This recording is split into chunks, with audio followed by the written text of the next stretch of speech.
Hello, hello, hello, hello, hello, hello. How are we, everybody? I hope you're all well out there. Um,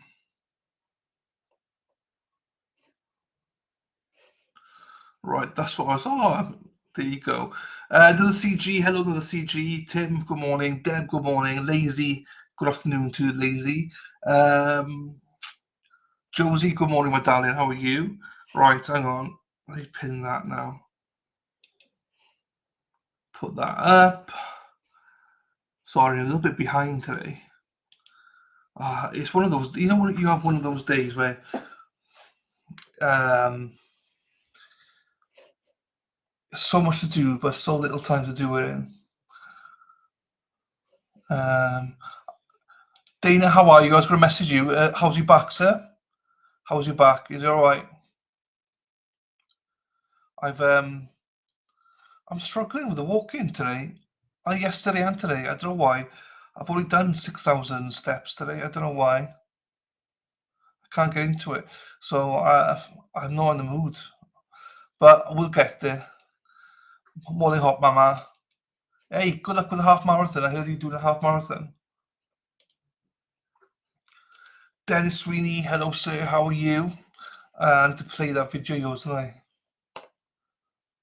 So good. Are you walking any then, or are you just resting up? You still walking a little bit? Monday and Tuesday I smashed it. I was like, really looking forward to walking. Wednesday, yesterday and today I've really struggled. Dennis really 15. I hope that's 15,000, not 150,000. Cheap as Dennis. Dennis put us to shame. Put us all to shame, Dennis is. Hey James, how you doing, sir? Hope you're well. Nice to see you. For the month, 150,000 for the month. Fucking hell. Well done, Dan. Well done, Dennis. I did 70 odd thousand, yeah, 74, 75,000 last week. I think I'm about 50,000 this week. Yeah. Lisa Reed, hello, Lisa Reed, cruising queen, same as Carol. How are you? Fuck, I can't hear. It's because I'm popping, so that's why I'm holding my ear. How are you, Lisa? Nice to see you. Trying to do both. The steps are limited. This week is blown for me. I'm going to hit my target this week, but I'm not doing a vlog because I haven't been outside at all. The weather's not been great, to be quite honest with you. Superstar Karen, hello Karen. How are you, my darling? Nice to see you. Here we go. I got a bit of a different stream today. I'm not doing a trial today. I said I might do a trial, but I can't be asked. So I'm doing a shorter stream today. I haven't got the energy. I need to get walking as well. I've got 6,000 steps to left to do, halfway there. There's a few things I wanted to show. Good morning, Crystal. Hope you're well, Crystal. There's a few things I wanted to show because I'm well behind. So I wanted to go through the Donna Adelson hearing, not the actual hearing, just her on the stand. It's about an hour and 10 minutes. There's a realtor executed by her ex-husband during a call. I want to play that. I've not heard that yet. There's a case in Oklahoma, which I wanted to play a little bit of and read through it, where this guy's been on the death row for however many years, nearly been executed 4 times, and now he's been taken off death row. So I want to go through that. I saw that this week as well. So I just want to go through some top stories and keep it shortish stream today. The Donna Adelson stuff, I know nothing about Donna Adelson. I know who she is, but I know nothing about her. Her hearing was on. I was also going to show the hearing of Brian Walsh. That's about an hour, but that's all over Twitter now. All over Twitter. I can't be asked. I watched it myself yesterday. I just can't be asked to show it again because if you're on Twitter, it's all over Twitter. People arguing about the feds and all this. I'm just like not getting involved in the drama. Don't want to hear him. I'm only going to play the Donna's bits. That's all I'm doing, Crystal. I'm only Donna's bits. It's about 3 or 4 hours, the whole thing, but I'm only doing her bits because I've never heard her speak and never heard her do anything. So I'm just going to play that bit because it's intriguing. There's what's her name? The one in ah BYU country. Corey Richards. She's coming up in May apparently. She's going to court in May. Brian Walsh is in court in October. Karen Reid. I don't think Karen Reid's happening in April. How can it happen in April? When do we think Karen Reid's going to happen? Because it ain't happening in April. It can't happen in April. Not with the motion to dismiss now as well. Not that it matters. She's going to say no to that anyway. Wendy, has her daughter been arrested? Is she? Well, that's big. I didn't know that. I didn't know her daughter being arrested. Whoa, that's huge because I know the people who are after her being arrested, Wendy. So I didn't know that. Wow, I did not know that's big news. I did not know. Thank you, Crystal. Thank you, Karen. Motion Smith was interesting. It is interesting, but it's nothing new. Do you know what I mean? There's nothing like. I want to see the unredacted bit. Do you know what I mean? Deb, I want to see unredacted. So yeah, they got Wendy as well. I think she will be after. Oh, so is she be arrested or not be arrested? Wendy hasn't been arrested yet.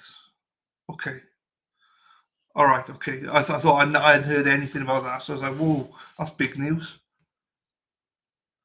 Okay. So we go into it. We'll go to what do you want to go first?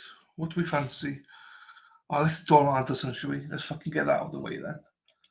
Don Anderson.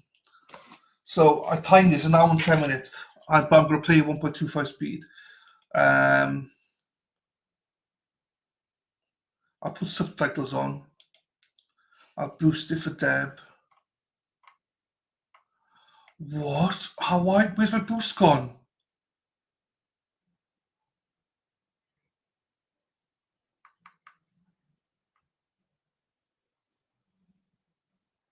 My boost is gone. Hang on.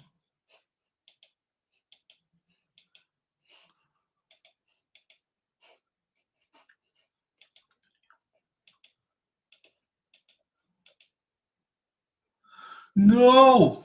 My boost is gone. They deleted my boost.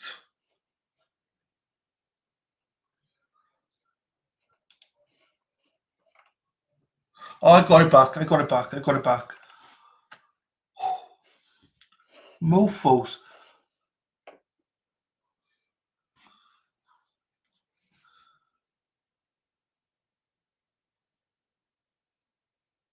Yeah, that's what we're doing. Don Adelson. Don't worry, lazy. I know. Right, hang on.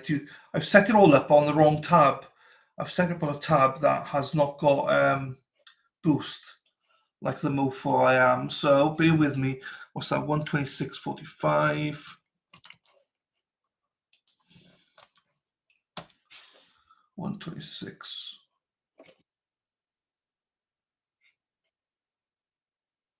Right, here we go, people.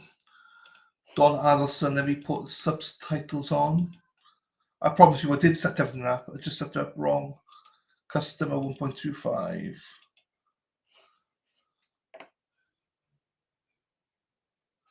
Oh, Brian Walsh. It's not Bev anymore. It's another attorney. Sorry, it's another judge now. It's no longer Bev with Brian Walsh. She's been recused from that one.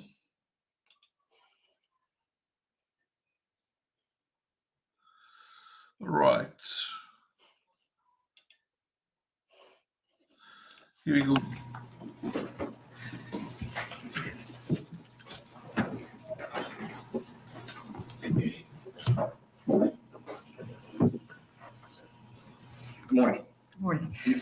your name for the record and make sure you speak in the microphone.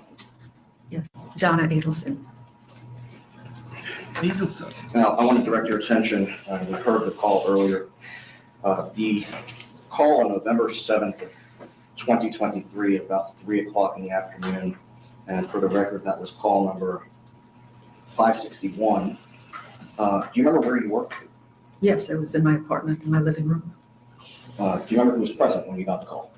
Yes, my husband, Harvey, and friends of mine, my attorney, Susan Rotman, and her husband, Richard Chapman. You said your attorney. What kind of law does Ms. Rotman practice? What did she?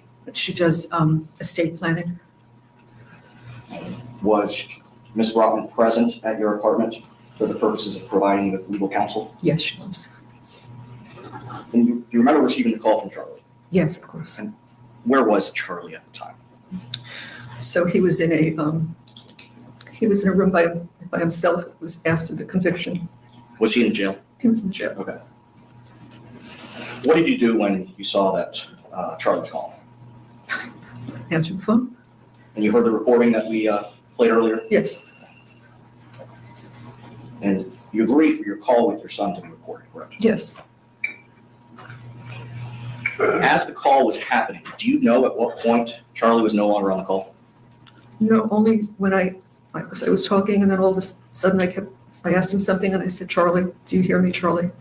And I said it a few times, and he didn't respond anymore. And I knew the call was over. Now, in the course, during the time that your son was incarcerated in Leon County Jail, did that happen more than, was that a frequent occurrence? Yeah, it happens. It happens a lot, unfortunately. Okay. And would there be times?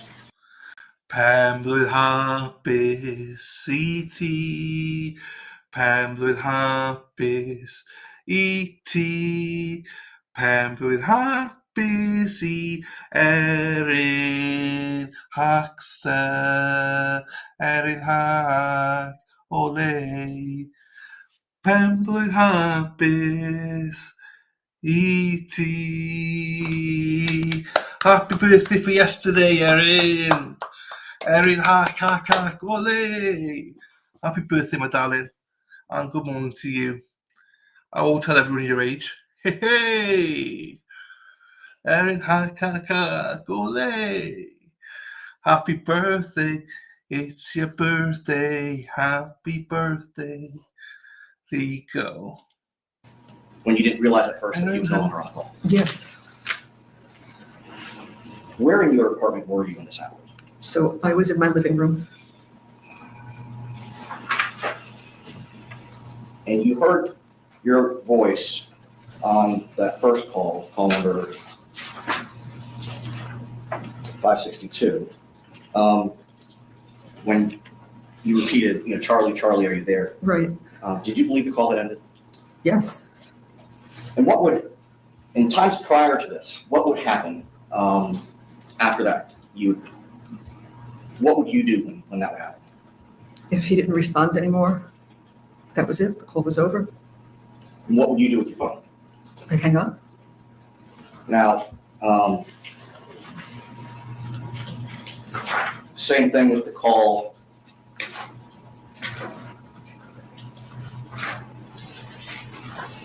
on November 8th of 2023, the one at 6:38 in the morning. Do you know at what point your son was no longer on the phone? I don't. I don't remember though.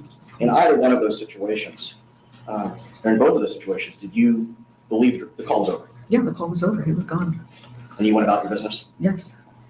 Now, with respect to the November 7th, 2023 phone call when your attorney, your husband, and your husband were present at your apartment, did you agree for your attorney-client conversation to be recorded?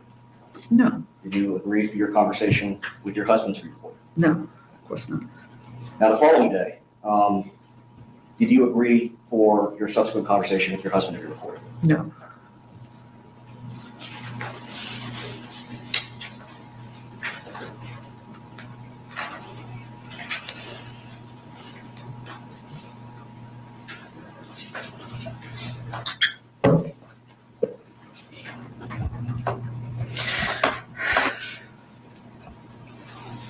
Now, you heard the recording.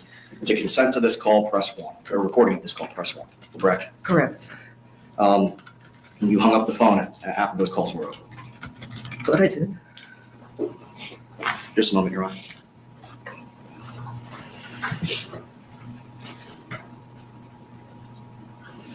Nothing further at this time, Your Honor. Cross-examination.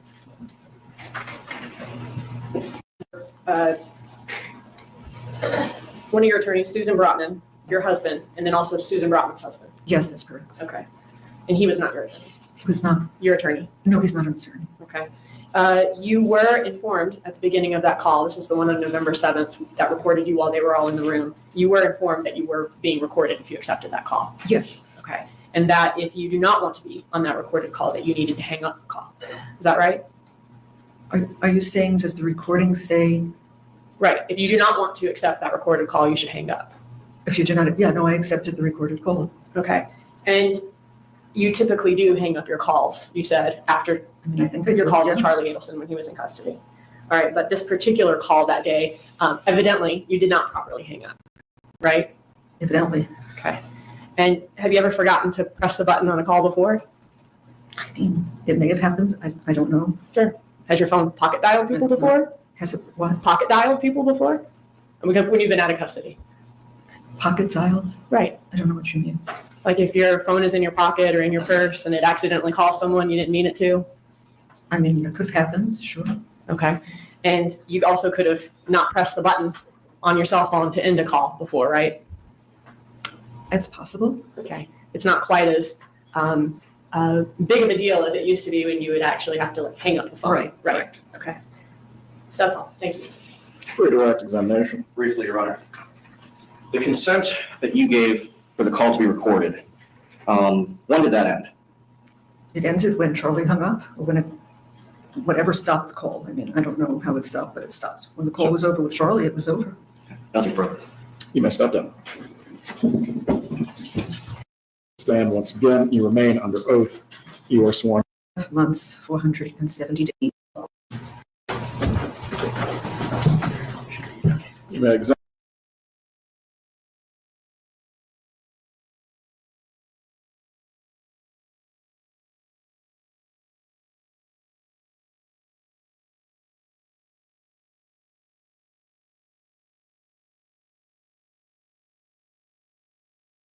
And when you're ready, Ms. Wolford. Thank you, Judge.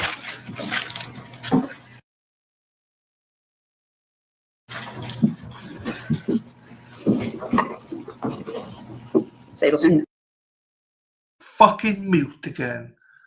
Jeepers. I was just saying, I'm going to fuss it up a little bit because there's another hour of this, so I know nothing about this case. I'm just playing it because I know a lot of you guys know a lot about this case, so thank you, Deb, for letting me know that. No, I was on mute. You're right, I was on mute. Thanks for letting me know. at the commencement of the hearing on the motion to suppress, you said your name for the record, Don Adelson. Can you tell the court how many times prior to your arrest for the charges that are pending in this case have you been arrested for criminal offenses? Never. And how long have you been incarcerated at the Leon County Detention Facility? Do you recall?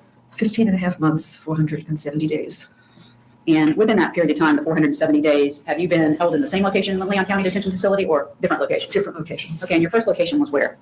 First location was in solitary confinement on a direct observation unit. Do you know how long you were there? 50 days. Okay. And where did you go following solitary? To the N pod, like N is in November. It's an open pod, general population. What does that mean? Open pod, general population? So I was with 60 some odd other inmates, all in one open area. And you had beds in your room, I assume? There were each sections of about 10 women. So, and there'd be a cement wall, and then there'd be another 10 women and a cement wall. So it was fairly quiet, actually, even with that many women, because we were separated in small groups, so it wasn't that loud. Okay, and do you recall when you were taken out of the in like Nancy pod? Yes, in August, they said they had maintenance to do, and that we would be moved to the annex, which is a building outside of the jail. Okay, and so I'm not going to be specific as to dates, but you're arrested in November of 2023 in solitary confinement for 50 days to whatever date that took you to. January 9th. Okay, and then from January 9th all the way through some date in August of 2024. Correct. You were in the inn like Nancy Pod. And then you said you were transferred to the annex. Can you describe the conditions inside the annex, please? So the annex is kind of a temporary type building. It's not a brick building. It's kind of like a temporary building, and it's and there are 66 women, all in bunk beds, all open. You're kind of one on top of the next. There's no separation at all. So one big open room. One big open room with 66 beds. Yes. Okay. And how long did you stay? So from August of 2024 until when? How long did you stay in the annex? I was moved again on February 3rd, 2025. Okay. And you were here when the gentleman was testifying about the call buttons to alert someone if you're having a medical emergency. Was there one of those in the inn pod? No. Was there one in the annex? No. Okay.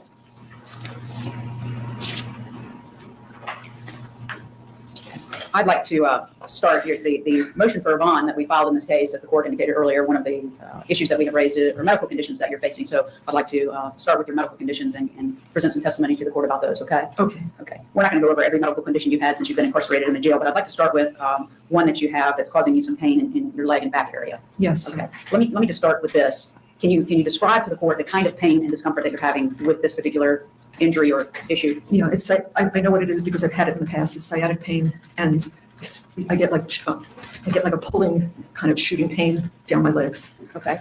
And you said you've had it in the past. You mean prior to becoming incarcerated at the Leon Yes. County Jail? Yes. Okay. And during the course of time before you were incarcerated at the Leon County Jail, did you seek treatment for that condition? Yes, I did. And what type of treatment did you obtain for that? So I saw my orthopedist, and he gave me a steroid injection in my spine. Okay. How long were you suffering from the sciatic condition prior to becoming incarcerated? How long? The last episode? Before you were incarcerated in jail, for how many years had you been suffering with the sciatic issue? So no, I had it last about 10 years ago. I haven't had it all this time. Okay. But then it recurred a few months ago. Okay. And what was the treatment that you were provided prior to your incarceration for your sciatic condition? It was the steroid injection, and within 48 hours, it was gone. The pain was gone. It was amazing. And where did they do the steroid injection? Where's that in your body? In my spine. In your spine. Okay. Is that an outpatient procedure, inpatient? Yes, outpatient. Outpatient. Okay. All right. And during the course of time that you've been in the Leon County Jail, did you start to experience the sciatic pain again? Yes, I did. And what did you do when you started to experience that pain? I wrote a sick call, and I went to see the doctor. Okay. Where do you get these sick call forms from? From the nurse. Okay. And when do you have the opportunity to see a nurse to get the sick call form? Well, they come twice a day. They come in the morning and they come in the evening. Okay. And we'll get to what those times are at a later point. But if you don't get a form from a nurse, is there another way to obtain it that you're aware of? No, that's the only way I've ever gotten it is from a nurse. Okay. Do you recall? Looby approximately- looby loo, where are you? Lou is pounding Terry. Looby looby loo, where are you? Lou is pounding Terry. How far into your incarceration you started having the sciatic issues again? I didn't have it until I was in the annex. So that was sometime over I've been there 6 months. I don't remember the specific date, but I didn't have it before the annex. Okay. And once you started experiencing it in the annex, did you complete a form to see medical attention? Yes, I did. Okay. And as a result of completing that form, did you have an opportunity to meet with someone in the medical center at the Leon County Jail? I saw the doctor there. And Yes. what happened? And I explained what I had, and she said, we do not treat that type of problem. We could offer you some Tylenol. And did they provide you with Tylenol? They did. And has that relieved you of the pain that you suffer? No, it's Tylenol. It's not gonna do what I need to have done. No. Okay. So sometime since you've been in the annex, you made your first request for treatment for the sciatic issue. Have you requested treatment more than once? Yes. Okay. And have you received any additional opportunities to meet with any of the medical staff regarding this pain? No. What happens when you request treatment and you don't get to see them? Do they tell you that you're not going to be allowed to see them again? What happens? No. I wait a week, and if I don't hear anything, then I'll write another one, and I'll write this is a second request or this is a third request. And then I think they said I think I got an answer. They sometimes just answer it and give it to the pod officer, and she'll hand out papers at night, which is the response to your requests. And on that one, they said you're already getting pain medication for this. That was the Tylenol, And the pain medication is just regular Tylenol. regular Tylenol. Okay. At some point, did you have an opportunity to speak to someone in medical care regarding potential way to resolve some of the pressure in your leg for use of a medical mattress? Yes. So while I was down with the doctor during one visit, she said, you know, what might be helpful, because you're sleeping on metal and the mattress is maybe a half-inch thick, maybe. She said, what would help is if I could get a medical mattress for you. I had never heard that term before, but I said, okay, if you think it'll help, that would be great. And she left the room, she went into another room, and then she came back in, and said, yeah, I thought that would be a good idea, but they don't have it here. So my best thoughts for you would be to get a second mattress, so it'll thicken it a little bit, and that might give you some relief at night. Okay, and did you obtain a second I mattress? did, And this is while you were in the annex? while I was in the annex. How did you get the additional mattress? So the pod officer asked one of the inmates to go where they have extra mattresses. There are piles of 20, 30 mattresses there, to go get one of the extra mattresses and put it on my bed so that I had the extra mattress. Okay, and during the time that you were allowed to have the additional mattress, did you get any relief? Yes, at night, because I used to get the pains even if I was just lying down. And that definitely relieved some of the pain at night, so that was good. Okay, and at some point, did they take the additional mattress away? Yes, so on February 3rd, I was moved out of the annex to protective custody in the main jail building. And since I've been there, the officer removed the second mattress. She said, why do you have this? And I told her why. And she said, you can't have this. And so they took it away. Okay, and since the additional mattress has been taken away, have you started to experience worsened pain? Yeah, it's worse. Okay. And have you requested any medical treatment for that?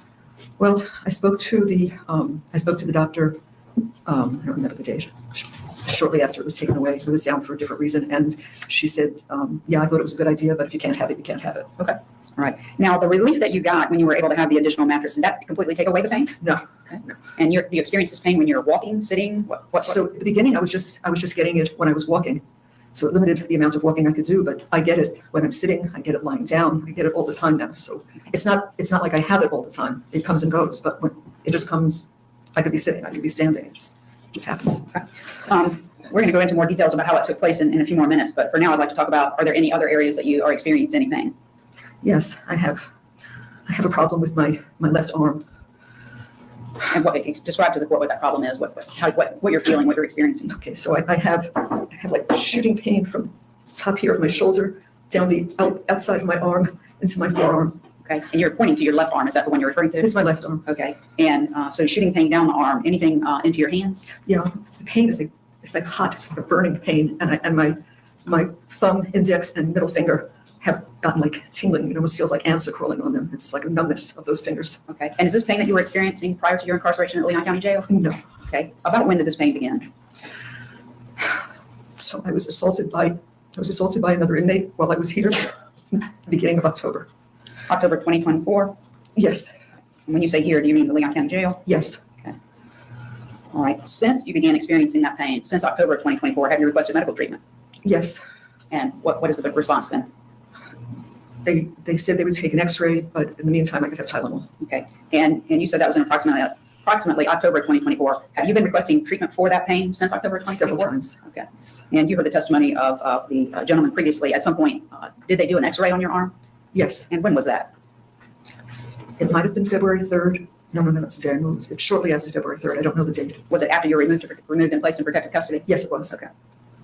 Is the Tylenol help with the pain that you're experiencing? No.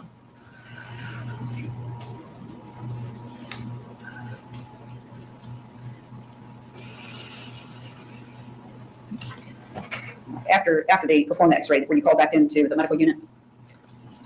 It was for another reason, but they did call me and they told me that the X-ray showed no fracture. Okay, no fracture. That's what they were looking for. That's what they were looking for. Did they offer any type of physical therapy for your shoulder? Anything at all? No, I asked if they could do anything for it, and they said no. Okay. Tylenol. All right.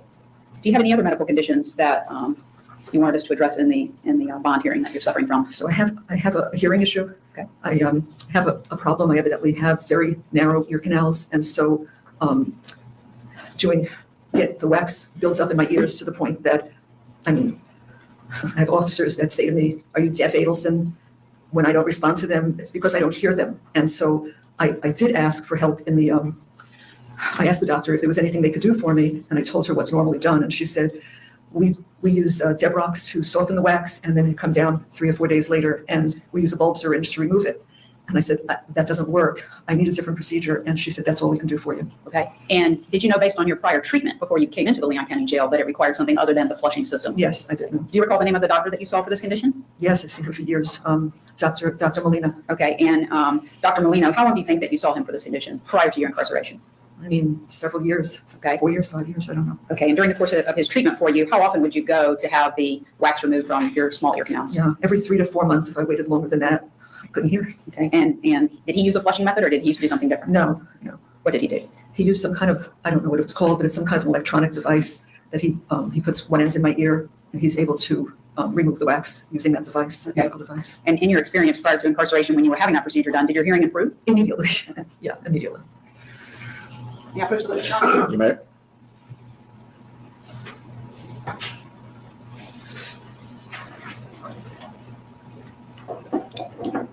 Mrs. Adelson, I've shown you what the defense has marked as Defense Exhibit 1 for purposes of this hearing, and it's a report from Dr. Molina, your doctor. Could you review that just to yourself for a moment? Okay. Does that describe the treatment that he was providing to you? Yes. Okay, and it includes a recommendation that you continue to receive the same treatment, potentially with another ENT in Tallahassee, is that correct? Yes. Okay, this time the defense would offer Defense Exhibit 1 into evidence. Any objection as to defense 1? No, sir. Defense 1 is admitted. Yeah, for sure. You may. Thank you. During the time that you have, without disclosing any of the conversations, of course, but during the course of the time that you have met with counsel at the jail, have you had difficulty hearing us while we're trying to discuss your case with us? Yes. And what about over the telephone? Are you experiencing difficulty hearing us in that way? Yeah, the telephone is a problem. Have you actually gotten in trouble by some of the guards at the jail because they've instructed you to do something and you weren't able to hear them? Yes. Does that happen on more than one occasion? It's happened on several occasions. And have you experienced over the course of your incarceration that your hearing is getting worse and worse? Oh, yeah. Right. This is not a significant, I'm going to move on to something else now, and this is not a significant injury, but I did want to address this with respect to the type of medical care that you are getting at the jail. Did something happen to you recently where you cut your arm? Yes. Okay, tell the court what happened, please. So I was walking past the washing machine on my way to the restroom, and I bumped into the there's like a metal bracket that holds the washing machine in place, I guess, and it's my fault. I bumped into it. And what happened? So I cut my arm pretty badly. So what did you do after you cut your arm?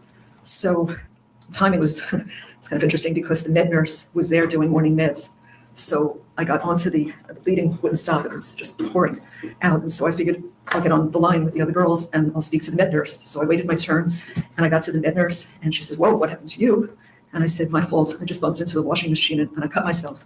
So she looked at it and she said, "Yeah, that's a problem."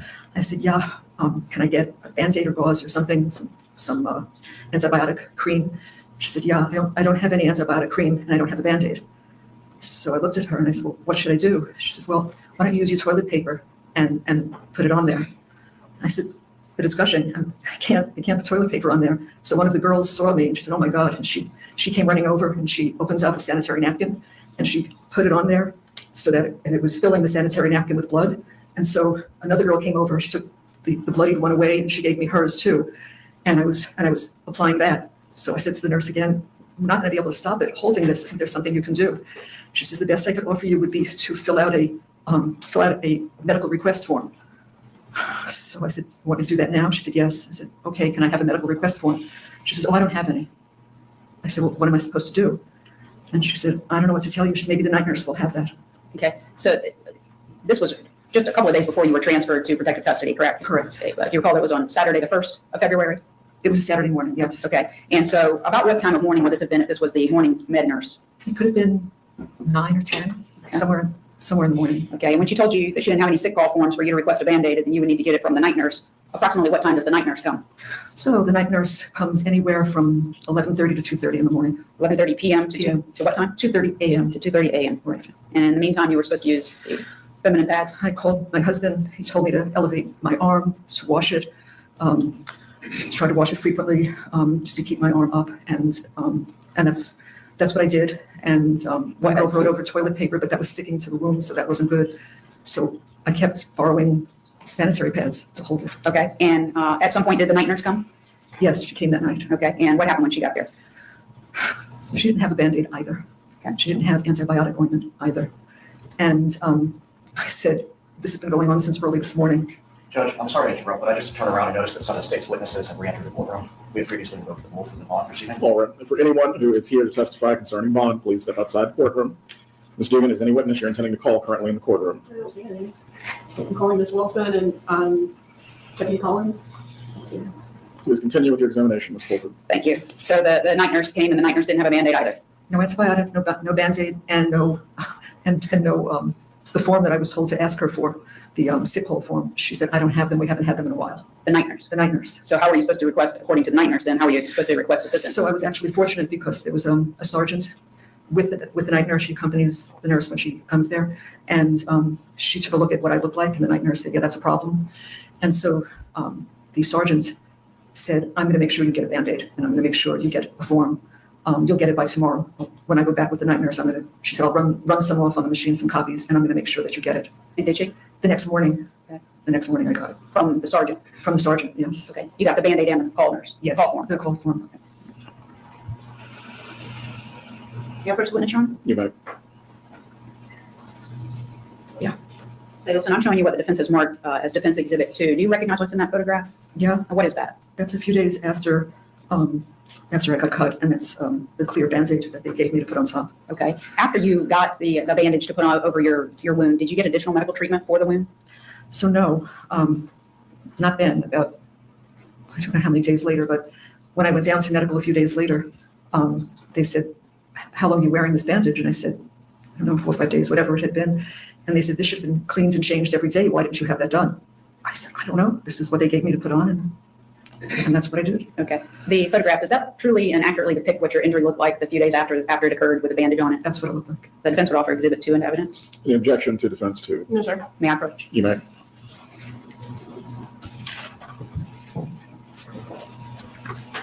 And at this follow-up visit, then did they change your bandage and clean the wound? They cleaned it, and they put antibiotic cream on it, and I changed it, yes. And did you get any additional treatment for the wound? No. Did you request that you get a tetanus shot? My husband said, Donna, if there was rust on that metal, which there was, he said, you should ask for a tetanus shot. And so did you request So it? I requested it, and they did give it to me.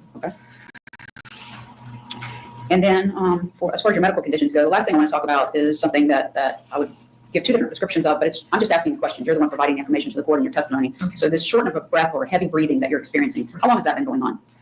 It's been going on several months, probably at least 3 months, I would think. Okay. And you're experiencing it then during your incarceration? Did you have it prior to being incarcerated? No, I did not. Okay. What have you noticed about the breathing and how would you describe it? Shortness of breath, heavy breathing, what? I know, I guess it sounds like heavy breathing, it's shortness of breath. I've never had that before. I'm not a doctor. I don't know. I've gained more than 1/3 of my body weight here. The diet is all carbs, no protein, and when you get spaghetti with mashed potatoes, cornbread, and white bread, that's your dinner. It's very typical of what we get, and we have had no exercise at all. We're confined, especially in the annex. The annex, we've been confined to our beds almost all the time. Once in a while, we get a pod officer that lets us walk, so you can walk in a circle around the girls' beds, but otherwise, there's no. I mean, even if you want to get off your bed and just try to do stretches or wall push-ups or anything. She says, this is not an exercise room. There's no exercising here. We don't get taken outside. Let me stop you. One of these issues at a time. So with respect to the time period when you've been in the annex, which was from August of 24 until recently February of 2025, was it your understanding you're supposed to be taken outside a certain number of times? Well, the inmate handbook says you get a minimum of 3 hours of outside time per day. Per week. Okay. And during your time in the annex, did you experience a week where you got 3 hours of time outside? We haven't gotten 3 hours in 6 months. Okay. How many times did you go outside while you were in the annex? Before you continue, Mrs. Adelson, Yes. we have 30 minutes left in the hearing. Ms. Fulford, I understand your client is disputing the adequacy of the care. We do need to move to the most pertinent matters. Please continue. Okay. We're going to move off of that then. I do want to talk to you then about some physical issues that have taken place in the jail. The first one I want to talk about is an incident that took place in the shower. We're going to do this one briefly. I'm sorry, how much time did you say we had, Judge? 30 more minutes. Including argument? Not including argument. Okay. All right. So the first incident that took place in the shower, could you just briefly describe to the judge what happened there? Yes. So I always, there's 7 shower heads, but I always take the same one because it's off in a corner. So I have a little bit more privacy than you have at the other ones. And so I would always shower there, and I was under the shower and I was washing my hair. And I was the only one in the shower. I always go in early morning because there's nobody there. Most of the girls sleep. So I take a shower and I have a little privacy. And so I was washing my hair, and all of a sudden I felt a hand go up my back, like from the top of my butt up my back. And I yelled, stop it. And I turned. And so this girl said, you like it? And I said, get out of here. And I started to scream. And she ran. Okay. In the bathroom there, what was this? Which pod was this in? It's in the annex. In the annex. Okay. In the annex, are there guards positioned inside the area where you shower? No, Inside the area where you use the restroom? no. Okay. All right. The next thing I want to talk about is what transpired in October of October of 2024, where you had said previously you were attacked. What were you doing? Where were you at, first of all, when that took place? in October. So I was in the bathroom. It's 10:30 at night. I went in to brush my teeth. There are three sink stations in the bathroom. Each one has 4 sinks. And I was at the center station with my back to the door. And I'm a righty, so I was holding my toothbrush with my right hand. And I was balancing myself with my left hand on the sink, just brushing my teeth. That's all I was doing. What happened? And someone came up behind me and pulled my left hand away from the sink and twisted my arm and like jerked it behind my back, like reaching up toward my neck. Okay. And Did it hurt? yeah, it hurt. Okay. What happened? It hurt. And I said, "What are you doing?" And she's in the same breath that she did that with my arm. She said, "You're going to buy me commissary." I said, "I'm what?" And she said, "Unless you want those pretty white teeth knocked out of your mouth, you're going to buy me commissary." So I said, okay. And then she named a package that she wanted, and she's out. She was gone. She was just that fast. Okay. How bad would you, on a scale of 1 to 10, how bad would you rate the pain at the time that she did that to you? Oh my God, it was a 10. Okay. I didn't know my arm could reach that far back. Okay. And what did you do after she did that to you? So kind of stood there for a minute, and then I just thought, okay, I'm gonna go back to my bunk. And I went back to my bunk and I got into the covers and I cried. I just stayed into my covers. I didn't come out. Okay. During your entire time in the annex, did this particular inmate remain confined in that area with you? She was in the annex all the time. Okay. And I know that you don't want to talk about who did this to you, because why? Why don't you want to disclose who it was? Because one thing I've learned since I'm there is you don't, the word is snitch, you don't tell on anyone because you'll be sorry you did. And I've seen that. And so I didn't even tell you for a while. I wasn't going to tell anybody. I didn't want to tell anybody. She's a big woman, and I was afraid of her. Okay. Approximately how tall would you say she is compared to you? She's over 6 feet, she's over 200 pounds. She's a very large woman. Okay. Were you afraid of her? Yeah. Okay. Yeah, I was after that. Okay. And you said that she demanded that you were going to start getting her weekly commissary. Did you do that? Yes. Okay. Let me, can I have just one moment, Judge? Go ahead.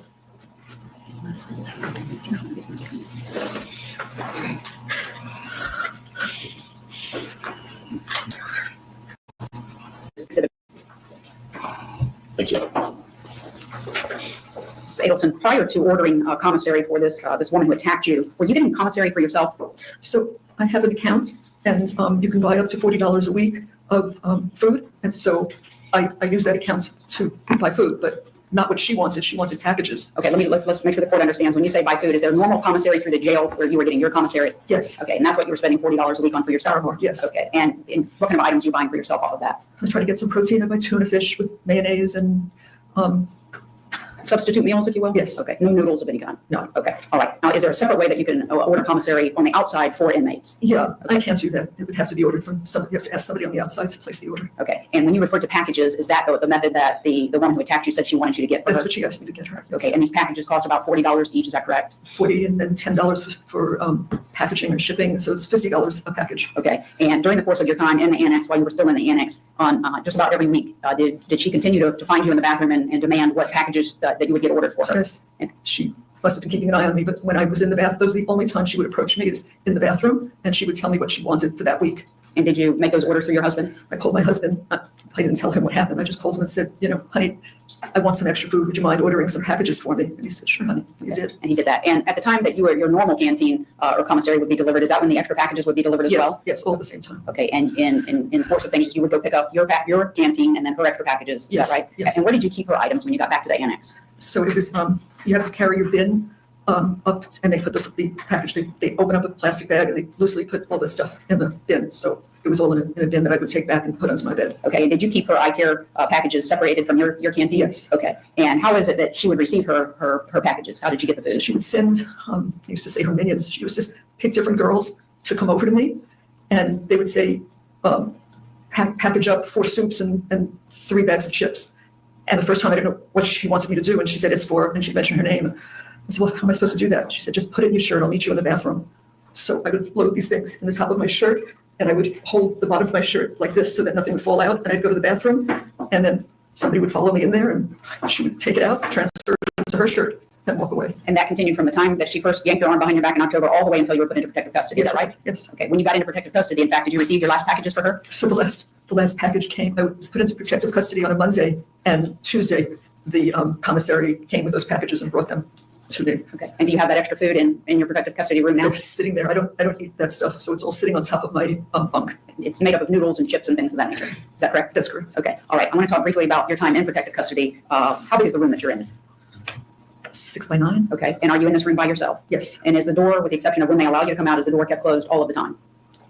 It's supposed to be kept closed. Okay. All right. And you're given, I'm kind of leading here, Judge, to try and get us through this, but you're allowed to come out of that room 1 hour per day on Mondays, Wednesdays, and Fridays. Is that correct? That's correct. And on Tuesdays and Thursdays, you get to come out for 20 minutes. Is that 20 right? minutes. Okay. And on the weekends, you don't get to come Not out? at all. Okay. Make sure you don't talk over me. Okay. I'm sorry. That's okay. We're talking over each other. Okay, I'm sorry. So Saturday and Sunday, you don't come out at all. During your hour, 3 days a week, and your 20 minutes, 2 days a week, is that when you are given the opportunity to take a shower? Yes. If you have time to walk, that's when you walk?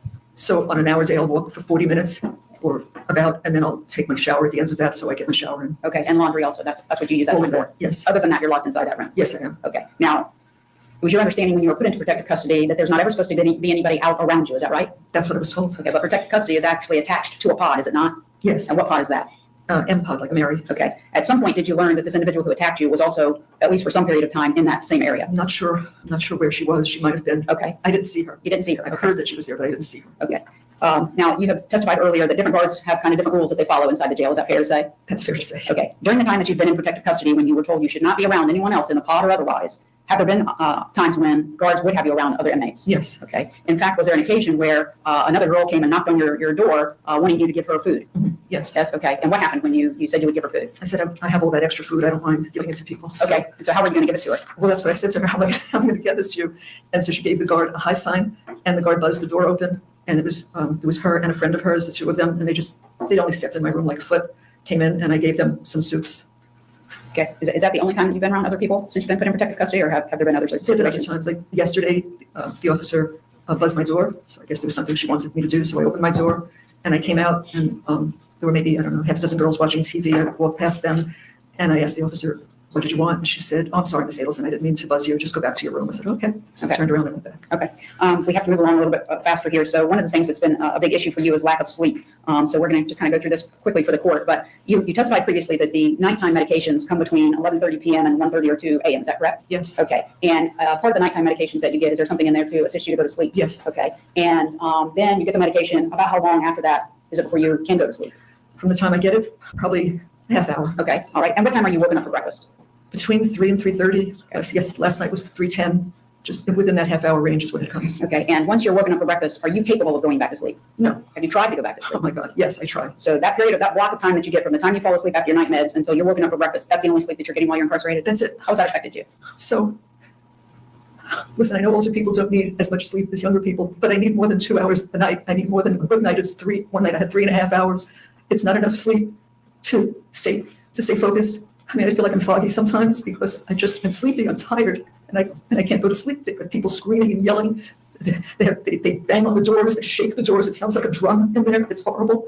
So I can't sleep with all that noise going on then. Okay. Do you have legal documents that we have provided to you or prior counsel has provided to you that you need to review to assist in the preparation of your defense? Say that to me. Sure. Do you keep legal documents with you that you're supposed to be reviewing to assist to prepare for your defense? Sure, I've got two bins full of them. Okay. Are you having difficulty completing the tasks that we're asking you to do because of your lack of sleep? Yes. Okay. All right. I want to talk to you for just a second. You're able to make calls to your lawyers off of your tablet, correct? Yes. And those are supposed to be attorney-client privilege calls, correct? Yes. Okay. And they're not recorded according to what's said on the recording when you make the calls. Is that That's right. That's Okay. During the time that you were in the annex, were you in a situation where you could be away from everybody so that you could make those calls without anyone hearing? No, I had to make the calls under my blanket because you couldn't hear me. I certainly couldn't hear you. So I would go under my blanket with the tablet and I would call you that way. That didn't keep the other inmates who were standing right next to you from hearing. It is what it is. Okay. Was there a time when you and I were speaking and when you pulled the cover back, there was actually a guard there listening to your call? Yes, there was. And during the time that you and I are having conversations, do you also experience the same kind of problems with the phone that you had heard that Charlie had while talking to you, where the calls are dropped, et cetera? We've had it numerous times. Okay. Are there times where we're not able to hear each other on phone calls? Yes. Is there static on the phone calls? It's static, and now you've been complaining because I have this shortness of breath. So you say I'm breathing very heavy, and it's hard to hear me. Okay. So it's difficult. All right, let me ask you a few questions. We're requesting that His Honor allow you to be out on bond pending your trial so that you can assist in the preparation of your defense. If His Honor ordered that you reside here in Leon County and not leave Leon County until the conclusion of the trial, would you agree to do that? Yes, of course. If he placed you on an electronic monitor, would you agree to take that? Yes, Okay, if he required that you have a curfew from 7 o'clock at night until 7 o'clock in the morning, would you comply with the curfew? I would do Do that. you have the ability to do these things? Yes, Okay, you have the ability to get housing here in Tallahassee where you could live with your husband? sure. Okay, and if he said that, you can leave outside of the curfew, you can leave to go meet with your lawyers, medical appointments if you need medical appointments, coming to court, those type of things, would you comply with those orders as well? Yes, I'd be grateful just to get a night's sleep. It would be great. Okay, if he ordered that you had to surrender your driver's license during the pendency from now until the end of the trial and not drive, would you agree to comply with that? Yes, I would. Just one moment, please.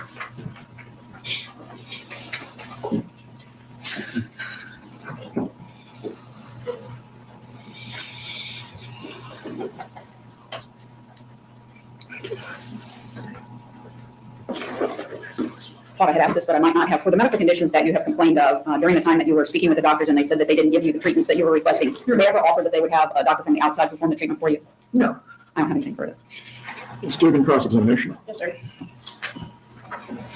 All right, so the incident in the shower, after you let the inmate know that you did not like what she was doing by telling her to stop, did she ever try that again? no, And that inmate's no longer, or you didn't disclose the name of that inmate, but you did tell the investigator that that inmate is no longer in jail with you, right? she's no longer there. She left shortly after that. Okay. As far as the arm twist incident from October of 2024, you said you reported that in February of 2025, Yes, okay? And you wouldn't give the name, you said you wouldn't give the name of her to the investigator either, okay? No. But you do know that if you would give her name, that instead of you being separated from the pod, she could be separated from you and you could be back with the general population. but she's not the only one that could hurt me. That's why I wouldn't do it. She had a half a dozen girls that came up to me. Was there ever any physical violence by her or anyone she's friends with after that October No. 24 incident? No, that was it, that day. And by being in solitary confinement, does it give you an opportunity to have a quieter space where you can prepare for trial? I guess it would be a quiet space. If I could get some sleep and I would be able to concentrate on what I'm supposed to do. Yes, that would be helpful. Do you also get in-person visits with your attorney in jail? I do. Okay, and when that happens, are you in a room alone with him or her or both? Yes, yes, And y'all are able to have conversations then that are private? yes. For the sciatic nerve, in December of 2024, were you offered a solumedrol steroid? Bus, yellow bus, yellow bus. Erin Huxley drives a bus all day long. Injection for that pain that you declined? I am going to object to the use of the medical records by the state based on the prior objection. Ms. Dugan, do you have the ability to show that these records were not a part of what was obtained by Investigator Newland that is still disputed? No, these are part of what was obtained by Investigator Newland. But my understanding is that the defense would have opened the door to this by asking her about all of these times she was seen by medical staff and what basically was not done for her. As to that, I will permit the witness to answer. You may answer, Ms. Abelson. Could you ask me one more time? Yes, ma'am. For the sciatic pain that radiates down your right leg, were you offered a solumedrol, a steroid injection, and then after that, a medrol, so a steroid dose pack that you declined until you were able to speak with your physician? No, I told her that in the past I had gotten a steroid injection in my spine, and she said, we don't do that. I could offer you, and it was a medrol dose pack, I think. A solumedrol I could offer injection? you that, but we don't do that. And having had sciatica twice in my lifetime, I know what's been done each time, and I know that worked. And so she said, we can't do that. We don't offer that. You would need to see a specialist for that. Okay, I'm going to show you this page. You're looking at the encounter from December 13, 2024 at 3:22 p.m. It says, offered patient a solumedrol injection, and then starting tomorrow, a medrol dose pack. Patient requests to decline until she can speak with her physician. I don't know what a solumedrol injection, but she told me they don't give steroidal injections in the spine. She says, we don't do that. And I don't recall her offering an injection. I do remember she said, I could give you other medication. But I've been there. I've done that. I know what happens with sciatica, and I know what needs to be done. That's not going to be the answer. For your arm and shoulder pain, isn't it true that you reported you had mild pain in your left arm and No, shoulder? I heard that gentleman say that before. I couldn't believe it. I told you that I had severe burning pain down the outer part of my arm. I never used the word mild pain. I don't know where they got that from, but that's not what I said. Okay. I'm going to show you the encounter from February 3rd, 2025 at 2:29 p.m. Under musculoskeletal, does it say positive for left upper extremity limited R-limb range of motion, comma, mild pain? That's what it says, but that's not what I said. No way is that pain mild. So that's just what the doctor would have written down, but you're saying that's not what you told I the ne- doctor? I did, had that been given to me and I read it and I had to sign it, I would say I never said this. But I'm telling you, I never said mild pain. Okay. It's shooting hot pain down my arm. And for that injury, you did have an x-ray and they did go over that x-ray with you and let you know that there was no fracture or There was no dislocation, fracture, that's what she told me. I didn't think it was a fracture. or dislocation of your shoulder or arm. No, there's just pain. And they also went over your chest x-ray results with you to let you know that your chest x-ray appeared clear. Yes. You ultimately received the Band-Aid and Neosporin for the cut on your elbow. Yes, I got that on Saturday. When did I get that? On Monday? Okay, so within a day or two of the cut occurring. Yes. And you said that if you are given a bond, you will reside in Tallahassee, you will follow court orders. But when you were afraid of being arrested right after Charlie Adelson's trial, isn't it true that you hoped that you could get to the airport before you were arrested? I wasn't afraid of being arrested. What were you trying to get to the airport in time for? In that My jail? husband and I were literally shocked and traumatized at what had happened to Charlie. And he said, we need to just get some peace. We need to catch our breath. We're going to go away somewhere. And I thought it was a good idea because I couldn't think straight. I really couldn't think straight. I was so upset, and so was he. And it was his idea. He said, sweetheart, let's go, just get away. We'll just get away somewhere so we can have some time to think. Okay, so your testimony is that you weren't trying to go to Vietnam because you wouldn't be able to be extradited from there. So my husband actually had said, we've been to Vietnam before with friends. We were on vacation, and it really was like a place of peace. And so he said, if we go to a non-extradition country, then if the law enforcement decided that they wanted to arrest you or me, whatever, both, he said, we won't be sitting in a foreign prison waiting months to go back. We can buy a ticket and we can go home. And my understanding was that I could go home and I could turn myself in if that's what they wanted. Okay, but you were hoping to make it out of America in time before you were arrested, right? I wanted to get away. He wanted to get away. That's what we wanted to do. And it wasn't, we spoke to our attorneys. I asked them, they said there's no pending, we purposely called them to make sure it was legal to do it. And they said there's no, there's no pending charges and there's no warrants. So we want to go. So I thought you asked your attorneys and they tell you that, I'm going. But Dan did tell you, as you say in the jail call, that knowing what they're thinking up there, I don't know if you'll make it out in time. I really don't. But that he said you might, or you might get to the airport and they'll stop you. It could happen. That's what he said. Right. So you went to the airport knowing that it could happen. They could stop you at the airport. You could end up being arrested. That's what Dan said. Right. And when you were looking at places to go those couple of days after Charlie Adelson's trial, you were specifically looking, though, for countries that did not have extradition with the U.S. For the reason I just told you. Right. And the reason that you're saying that you were looking for countries with no extradition was so that you could get back faster in order to be arrested in the U.S. No, that's not what I said. It's because, I don't know, maybe we watch too much TV or too many movies, but I've seen movies where people are stuck in like third world prisons and waiting and waiting and waiting. And my feeling was, this is not what we want to happen. If the state says they want us to come back, we'll buy a ticket, we'll come back on our own terms. We don't have to be sitting in a jail somewhere. We'll come back home and turn ourselves in. Couldn't you have done that no matter what country you went to? No. No? No. You couldn't have found out that you had a warrant for your arrest and come back if there was an extradition Well, warrant? not if they would, I'm not law enforcement, but it appears that they would notify law enforcement in that country and then they could hold you in a jail for God knows how long. And I don't want that to happen. So he said, well, that's why we'll do it this way, honey. That way, if they do notify us, so we get a phone call from our attorney or from law enforcement, then we'll buy a ticket, we'll go home. Okay. And so it would have been on our terms. That was the point. That was the reason that he thought that was a good idea. And your Before we testimony? continue, Ms. Dugan, we are over time. If you please can get to your most pertinent questions. Yes, sir. I guess your testimony ultimately, though, is that you were not trying to go to a country with no extradition because you were trying to avoid being held accountable for this charge. That's your testimony? I didn't do this. Okay. Being held accountable for this is not what happened. Being arrested for this case. Being arrested, Right. That was not what you were trying to avoid by trying to go to a non-extradition country. we were trying to get our heads on straight and just breathe. That's all that happened to you. Any redirect examination for Mrs. Adelson? Just one question, Judge. You may proceed.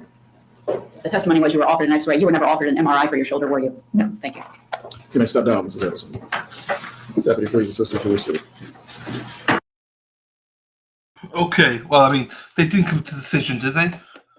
Huxter, did they come to a decision? Or Kathleen, you were watching it.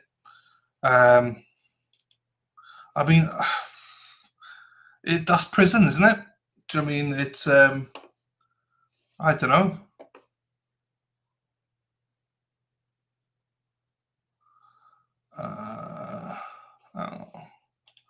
Could appear up there. I don't like, I'm sympathetic to anybody in pain, obviously, but like,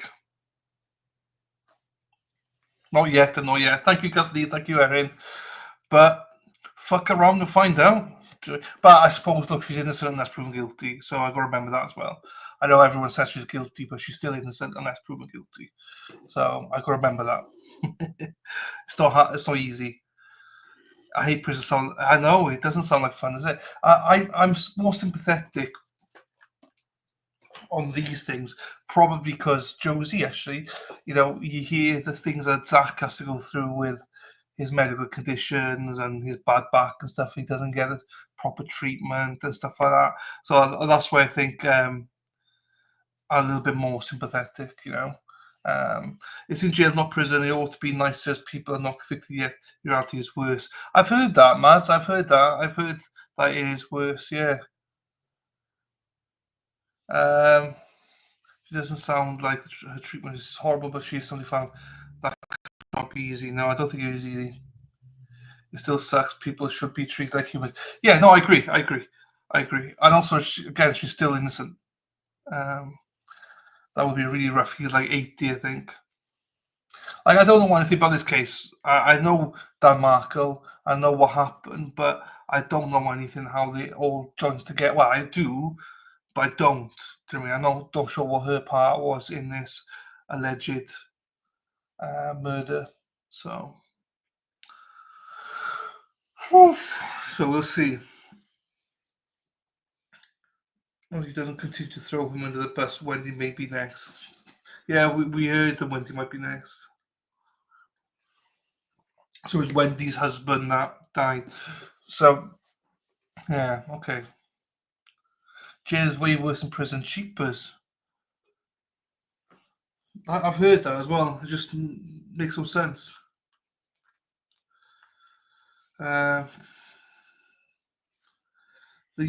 I don't know anything either. The YouTuber I watched didn't watch her son's trial.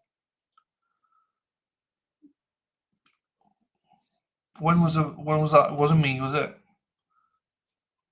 Look at nosy bitch here. Look at Erin Hackland, nosy bitch. Look at who's that? Who's that? It's probably M&S, wasn't it?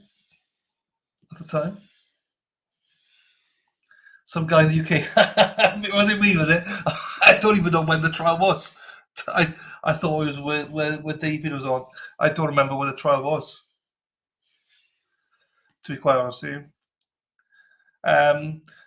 So my thinking is this, because it looks. Let's be honest. It looks likely that Karen Reid is not happening. So, on the 1st of April, with everything that's going on in that trial, I know Bev wants it to happen, but realistically, that trial cannot happen on the 1st of April. So that's going to be pushed on to probably June at the earliest. So that will be the same time as Adelson then. So that'd be intriguing, because you got Peter Tragos, who's massive into Don Adelson, because Dan Markle, I remember, who died, was his lecturer. Hello, Toots. Hello, my darling. How are you? Kathleen says, I worked in South Bay prison in Boston for 2 years. No one should ever live like that, but it did toughen me up. I can imagine.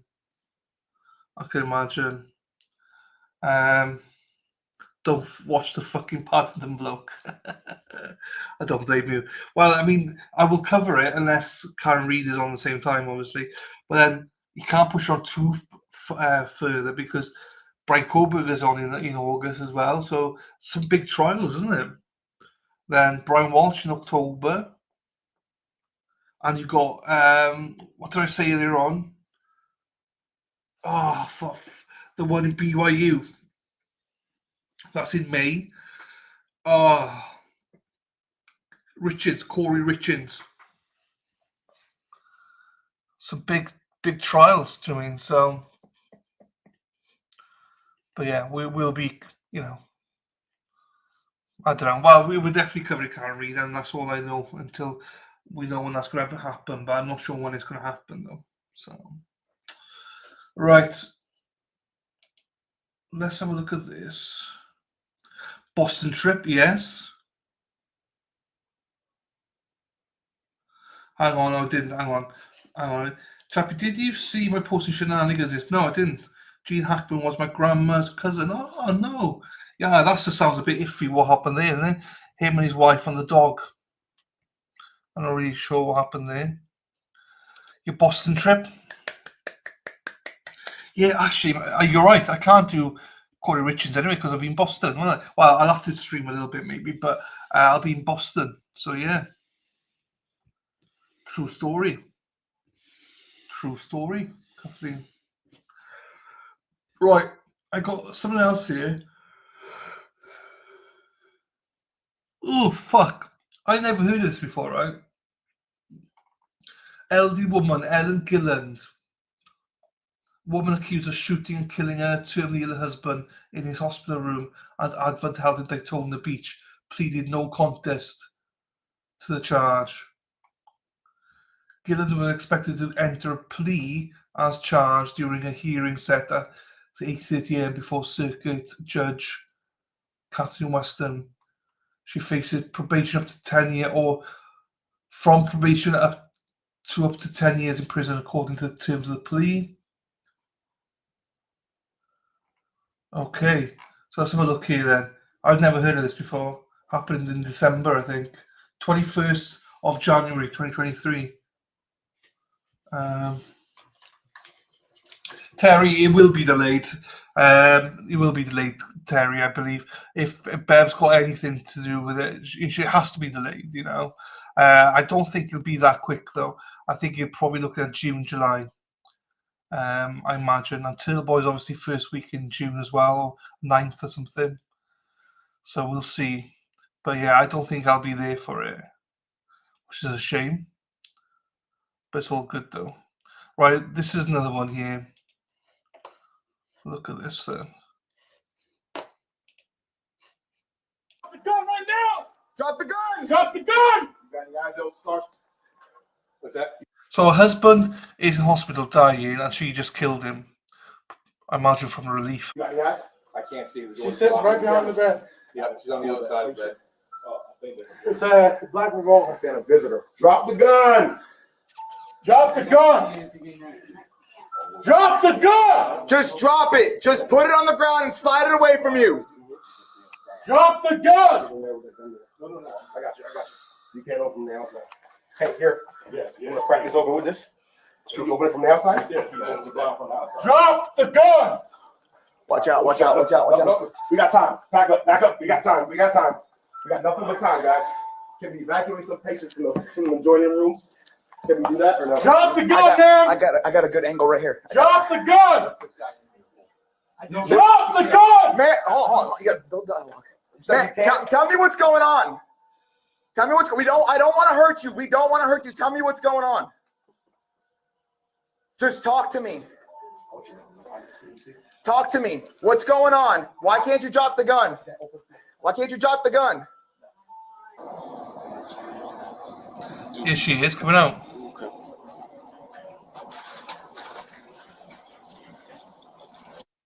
$78 old. So, expected to plea. So she's taken a plea deal.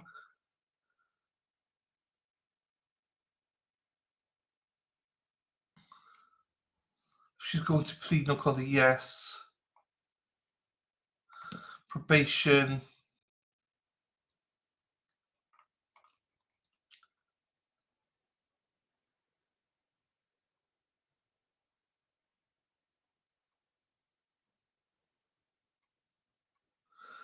So on January 21st, 2023, Gillen shot his 77-year-old husband, Jerry, in his hospital room, according to police. She then pointed the gun at a nurse and a hospital security officer.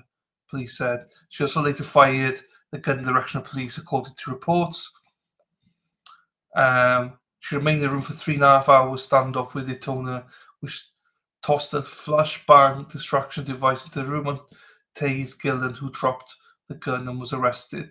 Daytona Beach, there you go.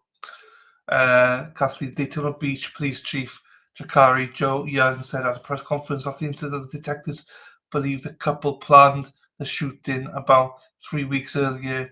Jakari said the husband intended to shoot himself but didn't have the strength, so she had to carry out for him. So mercy killing. Jeepers. Brenda, hello, Brenda Bombard. Imagine that what the other patients are thinking. I know, can you imagine? So yeah, so she, by the looks of it, they planned on doing this together. He couldn't do it, so she did, and then she probably couldn't get through with doing it for herself. Okay. She's actually got a hearing right now. That's why I played that. So this is why I'm playing it, because she is in a hearing right now. So aren't I good to you people?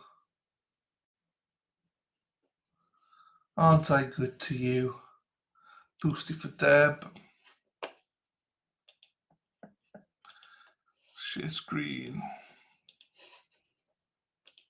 So she's been sentenced today. She's been sentenced today.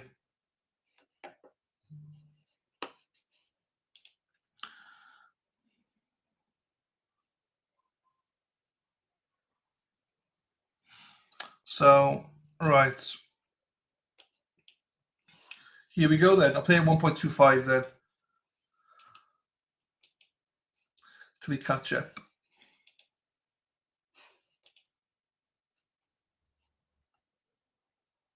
Hackman family.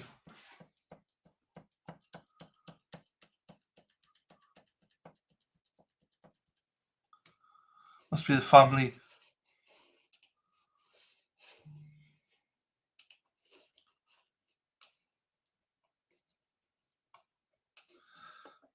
Diamonds are forever. Hi, Christine Fortunato. Hello, Christine Fortunato. How are you?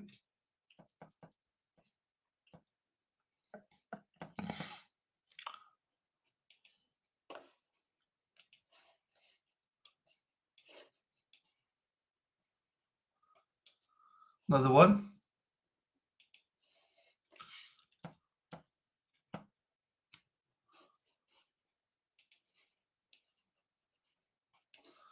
Another one.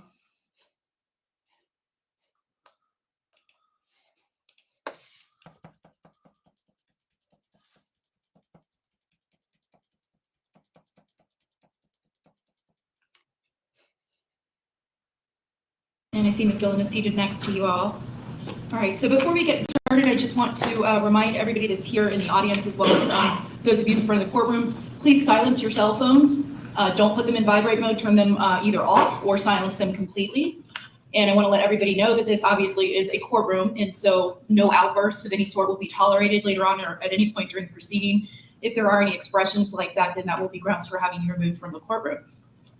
So today we're set for sentencing. Ms. Gillen had previously entered a plea of no contest to the charges of count 1, assisting self-murder / manslaughter, count 2, aggravated assault with a firearm, count 3, aggravated assault with a firearm, and count 4, aggravated assault of a law enforcement officer with a firearm. My understanding is that the state has waived the minimum mandatory with respect to the charge of aggravated assault on a law enforcement officer with a firearm. That would typically be a charge for which there's a 3-year minimum mandatory. The state has agreed to waive that. The state has also agreed to waive the sentencing guidelines. Is that correct, Mr. Nerlicchio? Yes, Your Honor.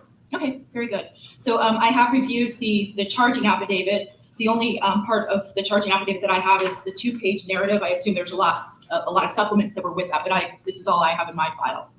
I reviewed the defendant's sentencing memorandum. I believe there were 55 or so letters of support that were attached to that. I've reviewed all of that as well. And let's go ahead and get started.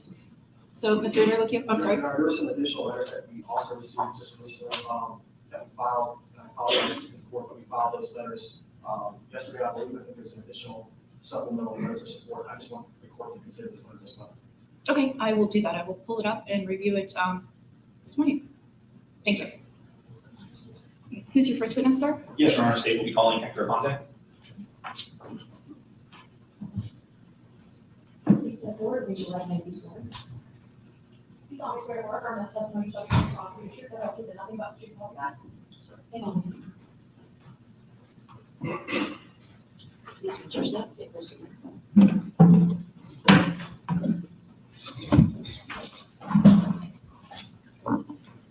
Proceed. Thank you. All right, good morning. Can you please introduce yourself to the court? Hi, my name is Hector Aponte. All right, and can you just spell your first and last name for the record? First name is Hector. Last name is Aponte. All right, and Mr. Aponte, what do you do for a living? I'm a registered nurse. All right. And back in 2023, where were you working? I was working in Select Medical Hospital. All right, and what was your role at Select Medical Hospital? I was a bedside nurse. All right, what exactly are the duties of a bedside nurse? The duties are to do hourly roundings, provide medications for the patient, cleaning, helping with nutrition and all that stuff. All right, and where is this Select Specialty Hospital located? It's located in the 11th floor in Avon Health Hospital. Okay. And how many rooms are there, do you recall, in that section of the hospital? In that section of the hospital, there's about, if I can remember correctly, like 30, 32. All right, and what kind of patients come into your section of the hospital? Most of the patients comes from the ICU. It's a step-down unit to relieve them from the intubation and so on and so forth, so they can go to rehab. And on January 21st, were you working that day? And what were your responsibilities that day? My responsibility were to take care of 5 patients that day. And one of the patients was Mrs. Evans' husband. Jerry Gilland? Yes. All right. Now, that morning, did something draw your attention or a sound alert you? Yes. When I was documenting my hourly roundings, I heard a huge bang or like somebody fell. And that alerted me, and I was very close to the room. So I entered the room, and when I entered the room, I saw that she was pointing the gun at me, and the patient had a pillow on his head. Let me slow you down. So how far away from the room 1106 were you? Not too far away, because the computer was just across the room. So it was right there next to me, but I was outside of the room. All right. And when you first heard that loud noise, did you think it was a gunshot? At first, I thought somebody fell, because it was a huge bang, like a huge sound. It didn't sound to me like a gunshot. I just felt like somebody fell to the floor from the bed. And when you walked into the room initially, what did you first do?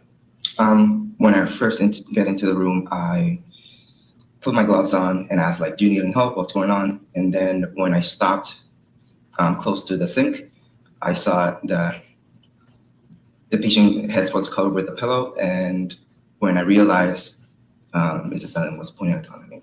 All right. Do you see the individual that was pointing a gun at you in the courtroom here today? Yes. All right. Can you please identify where she's located? Now, you're saying she pointed this gun at you. Can you describe the gun? It's a black gun, small. That's all I can remember. I don't know much about guns. It seemed like a revolver, but it was just black. And when you looked over at her and she had this gun pointed at you, first of all, was she making eye contact with you? She did. All right. Was she pointing the gun? Where was the gun pointed in relation to your body? It was very directly at me. I'm not sure which part, but I think like right here. All right. Now, did she say anything to you? She told me to get out of the room like multiple times, and I was in a state of shock, so it took me a while to get out of the room. And when I came to, I just did what she told me to do. I got out of the room and I went to the nurse station, and I told my colleagues that she had a gun. There's a person with a gun. We have to call the code firearm. All right. Now, from leaving the room, telling your coworkers that they need to call the code for an active shooter, where do you proceed to go? So we all proceed to run, hide, or get out of the hospital. So we just run to the closest closed room, which is the medicine room, which is only by badge to get entered and coding. All right, now have you been previously taught about active shooter scenarios at the hospital? Yes. And were you following that protocol? Yes. Taking you back to the room though, when she pointed that gun at you, how did you feel? I'm terrified. Terrified completely. I thought that I was gonna die. Did she make any threats towards you? She just said that she didn't want to hurt me, but I just needed to get out of the room for her. And when you exited the room and you went to this other room that you hid in, who was in that room with you? In that room was the secretary, 2 techs, 2 CNAs, and another nurse with me in that room. When you guys got into this room that you described as kind of like this locked door, what did you do once you guys got in that room? So by protocol, we have to, we needed to move the fridge that we have to the door. So that way nobody can enter the room if the person with the firearm gets a badge or the code to get into the room. So we just have to block all the entrances. All right, now, once you guys had sealed off that room, what did you do?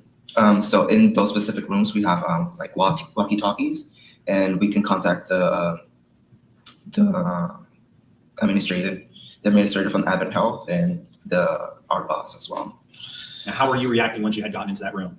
So we're all in a state of shock, anxiety build up. I was crying, a bunch of anxiety went through my head. How long, if you recall, were you sealed off in that room? Whole 12 hours. Now, since this incident occurred over at the hospital, do you still work there? No. Why not? I got a new job in Miami. Basically because I earned more, but I just didn't want to do anything with my previous job either. And why didn't you want to do anything with your previous job? Just with the circumstances that happened, I really didn't feel safe anymore, so I just needed to find other places to go. Now, what occurred back on January 21st, does that still play in your mind? Yes. It does, mostly at night sometimes. I got nightmares. I do go to a psychologist, and she helps me out with it. Now, having been through that ordeal, what would you like to see the court impose as a sentence in this case? Guilty, and she needs to go to prison. All right, nothing further, Your Honor. All right, thank you. You can proceed, Mr. Harris. Good morning, Mr. Aponte. Good morning. Were you Mr. Gillen's nurse? Yes, that day, yes. Okay, but were you his nurse in prior days as well? No, only that day. Only that day. So you're not aware of his medical condition at all? Well, yes, because we get a report with every new nurse that comes every shift. Okay. Are you aware that he had multiple organ failures? Yes, I was aware. Are you aware of the various ulcers that were on his back? Yes, I was aware. Okay.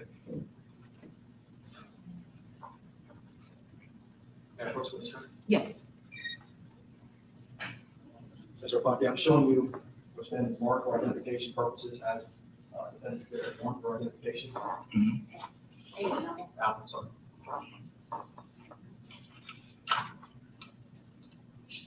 Take a look at these photographs.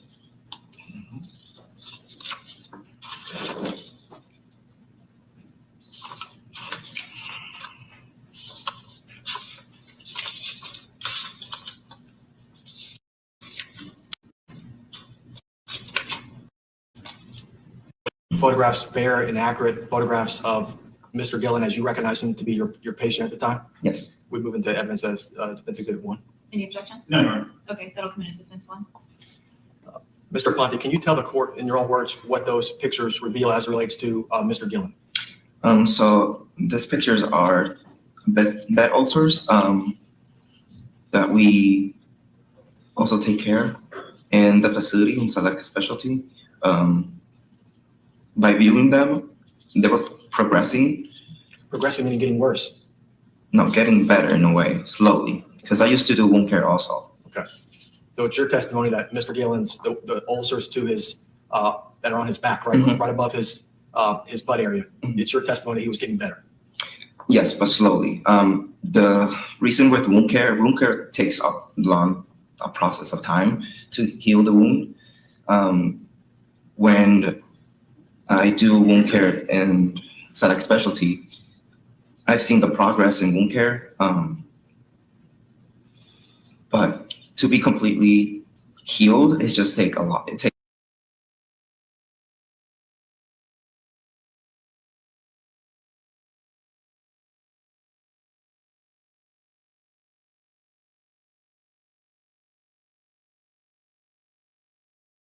standing She was standing up next to him. Yes. next to her husband? Yes. Okay. When you were in that room, she never made any specific threats to take your life, right? No, she just told me to get out. Well, she told you the opposite too. She said she did not want to hurt you, right? She did say that, yes. Okay. She requested for you to leave the hospital room, right? Yes. And it took you some time to leave the hospital room, right? Correct. How long did it take you? I'll say 5 minutes. Okay. So you stayed in that hospital room with Miss Gillen's husband, for approximately 5 minutes after the incident occurred, right? Yes. Okay. And during those 5 minutes, at no time did she ever threaten to take your life, right? No. Okay. No further questions, Judge. Mr. Aponte, did she keep a gun pointed at you that entire time? Yes. Were you terrified? Yes. What was going through your mind as you sat there for 5 minutes with a gun pointed at you? I just thought that I was going to die at that moment.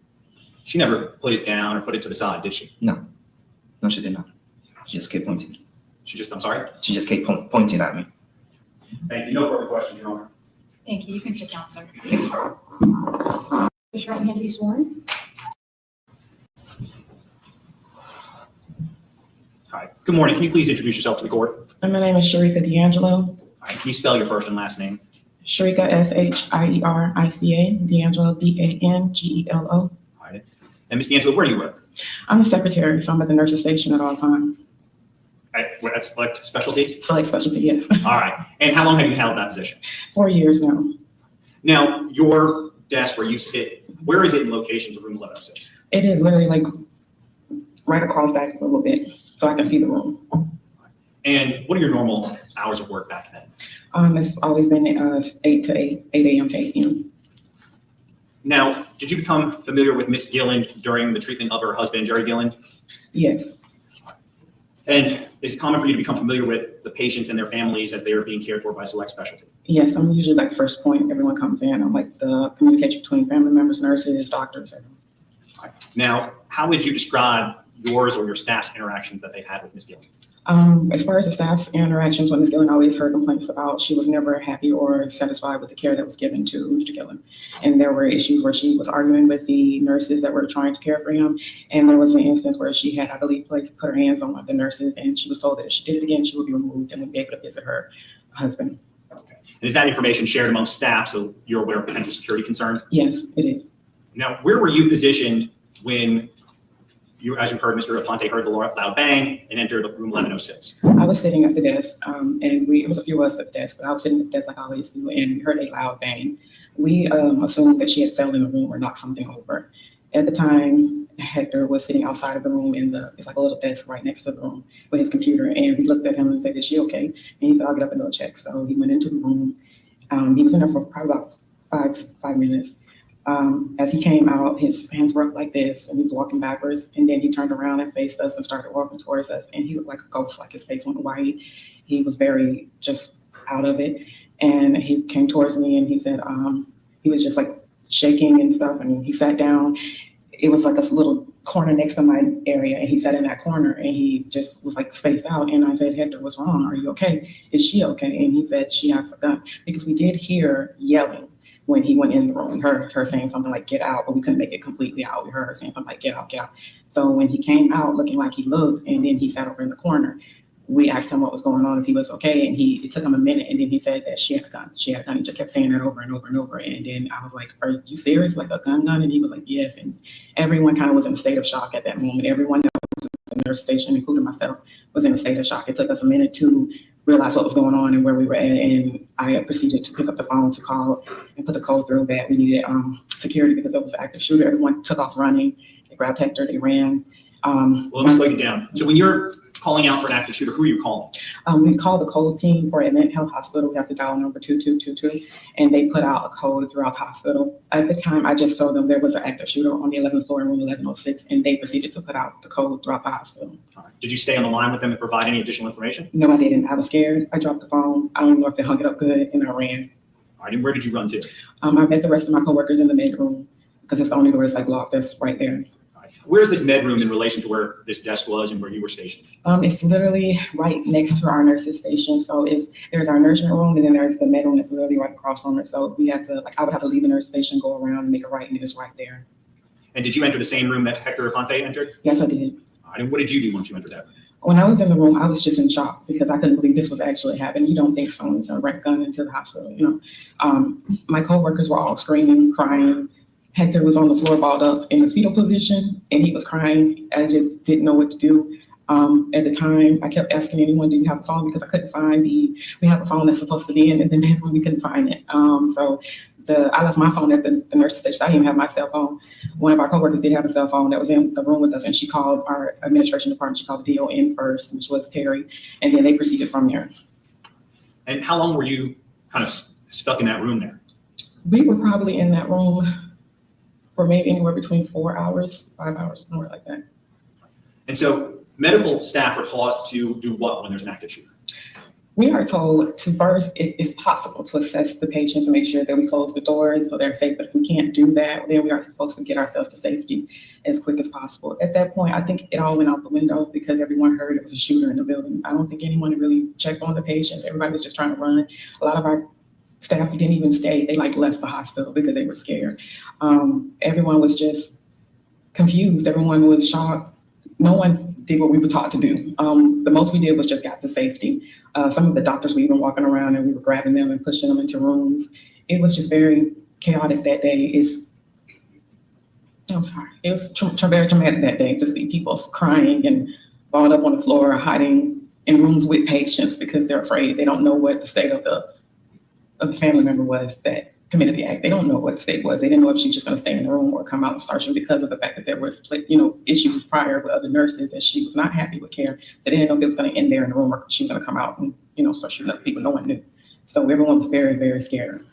Mr. Aponte said there's quite a few patients, or at least on that floor, that there's at least 30 or so rooms on that floor. There's actually 34 patients on our floor. All right. And are you usually full? Most of the time, yes. We try to stay full house. All right. Back on January 21st, were you almost at capacity or at capacity? I believe we were at capacity. I believe we were full. And so for those hours that you all are and medical staff are hiding, all those patients are going without care. Exactly. And that's all due to the actions of Ms. Gillen here today. Yes. Nothing further, Your Honor. All right, thank you. Good morning. Good morning. Ms. Gillen, I think you indicated, had made prior complaints to hospital staff regarding the level of care her late husband was receiving. That's correct. Okay. And she was not pleased as relates to the amount of care that he was receiving at the hospital? That is correct. And she was not pleased as it relates to his level of pain, right, in the That is hospital? correct. And she constantly requested, I guess, additional medical care for him, right, to alleviate that pain. Exactly, correct. And it's fair to say that Mr. Gillen's medical condition caused a lot of stress and anxiety to Ms. Gillen, right? That is correct. Because she loved and cared for him very much, right? That is correct. Okay. Were there any attempts made to request from Ms. Gillen and Mr. Gillen to be removed from the hospital? You said you testified previously that there was even like physical altercations, I think you mentioned, between Ms. Gillen and others. Were there any attempts as a result of those complaints or that physical altercation to ask the Gillens, hey, y'all need to go home? No, there were not. Okay. And that's because they had good insurance, right? I cannot answer that. Okay. All right. Thank you. No, be right, Your Honor. All right, thank you, ma'am. You can step down. Thank you.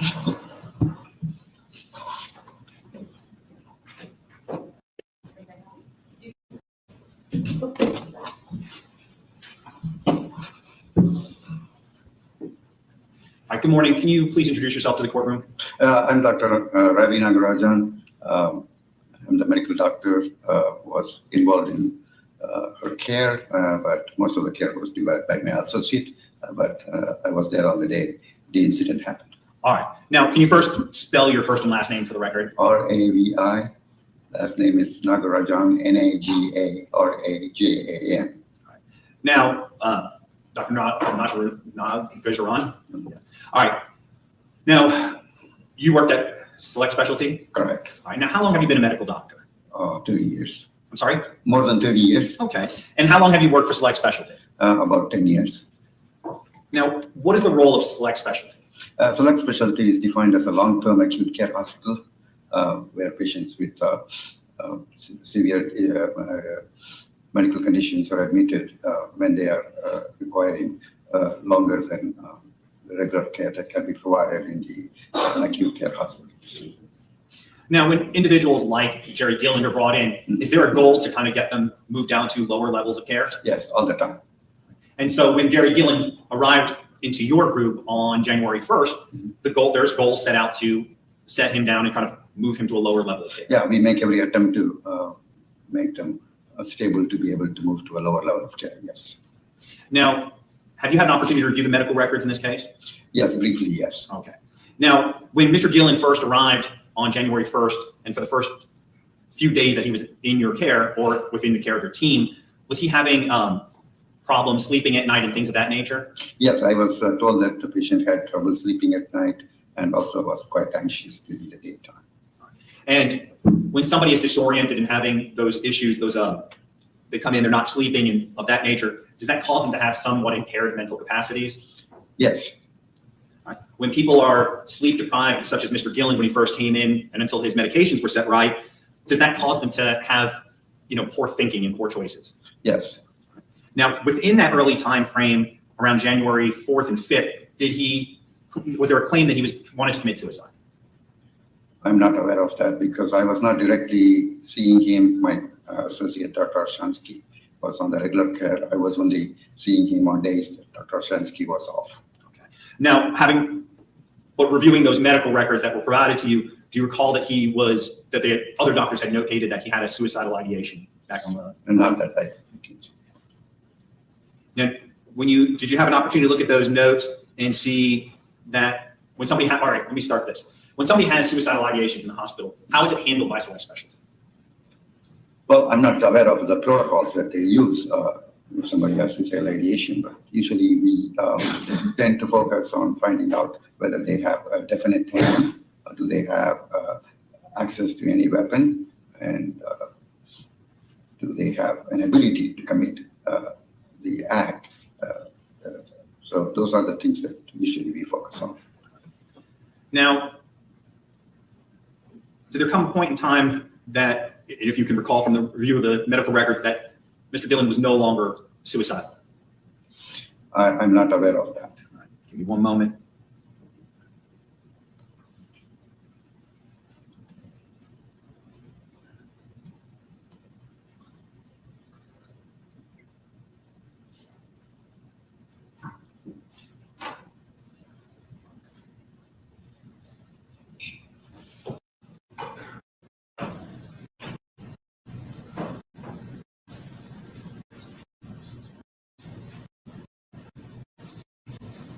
Now, Doctor, I'm done. On the first page I want to have you look at.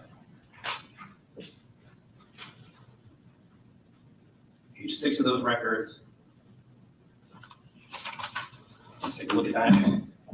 We direct you to the review of systems. What is review of systems? We go through one by one to find out if they are able to answer questions like, you have a headache, you have trouble seeing, you have any chest pain, or short of breath. Doctor, can you turn to the microphone, please? Yes, yeah. The system is usual medical procedure where we ask the patient about each system, including are they able to answer questions regarding their physical issues, including do they have a headache, do they have trouble seeing, do they have a chest pain, are they short of breath, and are they able to swallow, eat, and any abdominal pain. And these things are reviewed to see where the patient is. And back on January 1st of 2023, what was the notations for his review of his systems? They were unable to obtain due to impairment of status. Do you know who this note was done by? No, it doesn't notate who. But these are medical records you would access or review if you were treating a patient, correct? Correct, but the person who saw the patient usually makes those notations. Now I'm going to move forward to page 19.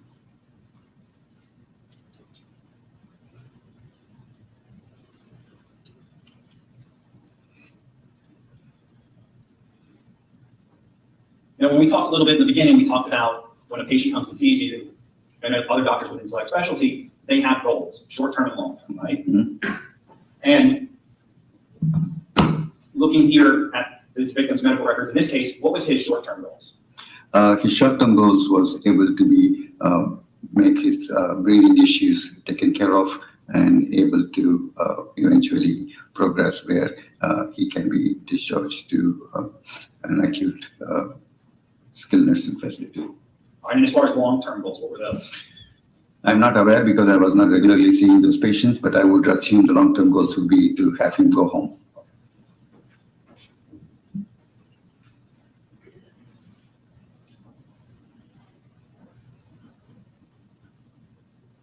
Now, next, I'm going to show you page 51 of the medical records. Now, on page 51 of the medical records, this would have been notated on January 4th of 2023. There's a note in here that the victim feels very depressed and wants to end his life. Is that common when you have patients who are in kind of this acute critical care to feel depressed and want to end their life? Right.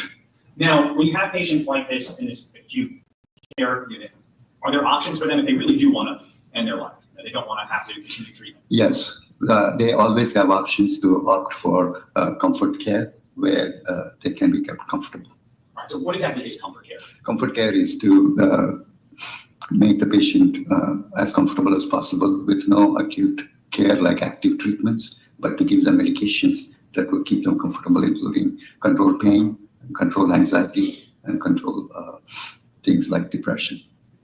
And is this a way, kind of like a humane way of letting someone? Correct. They eventually, if they progress to the level where they are still continuing to be in the hospital, a hospice would be consulted, and they would eventually be moved to an hospice facility to have continued comfort measures for the end of life. Now, was Mrs. Gillen and Mr. Gillen explained about hospice?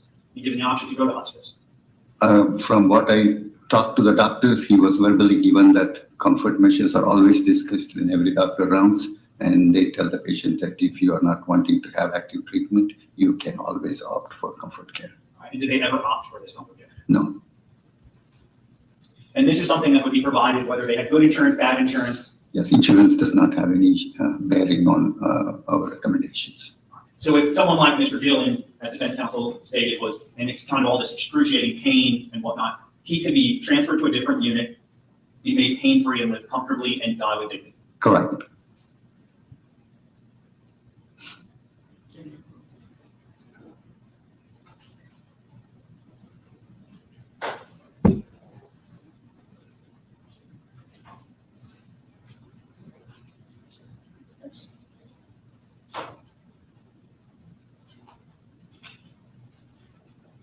We go to page 75 of the records.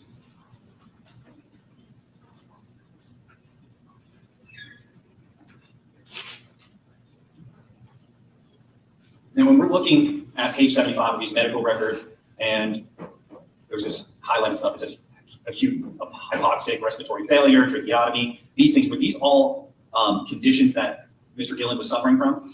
As far as I know, yes. So here, there's notations that he may have been suffering from Alzheimer's and dementia in the medical records. That was carryover from the previous notes, I would assume.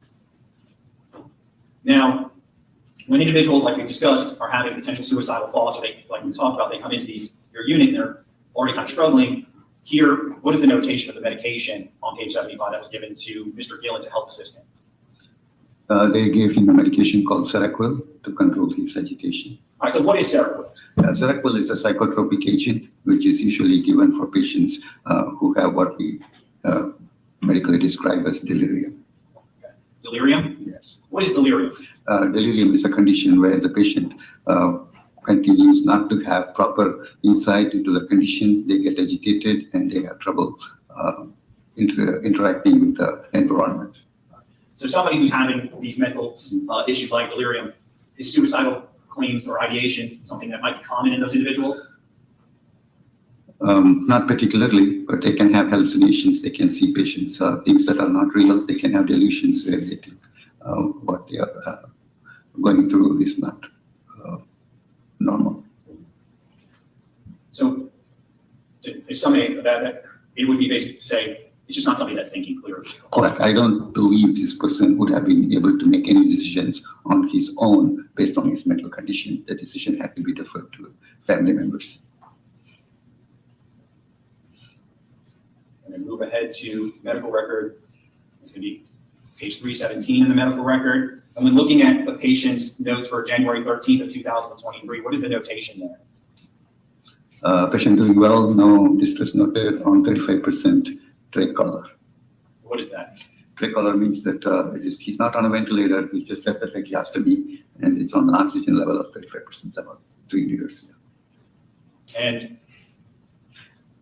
that only refers to his respiratory status, not to his mental status. Now I'll move ahead then to talk about his mental status. We're going to look at record page 1281 of the medical records. So this is going to be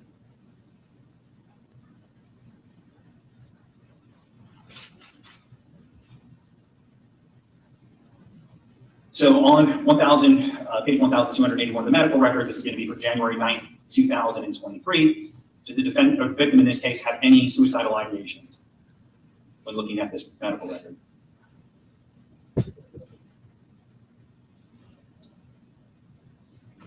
No.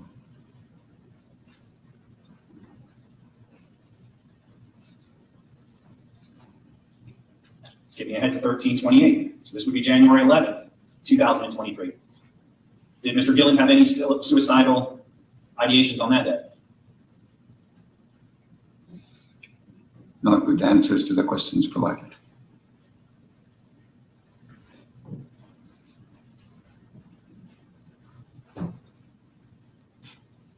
Looking ahead to page 1356. This would be for January 12th, 2023. Any suicidal ideations on January 12th? Not from the answers provided by the patient. I'm going to move ahead to page 1381.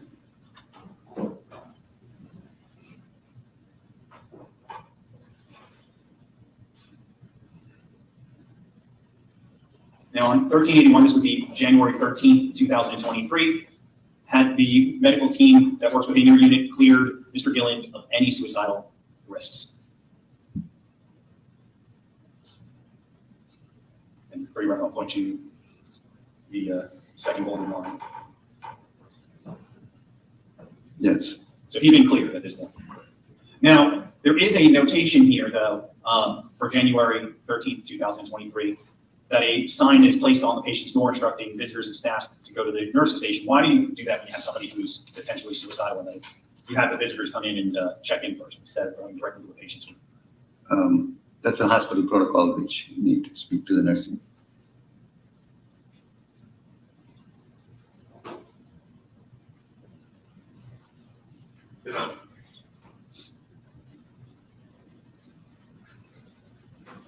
And lastly, as far as the medical records, I'm going to refer you to page 605.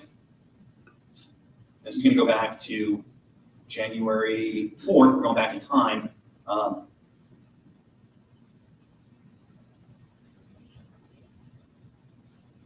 Looking at, or actually January 5th, there's a notation in here about Ms. Gillen's consultation about pain medication here. Referring you to this line, if you just read that for yourself.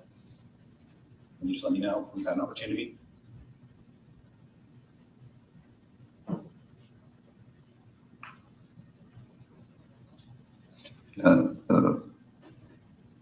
Wife agreed to pain medications as per the discussion. She refused to have him take the medications as prescribed. So she refused to give him additional pain medication. On that day particularly, yes. did you have an opportunity when you were reviewing medical records to look to see if Mr. Gillen was experiencing pain? Certainly sure that there were instances where he experienced pain. Yes.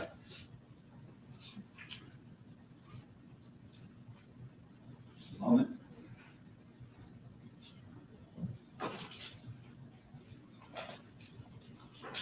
And Doctor, I just want to be clear.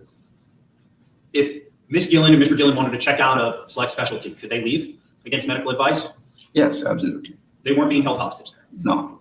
All right, so if they decided they wanted to kill themselves and go on, they could have done that, right? At home? Well, if they express that kind of intent, it would be a different story. We would make sure that the patient has safety issues with involuntary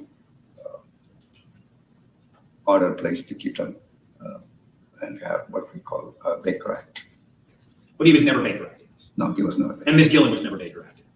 Well, she's not my patient. I don't have any comments about it. All right. And if he was suffering so badly and he was so miserable, he could have gone on to hospice. Correct. There were options, right? No, absolutely. She didn't have to take a hospital hostage and kill her husband, did she? Yes, I mean, yeah, all the time patients have other options, including comfort care in the hospital without any acute, and then they can progress on towards hospice. All right, nothing further, Your Honor.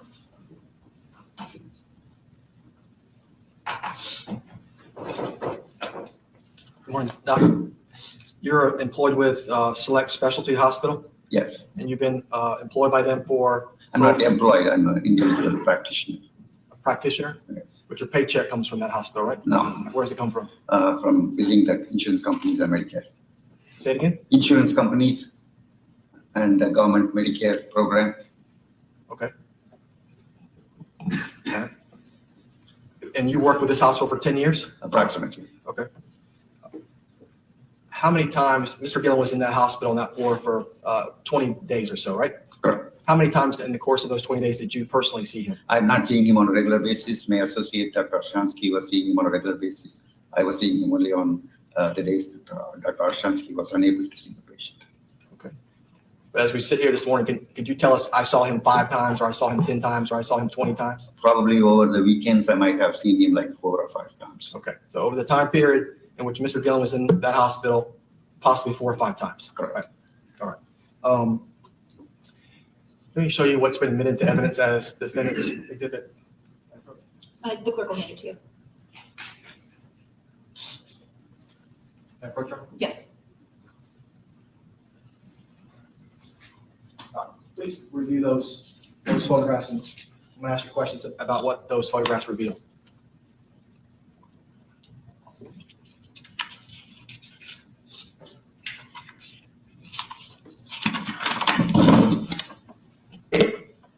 There are photographs of the wounds that he had. Okay. And where are those wounds located on, that's Mr. Gillen's body? Correct. Those are your hospital records, right? Correct. Okay. And where are those wounds located? The wound care team would have documented that in the records where they are located and how severe they were. Where are they located? Yeah, the wound care documentation would clearly state where they are located and the amount of severity. Most of them were in the back. Okay. So on Mr. Gillen's back, right? Correct. All right. And what's the medical terminology for those wounds? Sacral coccyx decubitus wounds. Okay. And are those like ulcers? Yes. Okay. And what are the causes of those wounds? Most of the time, the causes refer to the patient not being able to move, sit, stand, and being on the bed all the time. Okay. So as Mr. Gillen is in that hospital bed, and he's a heavyset man, right? Mm-hmm. Do you recall how heavy he was? I cannot exactly tell you how heavy, but he was on the side of obesity. Obesity. He met the criteria for obesity? Correct. Okay. All right. So he's obese and he's laying in a hospital bed, right? Correct. And these wounds are on his But back, back, yeah. butt and back, right? Correct. Are the wounds on his nose also the same kind of ulcers? No, the wounds on the nose are not from the pressure. It is probably related to his procedures that he had. Okay. So as it relates to I guess the ulcers on the back, they would get progressively, I guess, worse as he lays in the bed, right? Correct. They're not going to get better. They're going to get worse, right? Correct. Okay. And is it fair to say that these ulcers, they're very, very painful? Depends on whether they are deep enough to cause pain. Well, looking at those pictures, They could be. tell the court in potentially, medical terminology how bad those wounds are. Yeah, they could be potentially very painful. Yes. Very, very painful, right? And so as far as treatment is concerned, for those kind of wounds, would you administer a lot of pain medication, right? We usually treat these patients with frequently rotating them in the bed using special mattresses, in addition to reasonable pain control. Okay. Now, when the court looks at those pictures and you see browning on the wounds itself, what does that reveal? It means it's a scar formation. Scar formation? Yes, scar. Yes, scar. Could you tell from those pictures, is it an infection as well? It's difficult to say because the infection could be buried underneath the scar tissue, but I definitely see necrosis on top of the wound. That means the tissues have been dead. And do you have to cut that out from him? Correct. To be able to see the bottom of the wound. Yes. So who would do that? A surgeon at the hospital? Usually it is the surgeons or the wound care doctors who regularly round on these patients. So you would not be involved in actual treatment of those wounds? No. But it actually someone has to cut the stuff out of his back area. Yeah, either that or they have what we call chemical debridement, where they use certain medications to take the slough off. Okay. And then I would assume that if that wasn't done in this case, right? Not that I'm aware of. Okay, so he still has those. Okay. And then for treatment, you would give him pain medication and also recommend that he position his body off the wound itself, right? Like lay sideways on the bed, right? Correct. All right. Did you ever see him laying sideways? No. Okay. In addition to that, he had a trach, right? Mm-hmm. And tell the court what a trach is. Trach is a device where you directly use the trachea, the breathing pipe, where there is a small hole, and the device is placed into that to help them breathe without difficulty. Are you aware from reviewing the medical records that Mr. Gillen had multiple organs inside of his body, obviously, that were also failing, right? Mm-hmm. Yes? She's taking down everything you say. But say it again? He had multiple organs that were failing him. Yes, he has organs that were failing, yes. Okay. Mr. Gillen, he could not breathe on his own, right? He was breathing on his own, but he had to be helped with the tracheostomy. Okay. He was not on a breathing machine. Now, I think you mentioned a few minutes ago that Mr. Gillen and Miss Gillen could just simply leave the hospital, right? Or be Baker acted. That was an option they had? Yes, if there is a active suicidal thoughts or ideation or a plan, we usually Baker act patients to keep them not have access to those. Okay. But Mr. Gillen was an obese man, right? Mm-hmm. Miss Gillen did not have the ability to transport her husband outside, right? Well, if they absolutely wanted to leave the hospital and go to another facility, things could have been arranged for a safe transfer to another place where they wish to go, not to the house. He was absolutely not capable of going to his own home. And so that's why, and based upon your 10 years experience, that's why they were not permitted to go home, right? Because he had a trach as well, right? Yes, he had a tracheostomy. He was not mobile. Mm-hmm. He could not have been discharged home, but that doesn't mean that he could not have gone to another facility of their choice. Is there any, in reviewing these 1,000 pages of medical records, is there any indication in the medical records that you or any employee at Specialty Select ever had this conversation with Mr. Gillen and Miss Gillen as far as end-of-life options? Well, I have had verbal information from the other doctors that they did talk about comfort care, and the main issue from what I heard was the patient and his wife wanted him to be able to eat, and due to his repeated episodes of taking food into his lung, he was told that that's not an option, unless he chose comfort care, where he can be kept comfortable. Okay, that's a good point. So Mr. Gillen couldn't even eat, right? Yeah, could not eat, and his food was withheld because he was noted to be taking it into his lung. Okay. When you saw him, I guess those 4 or 5 times during this 20-day time period, did you ever see him with mitts on his hands? Probably, yes. And tell the court what the mitts are for. The mitts are for the patient safety, so they don't pull out medical devices, including the tracheostomy. Okay. Are you aware from reviewing those medical records, the effects of the various pain medications to Mr. Gillen, what effect that was causing to him? I don't understand your question. Can you? So there was pain medication administered to Mr. Gillen, right? Over these 20 days, right? As a result of administering that medications, are you aware of any bad side effects, such as causing him hallucinations and him doing things to himself? Potentially, all medications that interfere with his nervous system can do that.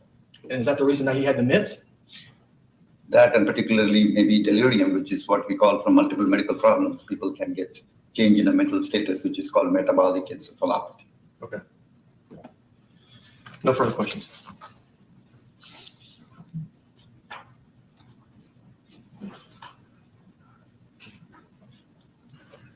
Now, you brought up something, doctor, about the swallow that he was trying to. The goal of the patient is to reduce his swallow level, correct? Correct. And part of that is his ability, he needs to be able to eat independently, swallow independently. Now, does Select Specialty and members of the medical care team offer swallow studies? Yeah, they have had swallow studies and evaluations, and they recommended not to have any feeding at that point in time because he was taking it into his mouth. So you're aware that he did actually have an initial swallow study, he just at the time just didn't do a good job, or he just wasn't capable of eating solid foods and drinking water and stuff. Because I guess, sorry. Yes, I'm sorry. No problem. I know you're not used to being in the courtroom. Now, the defense counsel pointed that out. I want to show you, going back to those medical records, that's page 1673 of the medical records, and I just want to show you this treatment note in particular. You just review that medical note on January 20th, 2023? Yes. Wife is unhappy that the patient cannot eat or drink and complaining to multiple people, attempting to get her way, even though she has been educated multiple times about the aspiration risk by this speech therapist. Okay, so that essentially means that Ms. Gillen went around, complained to numerous hospital staff that she wanted to study, but based upon his medical condition at the time, it just couldn't have been done. Correct. But she still wanted to get her way. That's what I hear from the notes. All right, and again, having spoken with the team, Ms. Gillen was informed about hospice. I don't know specifically hospice, but at several times they was informed about comfort care, which is a step towards hospice. And you work in, it's a step down from ICU, but it is still a critical care unit. Correct. Are you able to treat bed sores? Are they able to? Yes. Okay, so this is a treatable condition. Correct. This is something not out of the hands of Select Specialty at this hospital. No. Is it in fact kind of a common condition with individuals that may come into that unit? Yes. Is it a slow?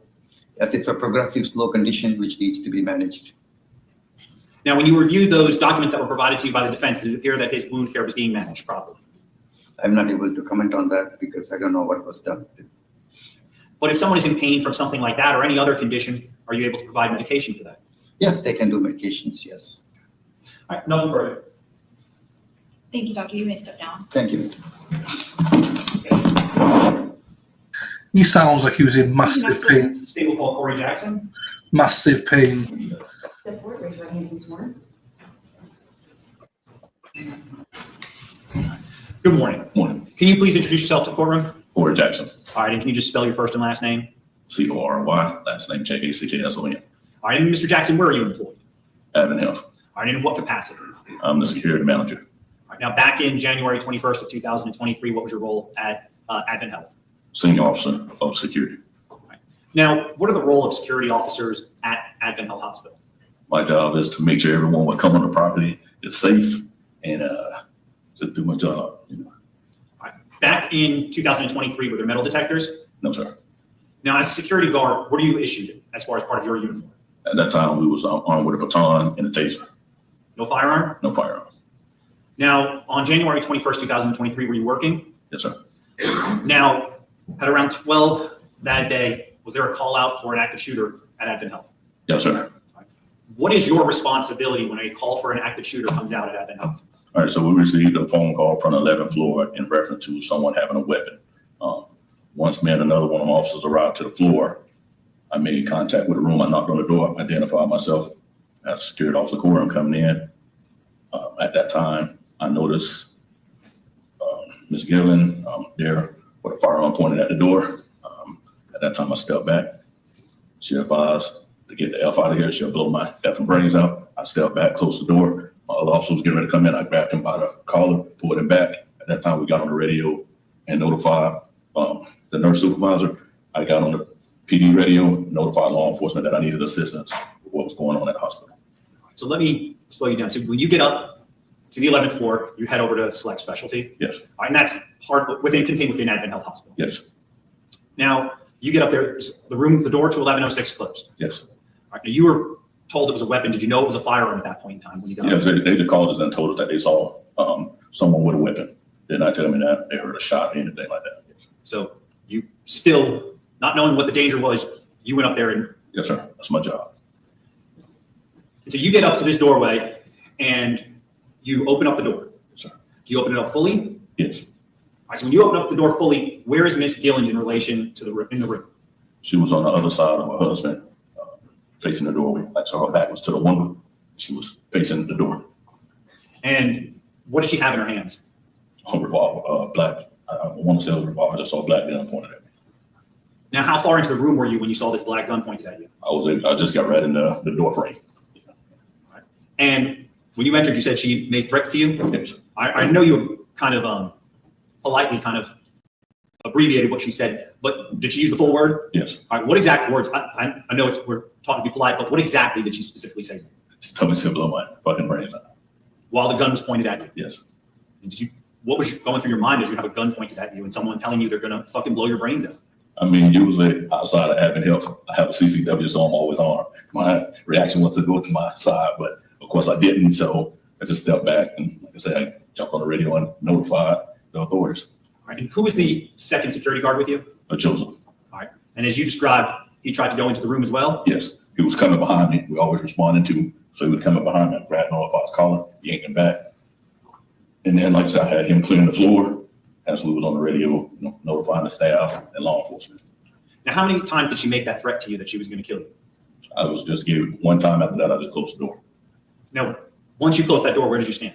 On the side, just to make sure I didn't know if it was a threat going to come out of there or anything like that. So I just drew my taser at that time and just stood there until law enforcement arrived. All right, so without a firearm, armed basically only with a taser, as you described, you stayed outside that door? Yes, sir. To protect the patients and the employees of Advent Health and Select Specialty? Yes, sir.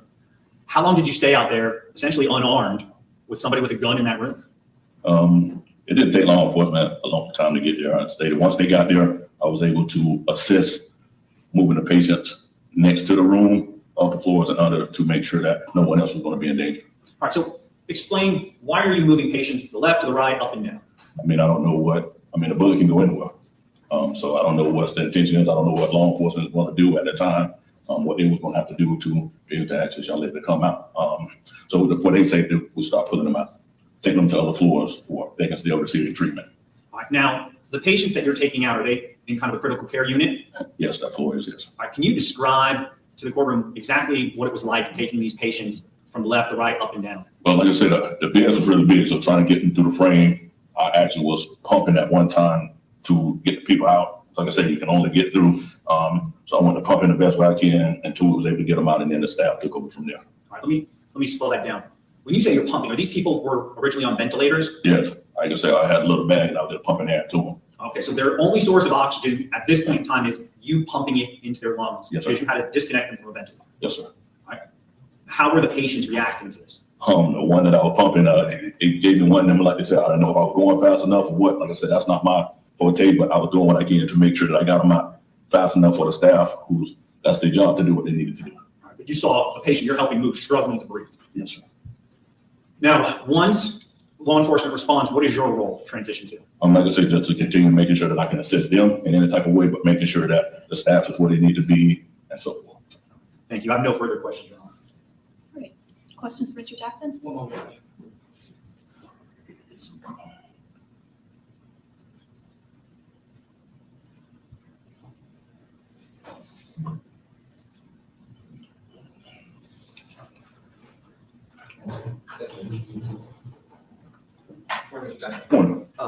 You said when you first entered the room, was Ms. Gillen, was she standing up or sitting down? She was sitting down. Okay, and was the firearm already pointed towards the door area? Yes, sir. Okay, and I think you said the first thing that she said she was, get the F out. Yes, sir. Okay. And I think your testimony was that you provided some medical care to some of the other patients on the floor? Okay. No, was that what you testified to a minute ago? Pumping air into him? Yes. I'm sorry, sir? Yes. Okay. Prior to today, have you told anyone previously that was what you did, that you had to provide medical care to any of the patients? I told him that the day of. Okay. Nothing further, Judge. Thank you, Mr. Jackson. I just want to be clear. She didn't tell you to leave the room, did she? No, sir. What did she tell you? She blew my fucking brains out. Nothing further, Your Honor. All right, thank you. You may step down, sir. Is this a good time to take a 10-minute break or so? Okay, we've been going almost an hour and a half, so we'll be in recess for 10 minutes and we'll be back. All right.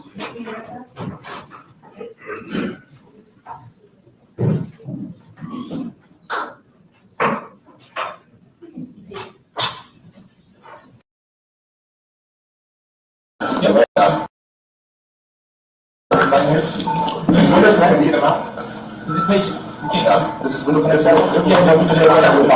back next to the road. You don't want to crossfire shrapnel. I'll give it a push. Come on. I'm just going to ready? Police department. Police department. Everybody show hands. Comes in. That's one.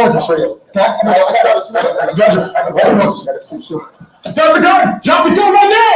Drop the gun! Drop the gun! She said right behind the bear. It's a black revolver. Drop the gun!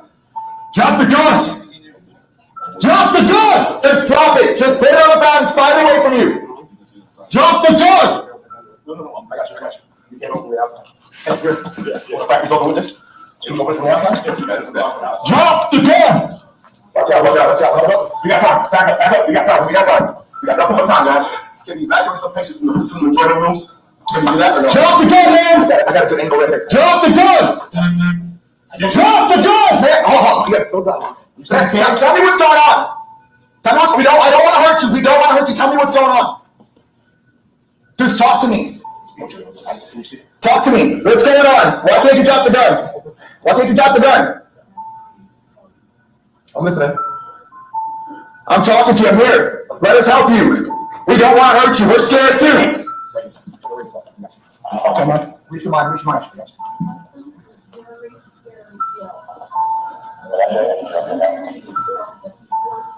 Okay. Yes, ma'am. Okay, so did you do it? Okay, you shot your husband now? Did you shoot your husband? Okay. Do you want to hurt yourself? No, we don't want you to do that. Can you please let us help you? We can work our way out of this, okay? Man, we're not going to hurt you. No, ma'am. How old are you? Man? Okay. You have kids and grandkids? You have kids or grandkids? Okay. Do you have any family in there? Okay. What's your name? I'm asking you.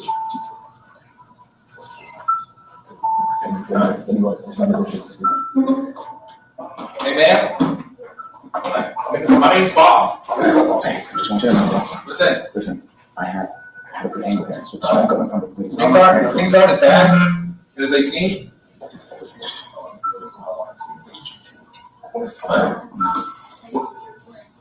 Okay, can we talk up a little bit?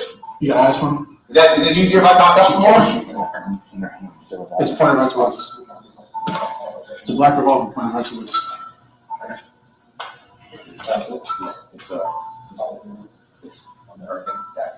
No, I have not. Hey, listen, man. I understand that what's going on right now is a lot to process. It almost seems overwhelming, but we can talk, okay? From here forward, it's just talking. That's all. Nobody's here to hurt you. All right? Absolutely not, ma'am. I promise you. No, put your hand in.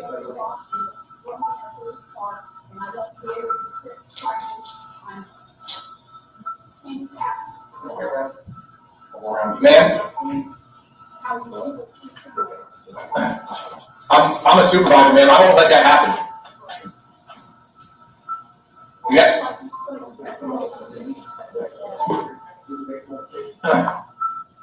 I'm not a doctor, so I don't know what was going on and why he wasn't getting any better.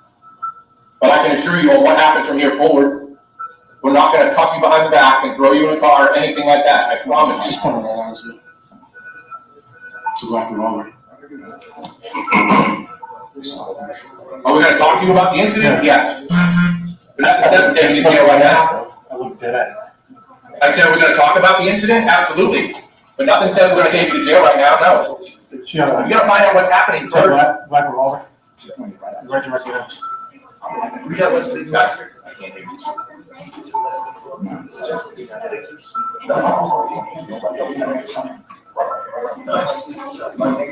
Clear out, go fast.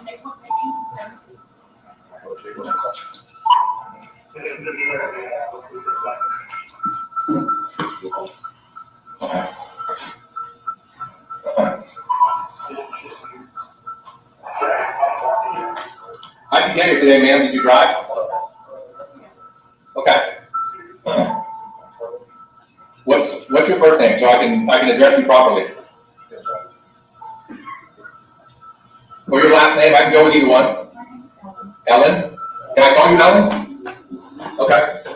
My name's Bob, like I said. So if you have any questions you want to talk, I'm not responding. You just call my name out, all right?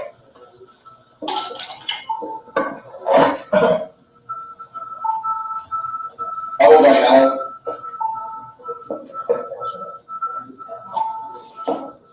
Okay. You're the same age as my mom. I heard you telling them earlier you don't have any family here or anything? I heard you telling them earlier you have no family or anything? Okay. Is there anybody who put the gun down just to talk to me? We're not coming in. Just put the gun down just to talk to me?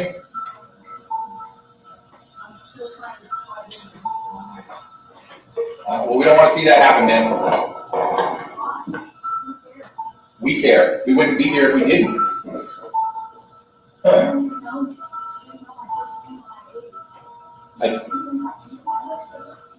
But I do know a little bit about you now. When I signed up to do this, man, I signed up knowing there's going to be people that I can help that I've never met before, and I'll probably never see again. And it's about helping people. That's what this is about. I don't care what the news shows you. We get in this line of work to help people, and that's why we're all here. Okay?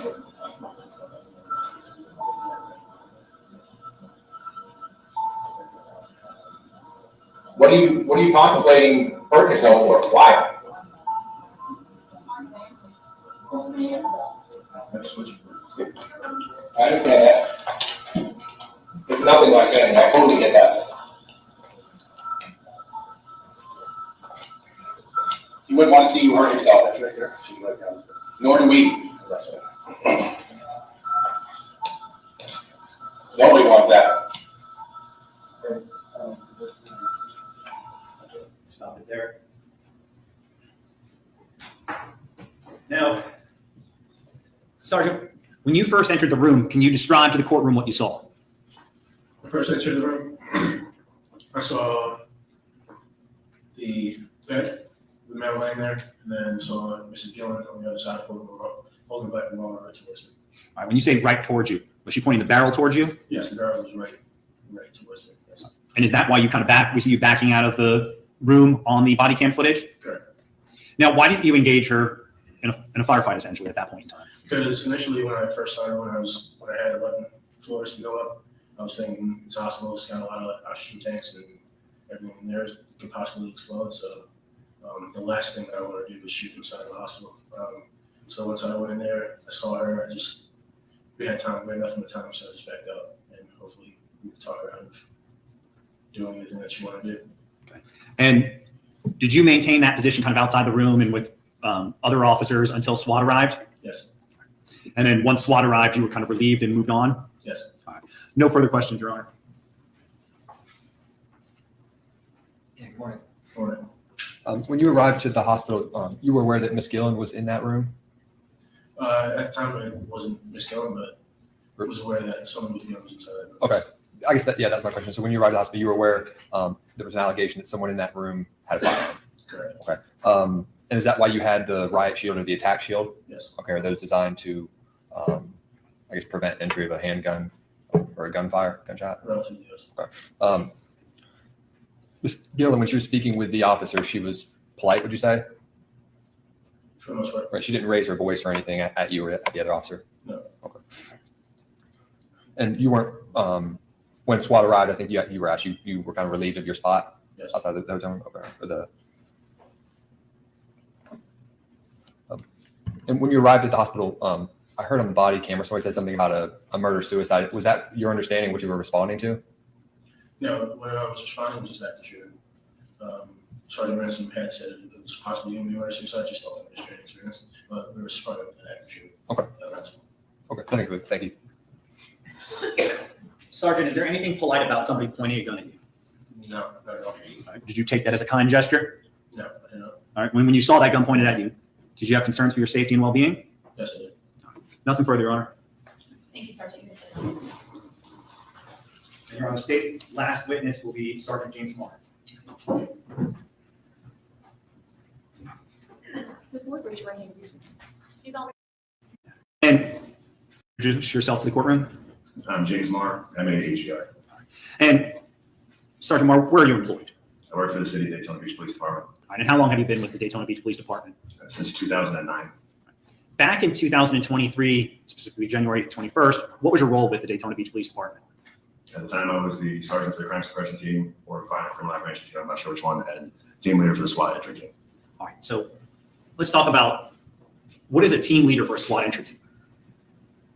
So most people think of SWAT, they think of just one team. It is a big team, but there's multiple teams inside of a SWAT team. So you have an entry team that does the actual entering of a structure or a room like this. You have breacher teams to get us through doors, sniper teams. There's different teams.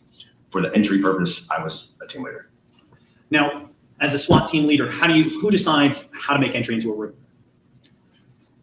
It really depends on the situation. In a situation with this, it's dynamic. I'm sure they had a plan before I showed up.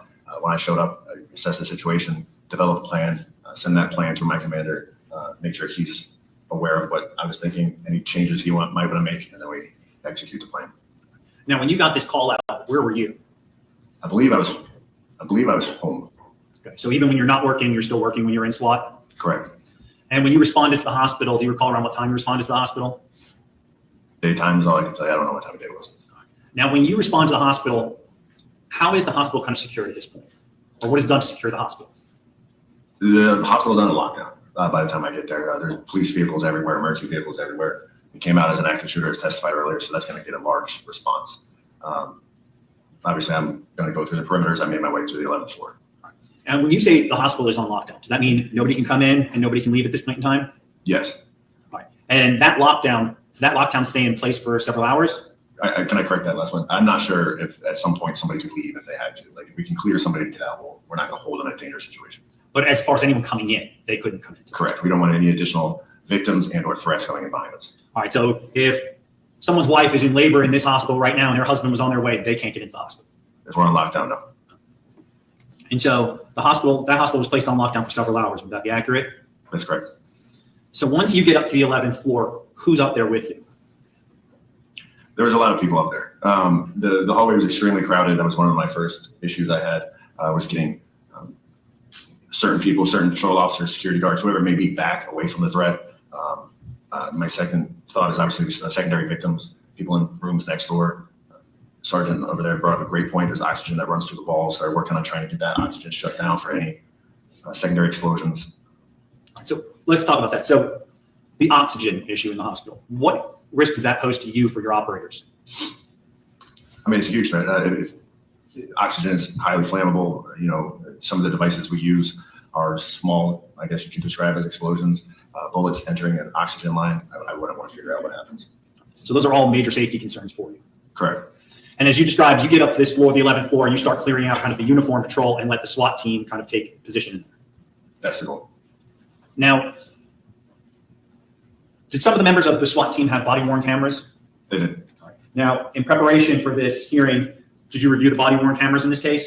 I did. Well, Your Honor, State's going to ask what's been previously marked as State's Exhibit B be entered into evidence at this time. No objection. Okay, that will come in. Space number 2. And permission to publish, Your Honor? Yes.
Yes, that is. Your name right in the name.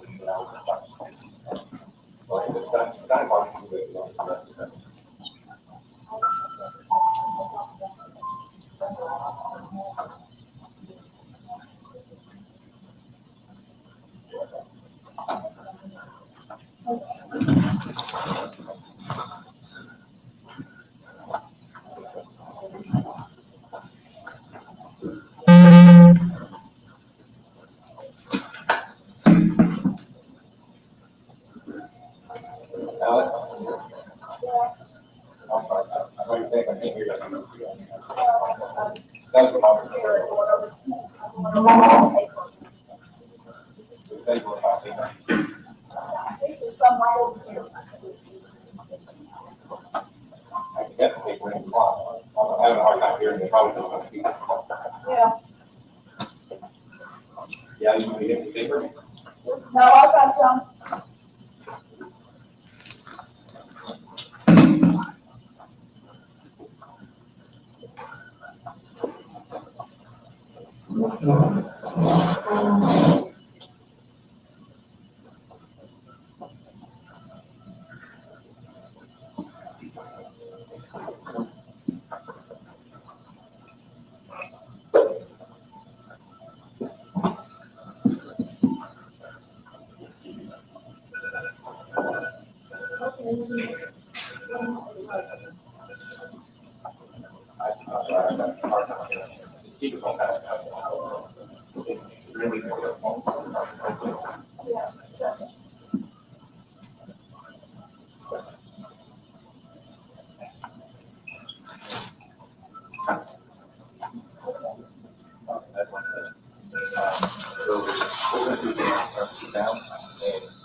I'm just gonna switch to a different angle.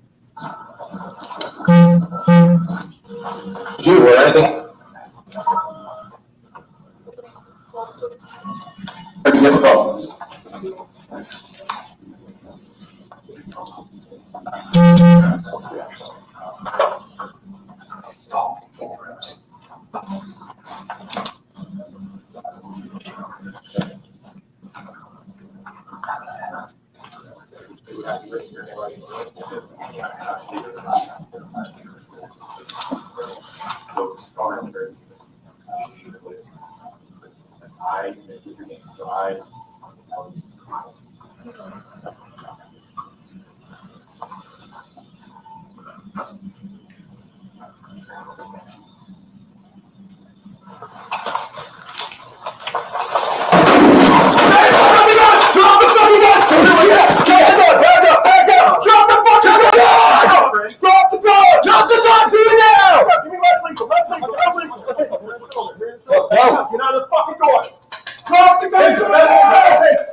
I'm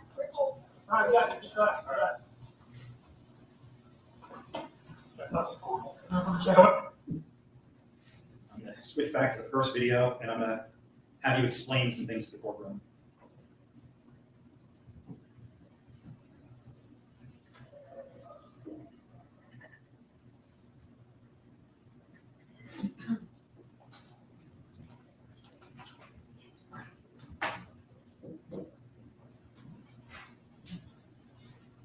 Just a moment.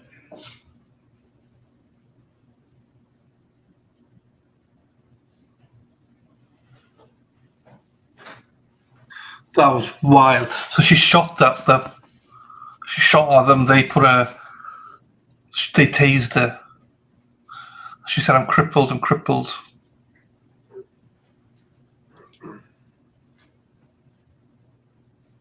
Sorry, just the computer's not being cooperative.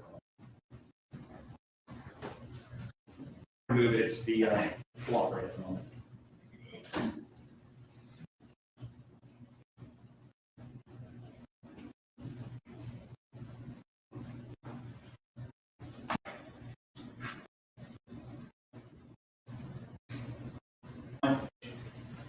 What's the device on the pole right over there that's like kind of peeking into the room? That's what we call a pole camera. So the little soda can shaped thing that's pointing towards the room with the camera, and you'll see that there's a iPad-like device that I'm watching just to get eyes safely inside of the room. And does that device record, to your knowledge? No. And what's the purpose of having eyes in that room at all times? To know where the threat is, to know where the weapon is, to have an idea what's going on inside the room. What efforts were undertaken to have kind of eyes and ears in this room with that first squad? This was the worst case scenario. This is pretty hard. We're 11 floors up. We're being told that if we go into that door, we're going to be shot. Attempted to deploy a drone to get a view from the outside. Something with the glass was too thick to be able to see through, and pilot error. I don't know, crashed it. That was the best and only way I could come up with to get a visual. All right, and you described threats of being shot. Who was threatening to shoot you? Ms. Gillen. And this is now several hours later that we're looking at from when you initially responded. Would that be accurate? Yeah, I would say I was there for probably 2 to 3 hours. Now, during this time, so if we look in the left-hand corner of the screen, we see one of the SWAT operators. He's holding something in his hands, like a little canister. What is that? That's a diversionary device, commonly referred to as a flashbang. You can see that there's a little nipple at the top of it that tells me that that is an arm. And so what was the plan that you had developed and that was approved by command staff to make entry into this room? So I don't want to put command staff out there. I want to say command staff, but my SWAT commander was aware of it. However, Ms. Gillen didn't want to put the gun down. Negotiators worked on her for hours, developed a plan to get her to write an apology letter, I believe it was, in which we were hoping that she would put the weapon down. Our goal was to end this peacefully, no more loss of life. Initially, you'll see me giving hand signals where the gun is. She was not wanting to put the gun down, attempted to write with the gun. So let me slow you down. So the whole purpose of her writing a letter was the intent that she put the gun down, use her hand, and would you? Correct. And at that point in time, when she's doing this note, writing this note initially, she doesn't put the gun down. Correct. Now, eventually we see you making other hand gestures throughout this video. What are you doing with those hand gestures, other than, as you described it, pointing where the gun was, and explain to the other operators where she's pointing currently? So I'm communicating with the other side of the team. Everybody knows their plan, and I'm changing the plan as we go or letting them know what I can see. When you're going like this, at that point in time, I was telling them, this is the threshold, this is the door, there's a bed with the body on it. She's on the other side of it, pointing the gun towards the door. And that's what I was trying to portray to the operators on the other side of the door. And when you kind of give a signal for entry, what made you, or what prompted you to get that signal for entry? She finally put the gun down. So she put the gun down, like literally out of her hand. Out of her hand on the bed and was going to write. Now, when you hear the flashbang being deployed, you hear that bang, but you also hear a second bang. What is that second bang? She shot at us. That shot went into the ceiling. Correct.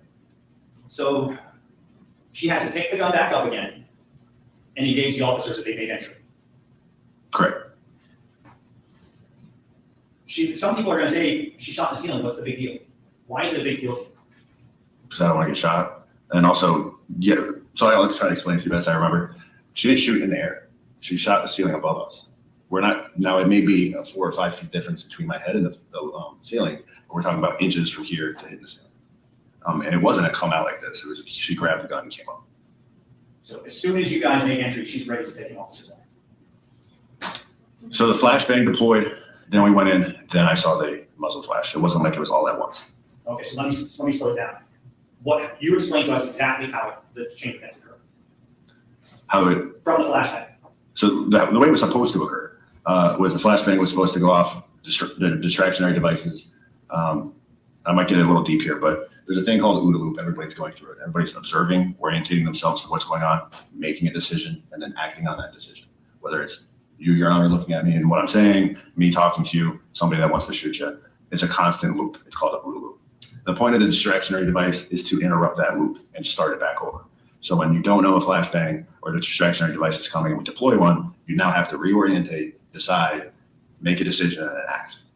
We were trying to take advantage of that OODA loop with that big grenade launcher thing that you saw, which is a grenade launcher. It was loaded to fire non-lethal baton rounds, foam baton, and the point was that was while she was stuck in the OODA loop, we were going to shoot her in the shoulder with a foam baton to keep her off that gun, try to make entry and get to her before she can grab the gun.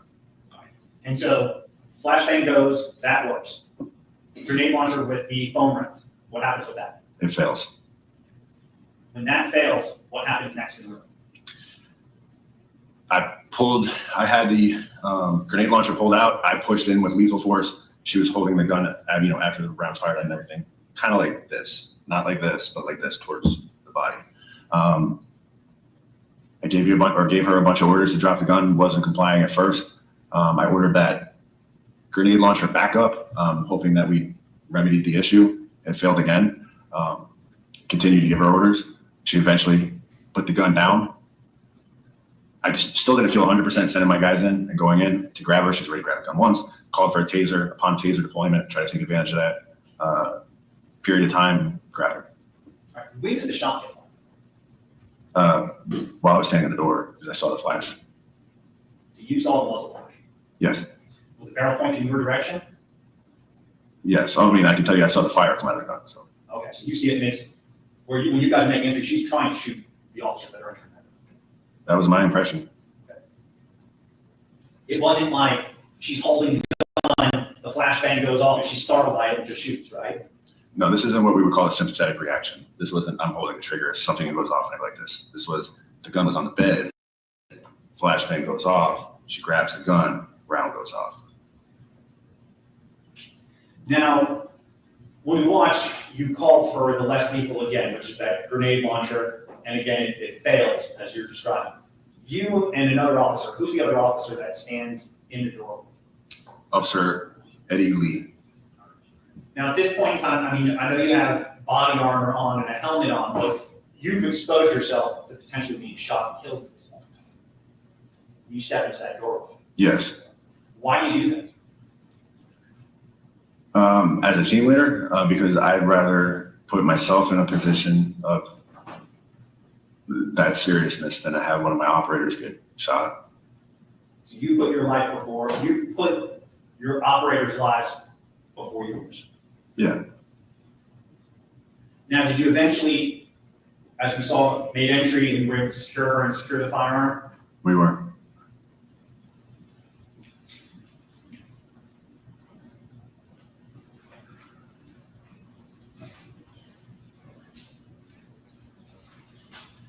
I'm going to approach what's been previously marked for identification as states exhibit D and E. As you were describing to the court just a few moments ago, she was being instructed to write a note. That would be states E here for identification. This was the note that she was kind of being utilized by negotiator ransom to get her to be distracted and place that firearm down. Is that correct? Correct. All right, and then also recovered by Daytona Beach police officers in the room was a suicide. Do you recall that as well? I did not recover it, but I know that it was recovered by the police department. Your Honor, stated aspects was previously marked for identification states D and E be entered into evidence. Any objection? All right, they will both come in. States D will be 3, states E will be 4.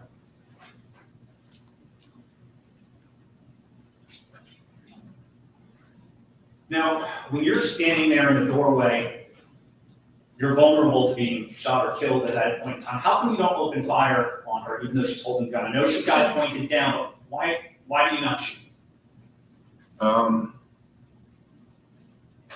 So we're not looking to shoot somebody. I didn't want to shoot you. I don't want to shoot anybody. I can't tell you why I didn't shoot. I've thought about it, and I'm glad I didn't kill you. I'm glad you didn't kill me. But I didn't shoot. That's all I can tell you. I didn't shoot. Just a moment, Your Honor.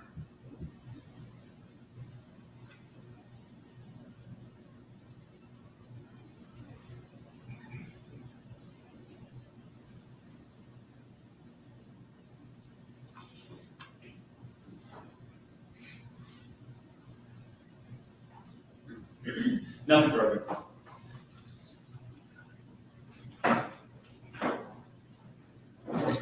Morning, sir. So prior to entering it, you testified that you throw what you call, I think, a flashbang grenade.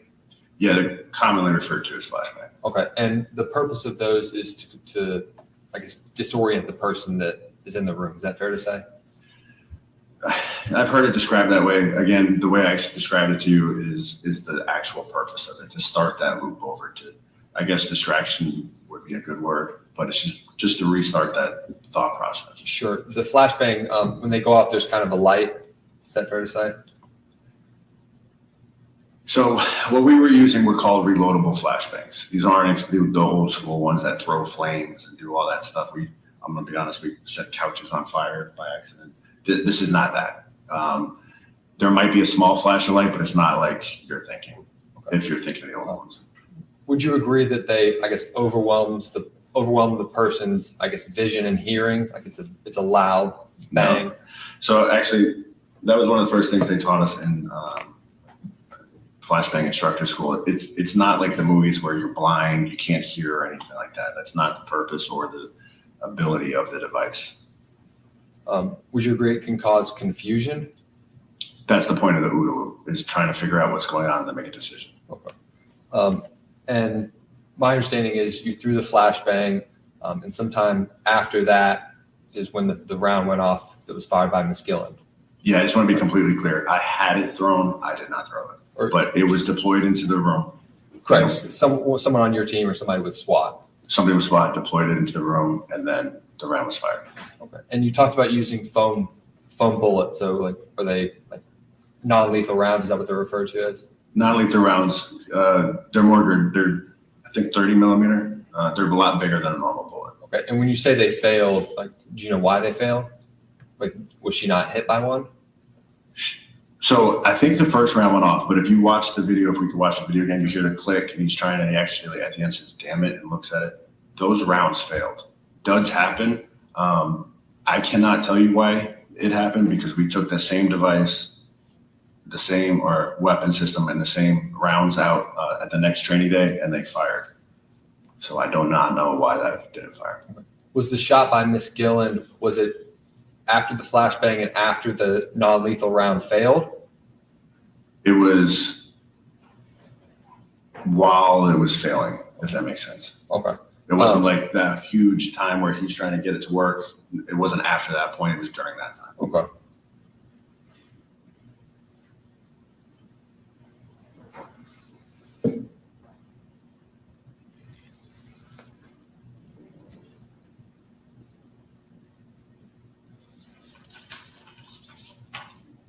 And while you were on scene, I think Ms. Gillen expressed multiple times that she wanted to take her own life. I'll be honest with you. I'm not listening to the conversation. The hostage negotiators are in conversation with them. I'm in contact with my commander, who's in contact with them. A couple of times I may have overheard what she was saying, but I'm really concentrated on what's going on with my guys. I do remember a few things of what she said, but not really the conversation. Okay. And the round that went off, would you agree, based on the flashbang and the confusion that can create, Miss Gillen could have been trying to take her own life at that point? And no, it went off absolutely in the not. ceiling. You would No, not I agree with do that? not agree with that. Just a moment, Judge. Nothing further. Thank you, Sergeant. Have a good night. Thank you, sir. No redirect, Your Honor. All right, thank you, Sergeant. You can Thank sit you. down. And Your Honor, state has no further witnesses. Nothing further. Thank you, Sergeant. Nothing further. You can Thank sit you. down. Okay, let's see what the defense State put has up. no further witnesses. All right. And Mr. Perry. We call Dr. Stephen Nelson, apparently he has a conference, so we need to take him first. He's supposed to be logged out and sitting, right? He's not currently logged on.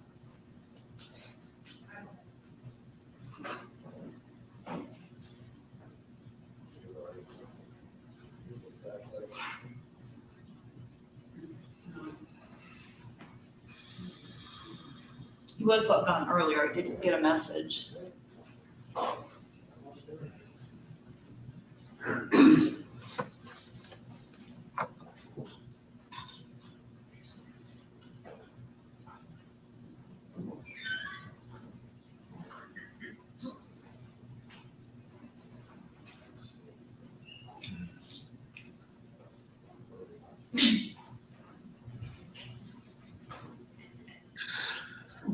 I can't zoom it because we've reached.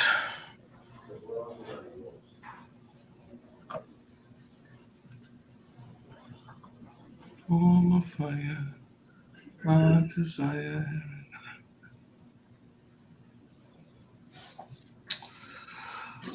I thought this might be interesting to watch this.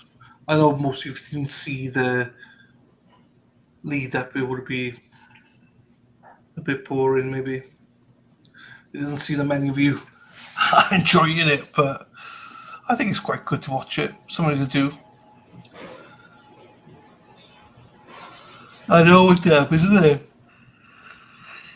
I know.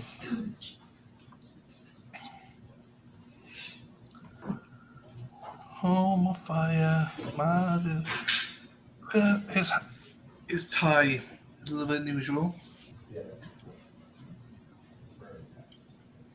Sarapi, Sarapi, Sarapi, P, P, P, P, Sarapi, Sarapi, Sarapi is lovely. Ole, ole, ole, ole, ole, ole, ole, ole, Erin hack, hack, hack, ole, Erin hack, hack, hack, ole, let's go, Erin hack, hack, hack, ole, Erin hack, hack, hack, ole. Oh, okay, thank you.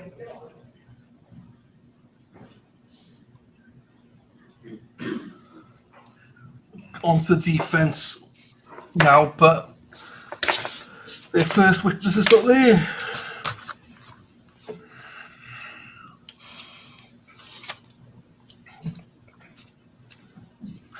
So, for those that don't know, that it's the judge making sentencing, there's no jury or anything. So, the max you can receive, unless the judge, like the plea deal, the judge can look at it and decline it. But the agreement is you get no more than 10 years in total. And it's all the way up to probation, all the way up to 10 years.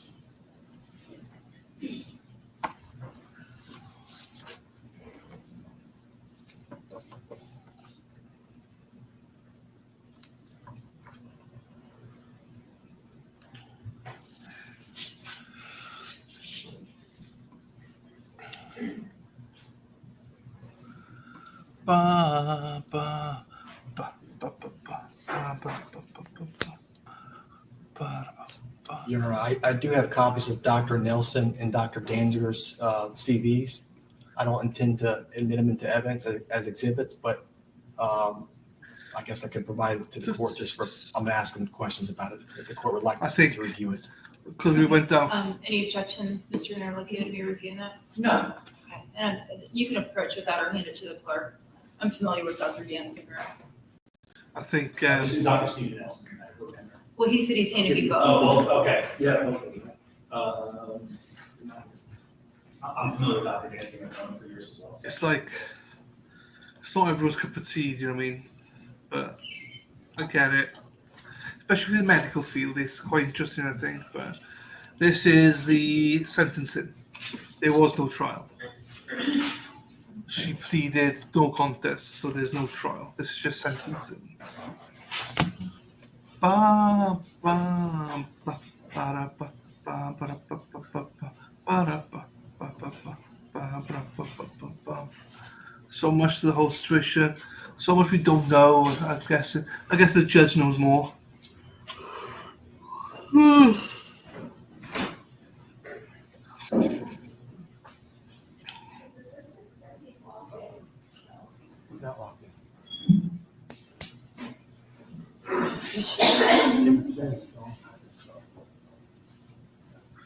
They're trying to get the doctor onto Skype or Zoom or whatever they're using. Zoom. I can't. He's saying he's logged in, but obviously he's not. Can you go up to the top of the green thing and it'll click on that, I think? Just make sure. That is not my meeting ID, so that's the problem. Oh. The courtroom was switched. Oh. It's still her ID. Yeah, so just exit it and do new meeting, please. I think that's how I'm going to No, not join, do new meeting, please.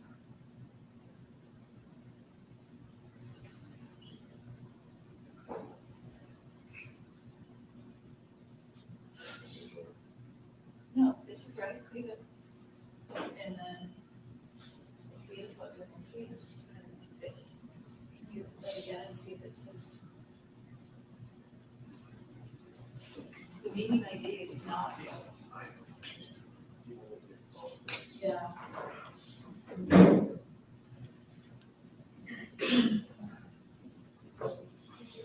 36, 239, 779. The first reason the second has changed, so it's different.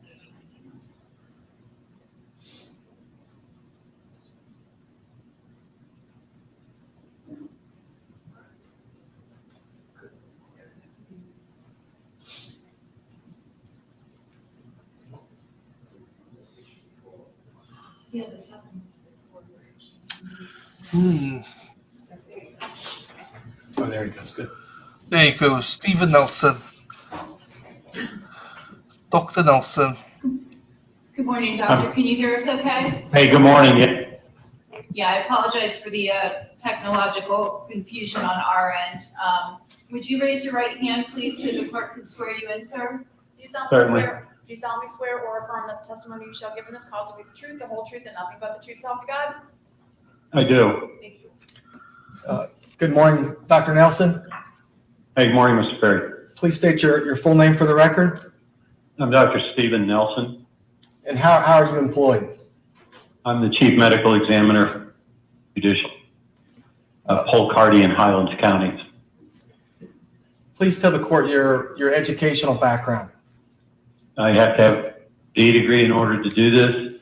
I have a medical degree. I have a master's degree in pathology and a bachelor's degree in biology. And what professional licenses do you have? I'm licensed here in Florida as a physician. Okay. Have you testified in criminal cases before? Yes, many times, hundreds of times. In what capacity? Typically as the medical examiner for this circuit, other circuits around the state, federal courts, and outside of the United States in Puerto Rico. And what specific areas has your testimony related to? I'd be in pathology. And what is forensic pathology? Forensic pathology is how medicine interacts with the law. It involves the medical exam, violent, unnatural death. We're charged under Florida law to certify those deaths. In this particular case, and Ms. Gillen, what records did you review?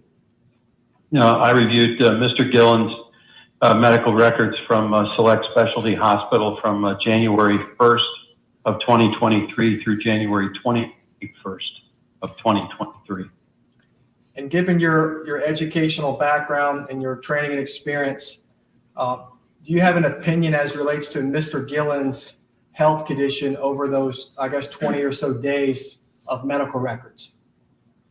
Yes, he has a number of which he's being treated, including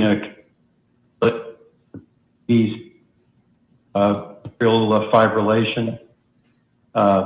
So his health is not in the best of condition for a 77-year-old man.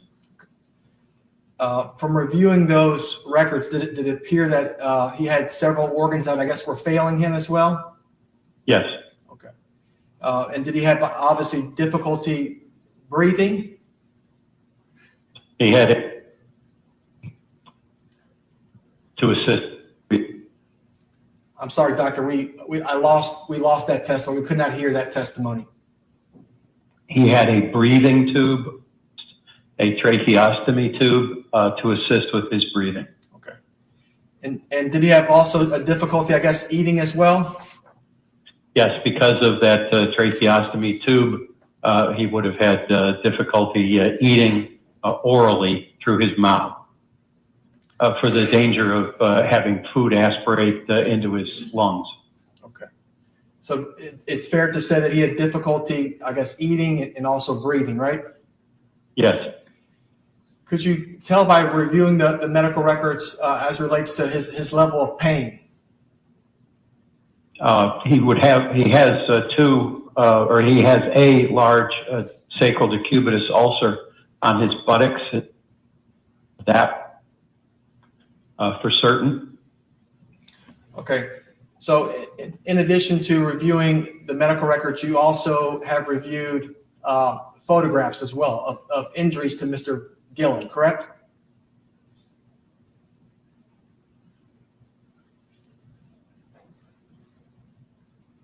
Can you hear me, doctor? I said yes. Okay. Yes. Now the injuries to, I guess the ulcers to his back, describe that to the court. They're on his buttocks in his midline, just below the level of the sacrum, which is the lower part of the spine bone. And they are discolored. They look green in the photographs, which would suggest to me that they're likely infected. Okay. So the ulcer wounds on Mr. Gillen, they appear to be infected wounds, right? Yes. Okay. And it'd be fair to say those would be very, very painful as well? Yes. Okay. From a review of those medical records, could you tell if Mr. Gillen made like any statements to nursing staff or hospital that he wanted to die? Yes, Mr. Gillen had said that he was just done with living and was looking forward to dying, wanted to die. Would Mr. Gillen be a candidate for hospice care? Yes, he would. Okay. And why do you have that opinion? Hospice care is for the typically the last 6 months. It's a Medicare program that's paid for by to be enrolled in Medicare, and you have to be into a grant as such, but it typically takes care of comfort care measures, not curative type, but palliative comfort care measures at life.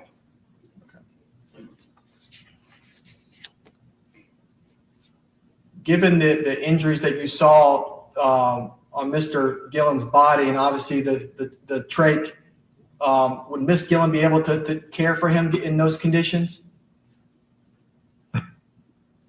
This decubitus ulcer, they're very difficult to heal. Headbound, as Mr. Gillen was, and they are difficult to heal because they are pressure sores or pressure ulcers, and it's the weight of Mr. Gillen's body on those sores from healing. As it relates to those ulcers, do you have an opinion as it relates to were the ulcers getting better or are they getting worse? I would need additional information, but as I say, these are not something that typically heal, that takes a long period of time, and even under the best of nursing care, heal. Just based on where they are, based on the photographs, Doctor, do you have an alternate microphone? You've been cutting in and out since you started, and it's getting worse. no, ma'am, I do not have an alternate microphone. Dr. Nelson, do you have, again, any opinion as it relates to Mr. Gillen, his, over those 20 days, was it getting worse or worse for him or better? Oh, it's not getting better. Mr. Gillen is getting worse, and he's certainly not getting better based on the conditions that he's had that probably lasted a lifetime.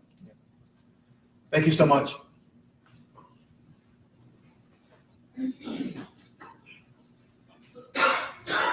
All right, good morning, Dr. Nelson. Hey, good morning. You've had an opportunity to review all the medical records, correct? Yes. All right, and so when you reviewed those medical records, when Mr. Gillen was first admitted, he was kind of suffering from delirium, right? Yes. All right, and that affects your ability to rationally think. Yes.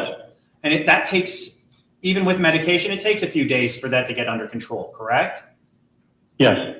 All right, so that would explain when you look at the medical records how when he's admitted on the 1st, he's got delirium, he has suicidal ideations by the 4th and the 5th, but once medical professionals give him the Seroquel and other drugs, by the 6th, he's no longer suicidal. Is that accurate? That question sounded like a statement to me. Is that accurate?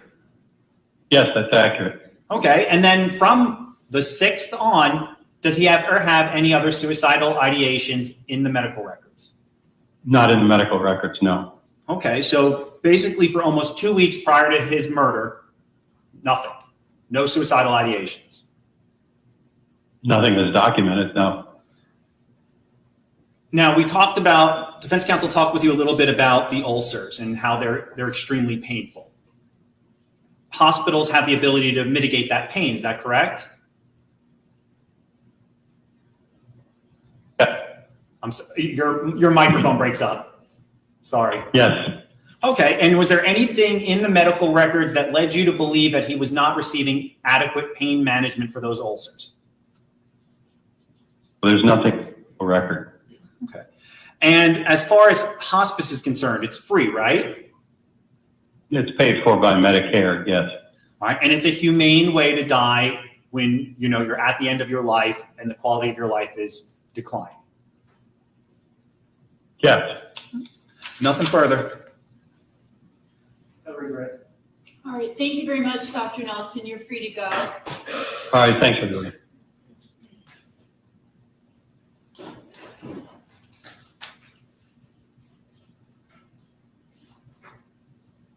All right, who's your next witness? Dr. Danziger. So before I raise your right hand, please sworn. Do you solemnly swear or affirm that the testimony you shall give in this trial will be the truth, the whole truth, and nothing but the truth, so help you God? Thank you. Then can you please follow me? And good morning, Your Honor. Good morning. Please watch your steps. Thank you.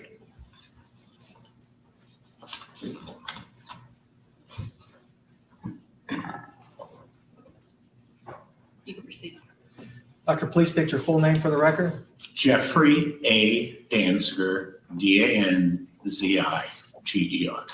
And how are you employed? I am a psychiatrist. Can you please tell the court about your educational background? After graduating high school in South Florida, I attended Harvard College, Cambridge, Mass., graduating with my bachelor's degree in biology in 1978.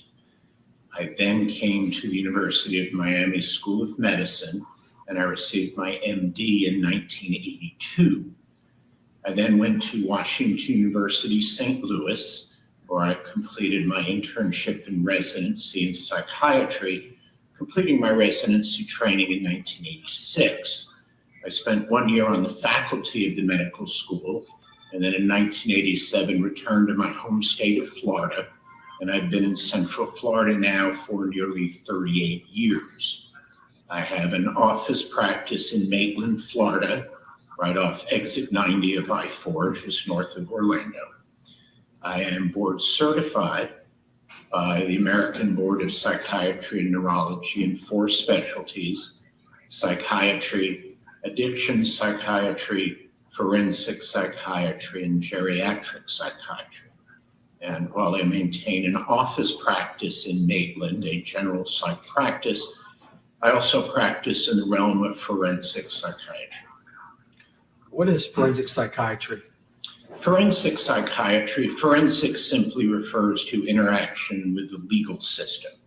So as a forensic psychiatrist, I'm asked to offer opinions to lawyers, judges, juries about people's mental state as it applies to some legal situation. It might be a criminal case, such as the matter today, might be a civil case, might be a probate case involving a will contest, or might be a fitness for duty assessment. So it's simply offering opinions about people's mental and emotional state in a legal setting. And you testified in criminal cases, civil cases, and also have you testified in federal court as well? I have. I've testified throughout the state of Florida, essentially from Key West to Pensacola, and have also testified and been qualified to do so in federal courts throughout the state. As it relates to Ms. Gillen's case, how were you involved? I was asked to see her by your office shortly after her arrest on these charges. And initially I was asked to evaluate her. It was in early February 2023 regarding her mental state at the time, what psychiatric disorders she suffered from, the risk of violence, and initially it was also with regard to whether she would be safe to be released into the community on bond, which ultimately was granted by the court. And when conducting that evaluation of Ms. Gillen, did you take into account her medical history? I did. Okay. And can you tell the court what is Ms. Gillen's medical history? Ms. Gillen has a complex medical history. She has a number of chronic illnesses, meaning they've been present for many years, and that includes diabetes, severe osteoarthritis, hyperlipidemia, reflux disease, and chronic obstructive pulmonary disease. In addition, she has a history of breast cancer. First bout was 1979 with a mastectomy and reconstructive surgery. There was a recurrence of breast cancer in 2018, which again required a mastectomy and further treatment by oncologists. Further complicating her history are multiple orthopedic procedures. I believe she has an artificial hip on the left, a pin in the right hip. She has rods in both femurs, and I believe she had a right knee replacement. So because of that, she walks or ambulates very slowly with a walker. There are elements of chronic pain, and because of the arthritis and the various orthopedic procedures, it interferes with her sleep. So this is someone who's now 78 years old and has a complicated medical history. When doing the psychiatric evaluation of Ms. Gillen, do you also ask her questions as it relates to her substance abuse history at all? Yes. Okay.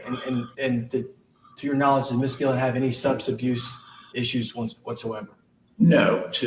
There was no history of any issues with the abuse of alcohol, no histories with the use of street drugs, no history of the misuse of prescription medications. To be precise, she might occasionally use CBD gummy to help with sleep and pain, but all of that was legal and authorized. No hit, and those only perhaps twice a month.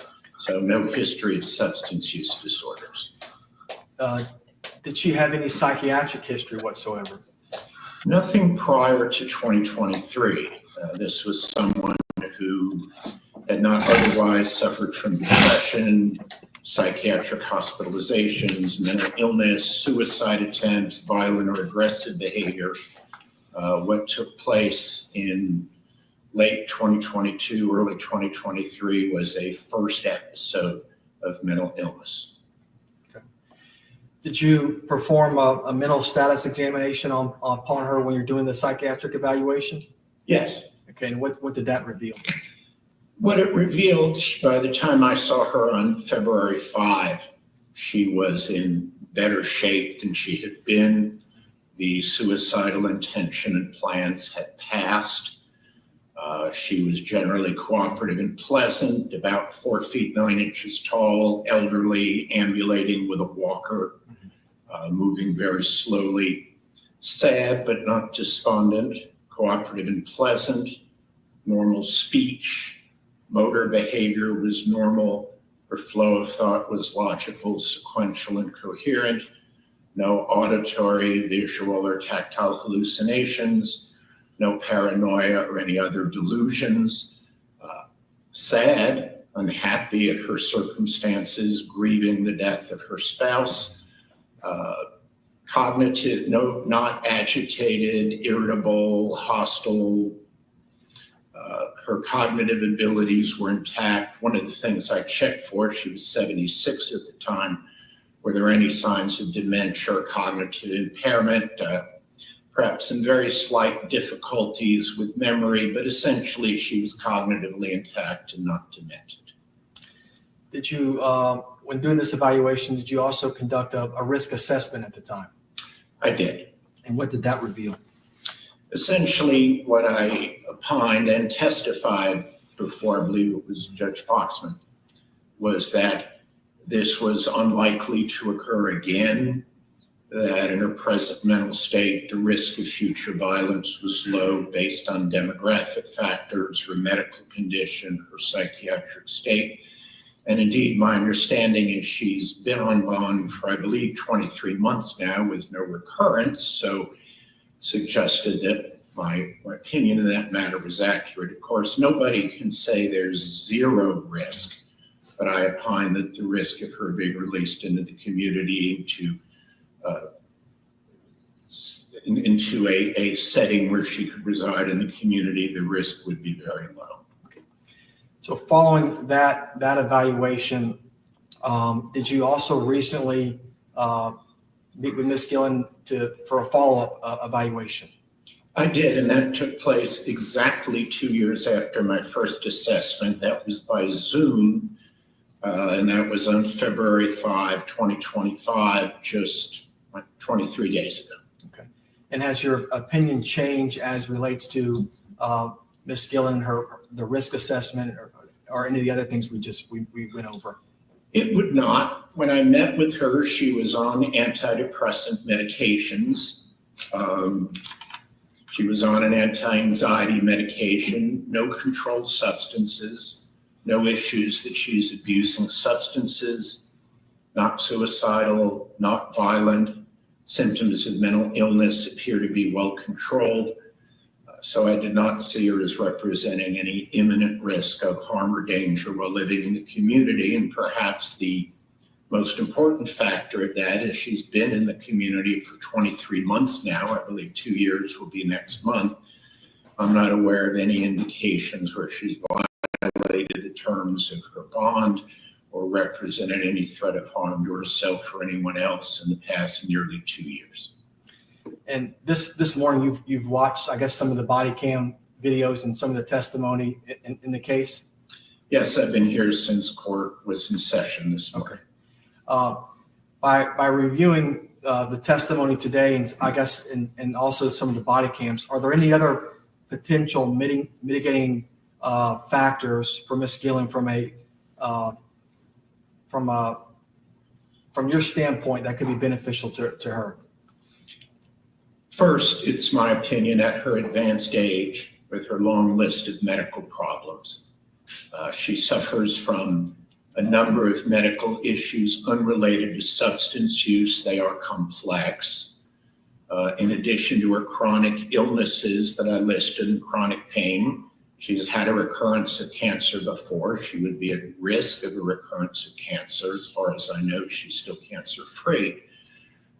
This is someone with multiple medical problems, limited functional ability, only likely to get worse as she ages, and that may be a factor the court wishes to take into consideration in the calculation of determining her disposition. Further, it's my opinion at the time of this incident back in January 2023. I saw Ms. Gillen, of course, barely 2 weeks after the incident, so I spoke with her about her mental state at the time. She wrote a suicide note. Essentially, this was a murder-suicide where she did not go through the suicide, ultimately leading to what we saw today. I was not of the opinion this met insanity criteria, and I'm not offering the opinion to the court either then or now that this met the strict criteria for insanity as defined in the Florida statutes. However, it is my opinion that at the time of this incident, Ms. Gillen was significantly psychiatrically ill, suffering from a major depressive disorder of suicidal proportions, triggered by the decline of her husband of 53 years, his suffering, her belief that without him she should die as well, that he was suffering and his life should end. I'm not excusing it. I'm not saying it met criteria for insanity, and I understand the fear and distress her actions caused to others. It's evident from the testimony I heard today and the testimony of law enforcement and the various hospital employees. But it's my opinion her mindset was so altered in the prism of her extremely depressed and suicidal state. Her judgment and reasoning was altered. She justified in her mind, I'm probably going to die anyway and will be better off, the both of us. So it's my opinion her ability to appreciate the criminal nature of her conduct on that day was substantially impaired. And I offer that opinion for the consideration of the court as a potential mitigator to consider in determining the disposition of Ms. Gillen. No further questions.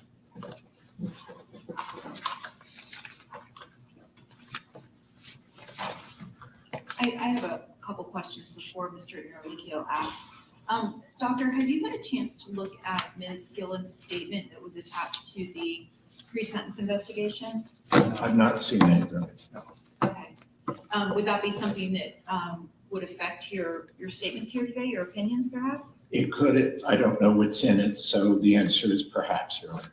Okay, thank you. You can go ahead, Mr. Enriquez.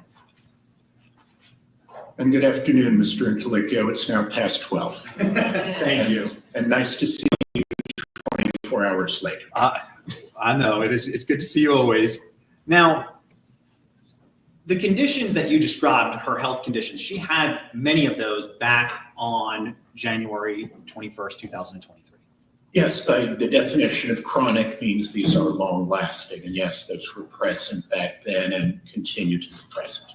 All right, so even with those medical conditions, she was able to retrieve a gun, buy ammunition that morning, go to the hospital, kill her husband, threaten hospital employees, and fire a round at the cops. I mean, just because she's older and has these medical conditions doesn't mean she's harmless. Wouldn't you agree? That's correct. And I'm not opining as to harmless. I'm opining as to future risk. Now, you'd agree, and I think you've already stated that her actions that day did cause harm to the others, as you've heard from the nurse and from other employees at the hospital, that how it's impacted them. I have no doubt of that. And just because of her age and her health conditions, you would agree she doesn't get to get a free pass. She still deserves to be punished for her crimes. And of course, that's an issue for the judge to determine. I know we're here today on the sentencing and her disposition will be determined. I'm not, certainly, and I wanted to say that on direct, I'm not opining as to insanity or any sort of pass. We're here to sentencing. There will be some disposition which Your Honor will calculate and decide. And as you described it, because she's medicated now, she's no longer suicidal. She's not suicidal now. As of when I met with her on 23 days ago, I did not see a risk of suicide or the need for any such intervention. All right. And that's due to the medication that she was taking? Depressive episodes are not always long-lasting. Sometimes they remit spontaneously, but it's a wise idea, in my opinion, that she is on appropriate antidepressant medication. I think that's a wise strategy by her treating physician. And same goes for Mr. Gillen, though, right? He came into that hospital. I don't know if you're aware of this. Did you review any of the medical records as it relates to Mr. Gillen or have any understanding of that? I've not been supplied with the medical records, but I certainly heard the testimony today that he had a number of severe medical problems in the discussions of hospice, meaning his condition was likely terminal, and that there were references to suicidality.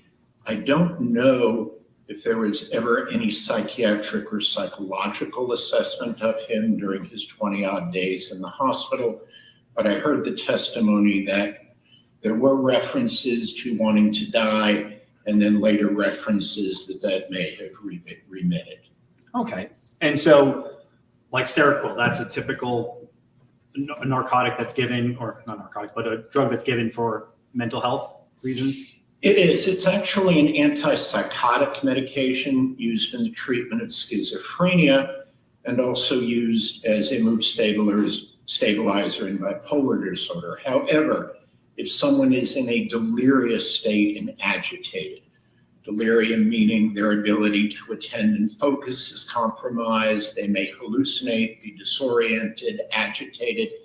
Seroquel can be used as a short-term measure to help control the agitation while the cause of the delirium is identified.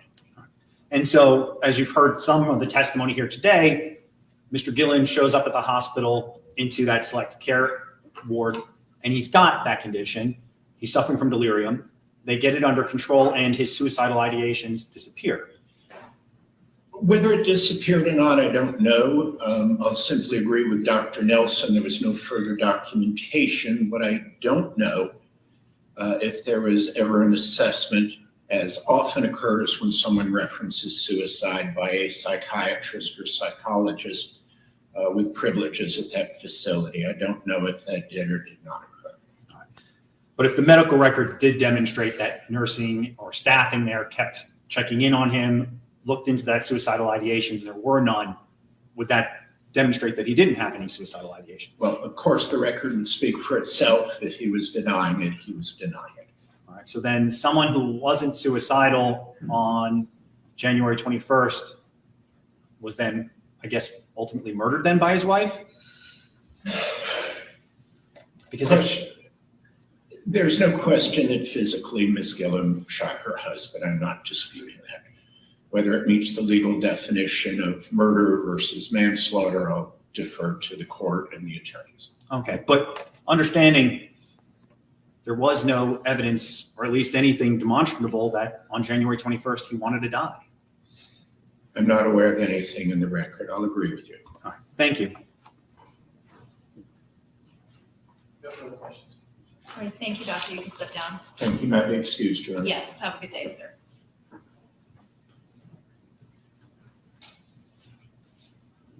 Oh, Attorney Ray. I'm sorry? Mr. Ray. Mr. Ray, okay. Mr. Ray. Do you solemnly swear or affirm that the testimony you shall give in this cause will be the truth, the whole truth, and nothing but the truth, so help you? I do. Thank you. Please hold yourself and sit close.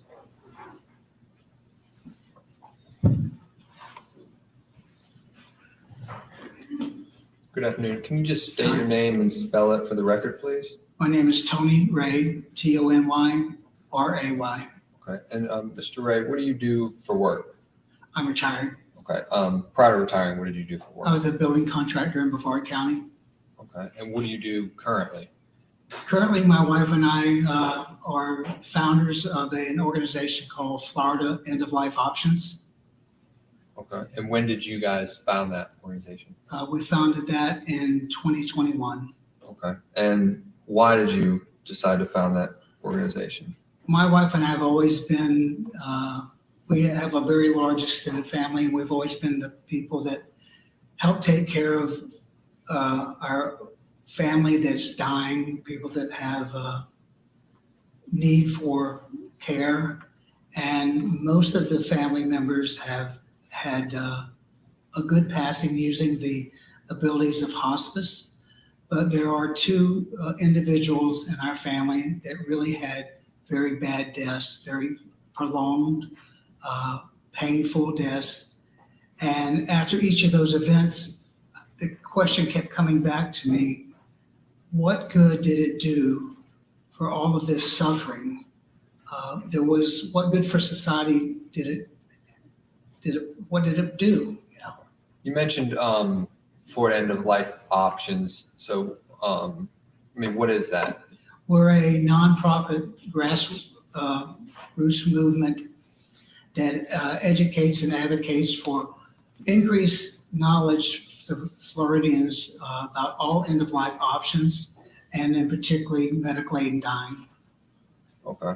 And I guess the purpose of the organization is to promote and educate. What else? It is to promote, to give everyone all of the correct information about things from hospice, palliative care, palliative sedation, VSED, and what's not legal in Florida, medical aid and dying. Okay. And so in Florida right now, there's currently not an option like that, correct? No, there's not. Okay. What's the status? Is there legislation regarding that? We are having efforts to get legislation passed. There was a bill filed in 2020, right at the beginning of the COVID epidemic, and that bill never got a companion in the Senate.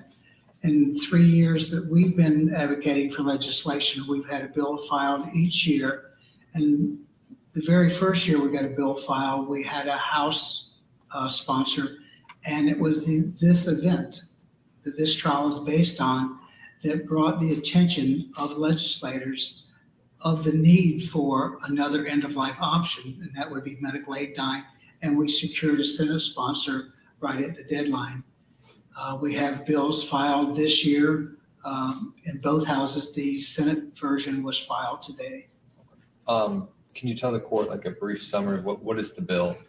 Basically, it's the Florida End-of-Life Options Act, and it allows someone that is has qualified through the strict requirements that they are terminal to be able to request from their physician a medication that they can choose to take at a time, place they're choosing to hasten their death. Okay. And are there other states with this option? There currently are 10 states plus Washington, D.C. that have medical aid dying laws, and there are currently 13 states that have legislation in progress. Is the bill here, is it modeled after some of these other states? Oregon was the original state to pass a medical aid and dying law. It was in 1997, and that was the Oregon Death with Dignity Act.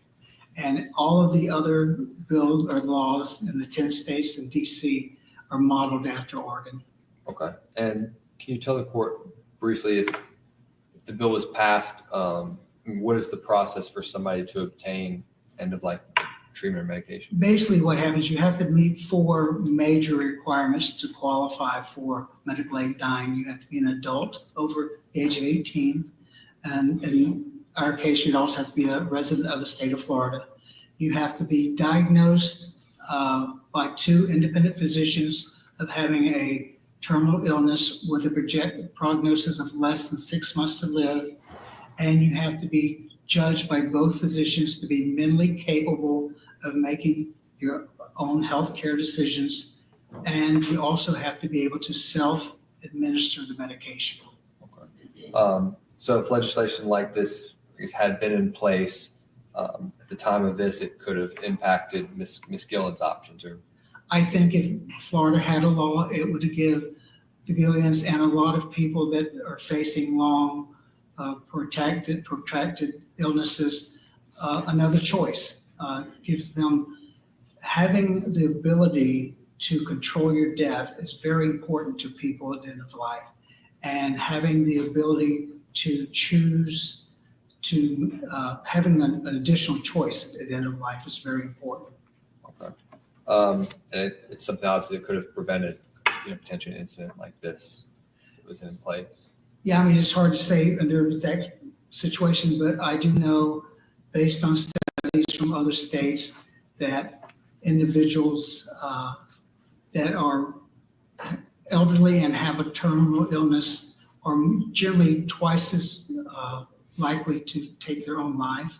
Having a medical aid in dying law gives them another option, one that allows them to take the medication, fall asleep in 2 to 3 minutes, and the average is they pass away peacefully in their sleep in 1 to 2 hours. Okay. I don't have anything further for you. Thank you, Mr. Ray. They've answered questions.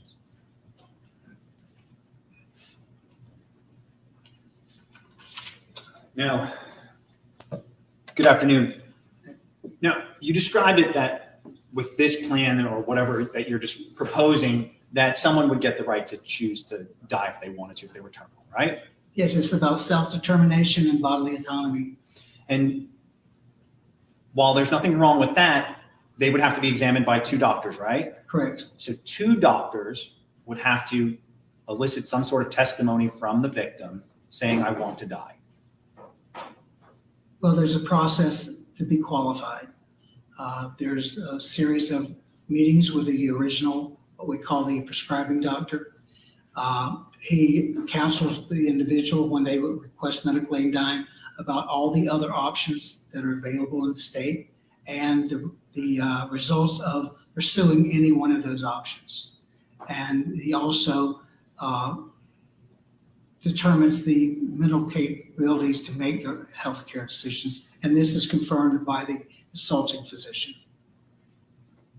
But again, there would at least be somebody out there, a medical professional that would have made these evaluations, right? Correct. So this wouldn't be an instance like what we have here where somebody is murdered, they write a note that day, and we don't know if that was his ever desire to be killed that day. I wouldn't know what the thought was at that day, but I agree with you. The issue is having the availability is what we're advocating for. And you would not advocate, though, for taking a hostage a hospital, right? No. And you wouldn't advocate for, there was 34 rooms, so 33 other loved ones and families being unable to visit their loved ones in those conditions, right? No. Nothing further. Okay, thank you, sir. You may step down. Let's talk about timing because we're a little bit past noon now. How many additional witnesses does the defense have? 1 round. Okay, and is that the defendant? Yes. Okay, and how long do you anticipate that'll be? 10 minutes. Okay, and then for closing arguments, what's the state thinking? It would not be long. I don't think it's a lengthy closing argument on this. Okay. A lot of my arguments are contained in my sentencing memorandum, so I want to just regurgitate what I previously told the court. Okay, why don't we just take then maybe a 5 or 10 minute break, 10 minutes, we'll be in recess for 10 minutes and come back and finish up. All right, we have recess. Oh, okay. I was hoping this could be done by now. I didn't realize it was going on and on. You see it?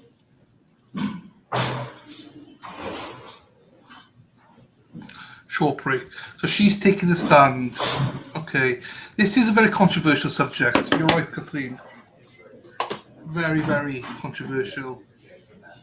It's not an easy one. I wouldn't want to be the judge in this one.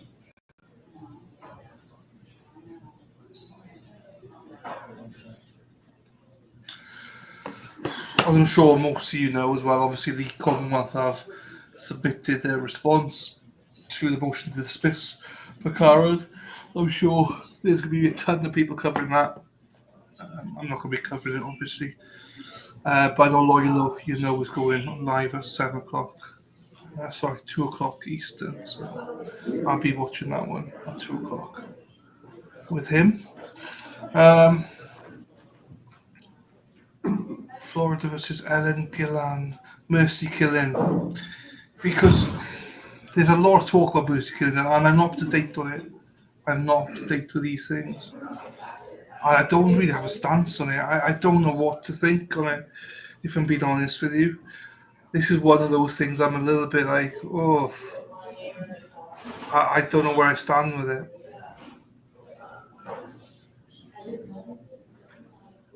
I see arguments on both sides, but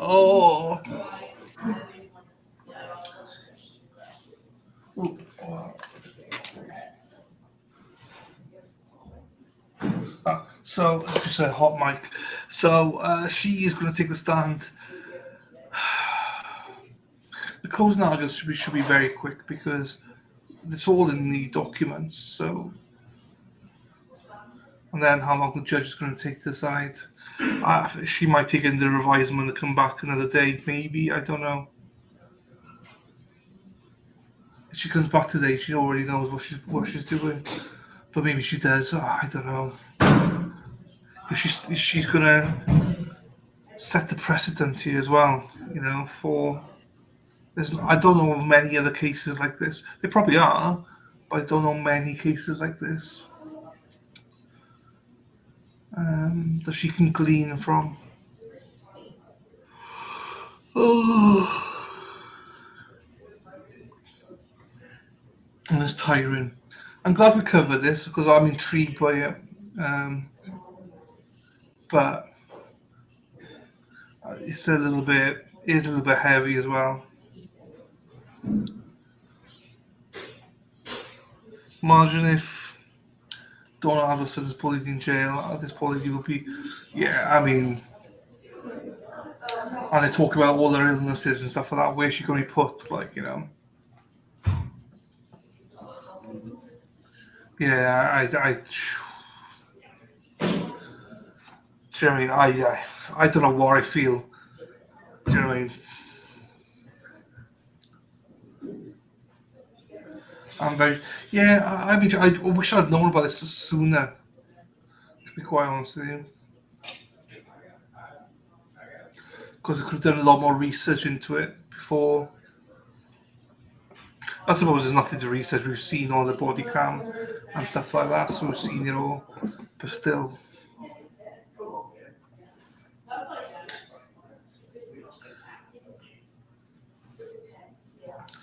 My opinion, I get it.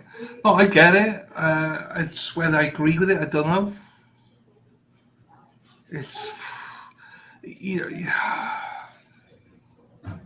this one is so controversial. You know, it's, in this case, I get it, but at the same time,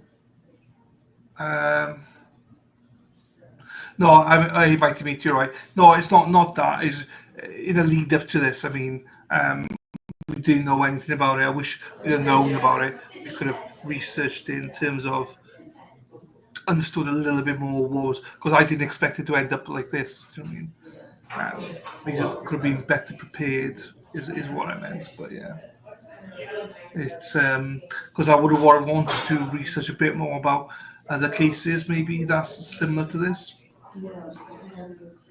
Is there many out there? I don't know. Do you know what I mean? I don't know. It is a moral thing, though. I mean, I don't know where I stand with it.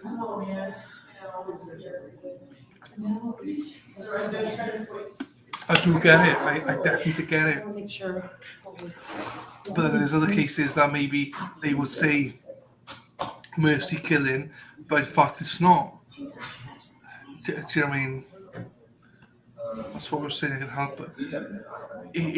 Was this a genuine mercy killing, or was it not? I think it is a genuine mercy killing, to be quite honest with you.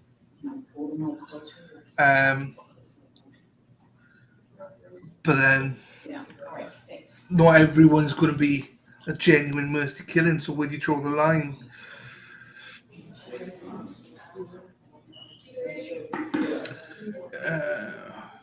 Some states you can end your life, in other states you cannot. Yeah, I'm not sure what the stance is in this state. I always advocate life in every case, but also advocate you should be able to choose. Yeah. If someone's in pain and you just want to see them in pain, your loved one, like, you know, but.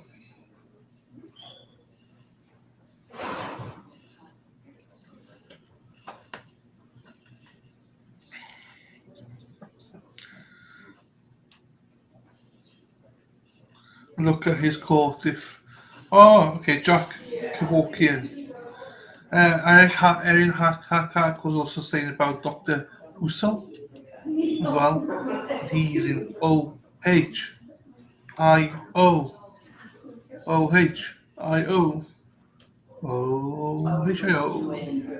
Ohio. He had failing organs, couldn't eat, massive sores, and they wanted to put him in hospice to die. I think about in her mind, nothing to lose. Well, allegedly he was going to do it himself, but he was too weak or something. But again, I don't know how true that is. I don't know. Yeah, maybe. Yeah. I definitely feel sorry for her. Do you know what I mean? To see that. You don't want to see that every day. Then should she take that into her own hands? That's the dilemma. That's where the precedent starts now. You know, you can't have everybody going in with guns to hospitals and killing the better half, like the other half, sorry.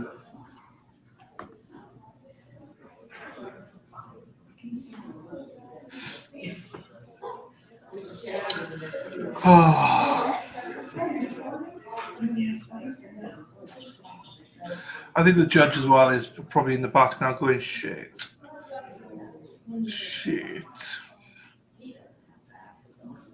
What we're going to do with a...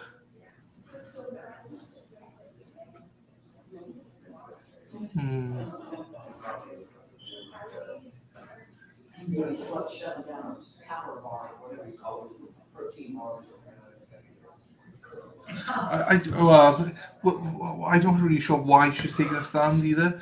The judge probably not. Oh, I mean, so as well. We'll see.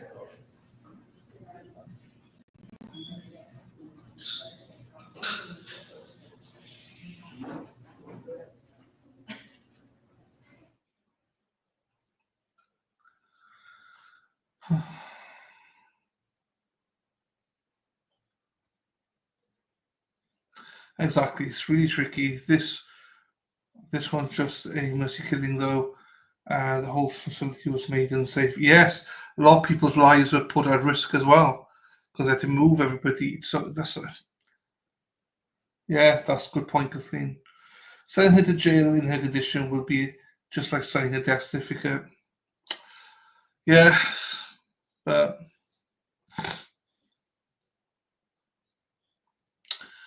no, it has to be signed document by all third parties and clearly stated with a third party to validate, say, 30 days to ensure that is the choice can't be. Well, yes, I agree, my tweet. I think that's what it is in some countries now, isn't it?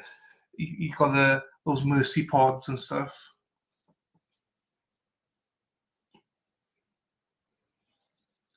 That's what I mean. You can't really just take it into your own hands. Pick them together. Shit, yeah. Let me just move myself for a second.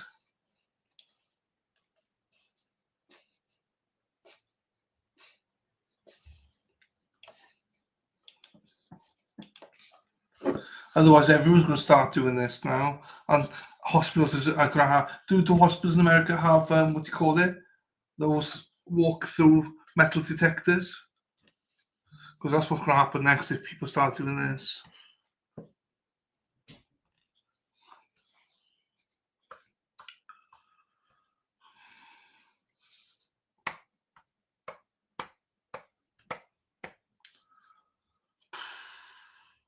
And it's so difficult to judge what. So the max sentencing as part of the plea deal is 10 years. And the minimum is probation.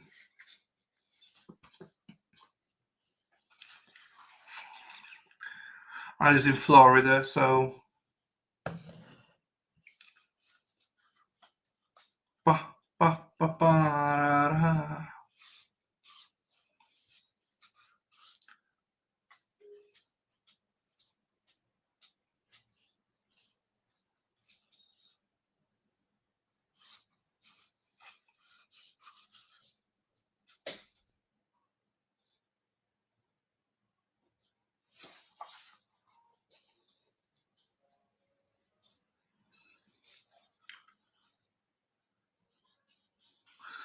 It's all gone quiet. I'm just thinking, I don't know what to say. I don't know what to say to this.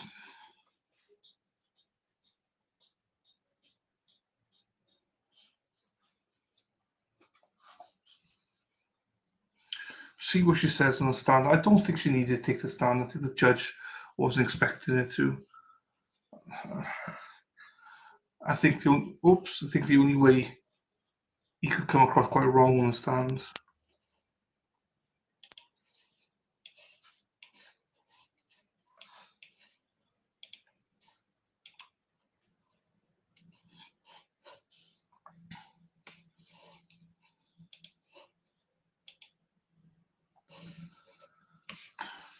Well, here we go.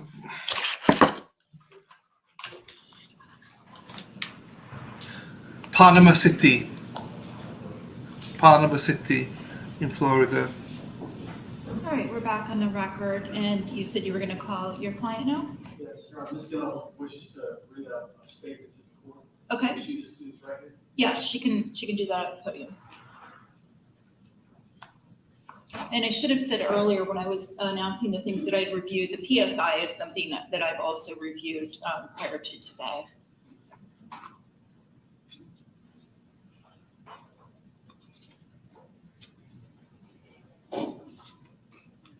Your Honor, I know she's not to be a statement, but that doesn't, prevent me from cross-examination. She's gonna make a statement, they're gonna have the right to cross her.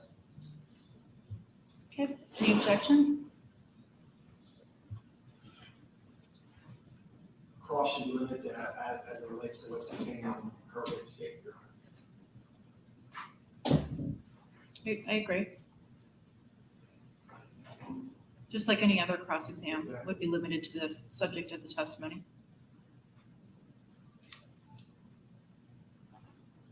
I think there'd be some leeway in there for, we're talking about the facts of the case, I think I can get into the facts of the case. I don't know how you can make a statement and not discuss what we're here for today. Why don't we play it by ear? I'm gonna let you cross, and then as to the topics of the questions, if there's an objection, you can object. All right, go ahead, ma'am, you can read your statement. Are you comfortable there at the podium? Yes, I'm fine. Okay.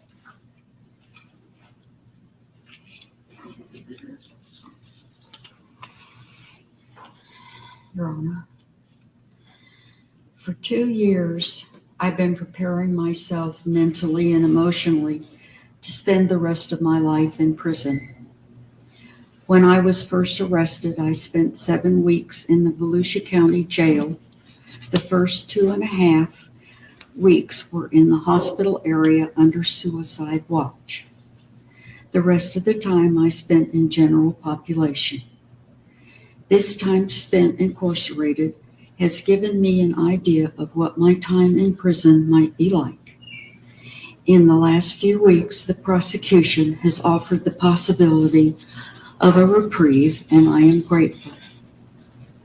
My name is Ellen Gilland. I was born in Iowa in 1946, and my parents, my older sister, and my younger brother moved to Ormond Beach, Florida in 1949. My father was a building contractor and built homes in Ormond Beach area. My mother was a teacher and elementary school principal. My younger sister was born in 1954, and we moved to Winter Park, Florida in 1956, where I completed my education in the Winter Park schools and Rollins College. I then spent 2 years at Ringling School of Art in Sarasota, Florida. I had a varied work career until I was in my 50s. I worked as a professional photography lab, retail sales and management for Walden Books, and had my own foliage nursery.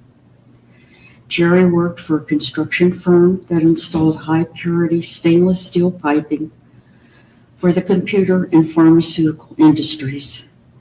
He traveled all over the country as an installer and then as a superintendent. I traveled with him often. We decided that I needed some kind of retirement plan, so since I had a degree in education and I had an interest in exceptional education, I returned to college and obtained my master's degree at Nova Southeastern. I worked during the day and went to school at night. I was hired as an ESE teacher at Mount Dora Middle School in 1997. I also worked at DeLand Middle School and Mount Dora High School and retired in 2013.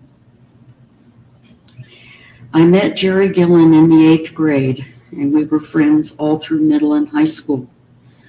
We started dating after we accidentally bumped into each other at Christmas 1964 in the old Winter Park Mall. We dated intermittently and then seriously before Jerry went to Vietnam in 1967. He was a clerk typist and was assigned to a joint Air Force and Army command office. He was the go-to guy when the colonel and the major needed anything, so he was able to get to know many of the military and civilian people on the base.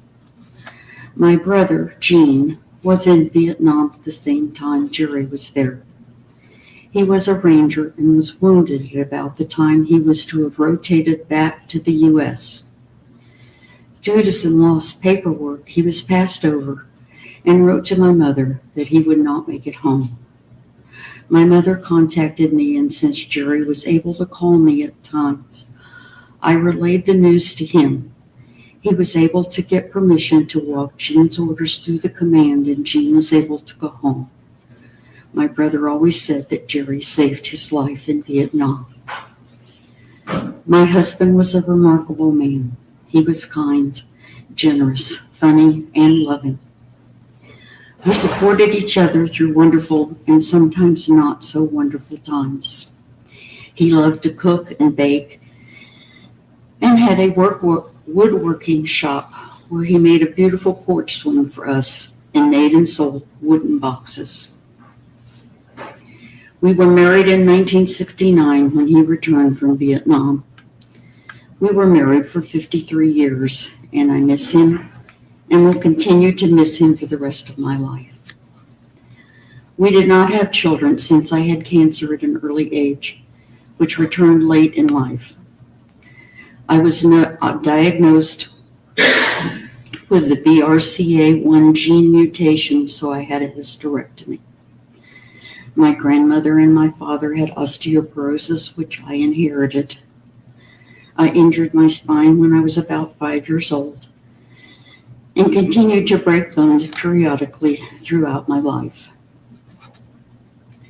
I have had a dozen hospital stays with broken bones. I have a replaced left hip, replaced right knee, metal rods in both my femurs, and a pin in my right hip. My left knee is bone on bone and very painful. I am able to walk without my walker, but use it most of the time when I have some distance to walk or I'm going someplace unfamiliar. I also use it to keep from tripping over things like an uneven sidewalk. I have type 2 diabetes, high cholesterol, acid reflux, sleep apnea, COPD, and Sjogren's syndrome. Since the hurricanes of 2022, in which our house flooded, I have had anxiety and panic attacks. I have hearing loss in both ears and wear hearing aids. I contracted COVID this past August and have repercussions of increased shortness of breath, exhaustion, and recurring dry cough.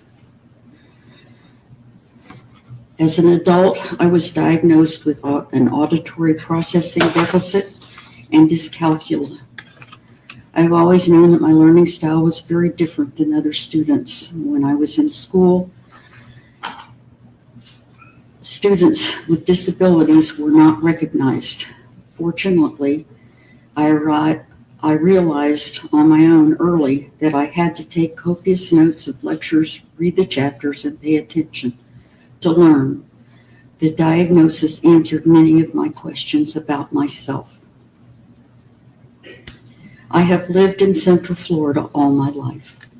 Jerry and I bought our first home in Orlando shortly after we were married and lived there for 20 years. We then moved to Lake County and built a home where we lived for 30 years. when upkeep of the property became a real burden. We moved to Orlando Lutheran Towers in downtown Orlando. My older sister lived there, and it sounded like a wonderful opportunity. Shortly after we moved in, COVID hit, and my sister was diagnosed with cancer shortly after that. Jerry and I helped care for Lynn until she passed away. We decided that we didn't like apartment living and decided to move to New Smyrna, where Jerry's only remaining brother lived, and I had no remaining close relatives besides my nieces. My younger sister passed away of ovarian cancer many years ago, and my brother of complications from Agent Orange. Jerry and I rented a house on the beach side in New Smyrna and lived there a month before the first hurricane flooded our house. We lost a lot of our furniture, my portfolio, my power chair, and most of our important papers. We moved into temporary housing and then found another rental near Jerry's brother, Sam. We were there a couple of months when Jerry became seriously ill and entered Advent Hospital Intensive Care Unit in New Smyrna on December 15th, 2022. He subsequently was transferred to Advent Hospital Rehabilitation Unit in Ormond Beach on January 1st, 2023. Jerry had always been relatively healthy until after he retired. He gained a lot of weight and developed type 2 diabetes and AFib. He had a hernia operation during which the doctors discovered an aortic aneurysm. He had surgery to repair that, but also had another smaller aneurysm closer to his heart. At that time, he had a bad reaction to the pain medication they gave him. At the rehabilitation hospital, I informed them to be very careful of what they gave him, and I never said that he could not have pain medication. I watched my mother, brother, and both sisters die of painful and debilitating diseases. I thought I was ready for anything, but not the painful and debilitating death of the person I loved more than anything in my life. Jerry's brother Sam visited almost every day for the 7 weeks we were in the hospital, but Sam was in his 80s and his wife was ill and passed away shortly after. Since I had no children and no friends in New Smyrna, and we hadn't even been able to find a doctor, I was very much alone. Sorry to say, I was bordering on the hysterical, and it was difficult to communicate appropriately when doctors and nurses ignored me or were outwardly hostile.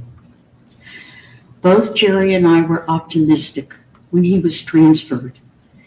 He was doing better, even though he had a very painful bed sore. He could talk some, even with the tracheotomy apparatus in his throat, and he could consume soft food. The physical therapy department came in every few days and got him up and standing beside his bed. About 3 weeks went by, and we were expecting the tracheotomy to be removed soon. But the nurses kept giving him food and then taking it away because they said he was aspirating it. As days went by, he became more depressed and very weak. Physical therapy stopped coming in every few days and then stopped coming at all, since he couldn't even stand even with help. I stayed at the hospital for 12 to 14 hours a day. The only time I left his side was to go downstairs for food or a cup of coffee. I felt I needed to stay with him because the nurses were being uncooperative and uncommunicative. An example happened after his first night in the rehab unit. I told the nurse as I left that if anything happened during the night to please call me and I would come back. I walked into his room at 7 a.m. the next morning to see him strapped to the bed with mucus all over his chest and face. He had a suction device to clean up the mucus as he coughed it up, but couldn't use it with his hands tied to the bed. I untied him and cleaned him up. The nurse said that he was pulling his leads off his chest, and this was procedure.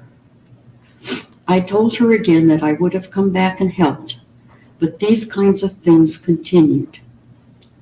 I hired an outside nurse to come in and sit with him at night. After several weeks, I found out that the paid nurses were sleeping through the night, and no one at the hospital thought it was their job to tell me. I then spoke to a patient advocate at the hospital, and she arranged to have a cot brought into the room. I located another nursing company and arranged to have different nurses there at night so I could get some sleep. They were to wake me if anything happened. I continued to eat downstairs since I didn't want to have food in the room when Jerry couldn't eat. I bought a coffee maker so I wouldn't have to leave for that. Jerry continued to deteriorate to where he could hardly lift his right arm. When he could talk, he would tell Sam that he wouldn't make it out of the hospital. He spoke of ending his life. 2 days before his death, the doctor came in and said it would be at least 3 more weeks before they could consider removing the tracheotomy tube. At that time, he started begging me to help him end his life. We discussed various methods. The gun he owned seemed to be the only way that we could successfully achieve his wishes. At that time, I had no hope that he would survive more time in the hospital. During this time, we were in this hospital. No one ever explained comfort care or offered it in my presence. They may have discussed this with Jerry, but he never said. His gun and bullets had been underwater when the hurricane flooded our house. He told me where he kept it, and I went to the house and typed a suicide note and took the gun and bullets to a gun shop. I told them it had been underwater, and they checked it over and said it could be used, but it needed to be cleaned. I purchased a box of bullets and returned to the hospital. It was Saturday morning, January 21st. We discussed the repercussions of what we were about to do. He loaded the gun, but couldn't raise it off his chest. I realized that to follow through with his wishes, that I would have to shoot him and then myself. I told him that to do this, I would go to prison if I couldn't shoot myself. He had always protected and supported me, and it was my last-ditch effort to stop this. But he was beyond helping himself or me. He took the safety off the gun, and I took it out of his hand. I held the gun behind his ear. I pulled it away and asked him if he was sure. He raised his hand and placed it on my arm and pushed the gun to his head. There was a loud bang, and he was gone. I was already crying, and I became hysterical. The machines were beeping loudly. I put the gun on the bed,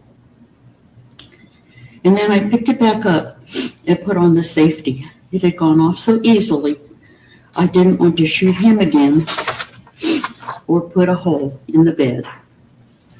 I sat beside him, holding his hand and crying until the male nurse came in the room. He was startled and said he thought some equipment had fallen. I told him to leave and he just stood there. I picked up the gun and waved it around and told him I had a gun and leave me alone. He left. I am sure he was very traumatized, and I felt sorry, but I needed to be left alone to try to deal with what would come next. The security guards from the hospital came to the door. I told them to go away, that I had a gun. Then 2 female nurses peeked around the door, and I told them the same thing. I had no concept of time, but eventually the sheriffs came to the door. I was very frightened and grief-stricken. I was afraid they would throw me to the ground and hang my hands behind me. If that happened, I would probably have broken bones and be unable to stand or walk. I told them to go away, that I had a gun. One of the officers tried to get me to surrender. He told me that patients were not getting the care they needed, and I would be able to plan Jerry's funeral, and that they would not handcuff my hands behind my back. I didn't trust him, since I knew they had moved patients from rooms close to me, and that once arrested, I would not be allowed to do anything concerning Jerry's remains. I told him that if patients were not getting the care they needed, that I was really sorry, since Jerry didn't get the care he needed. I was really sorry. I was devastated and I was frightened.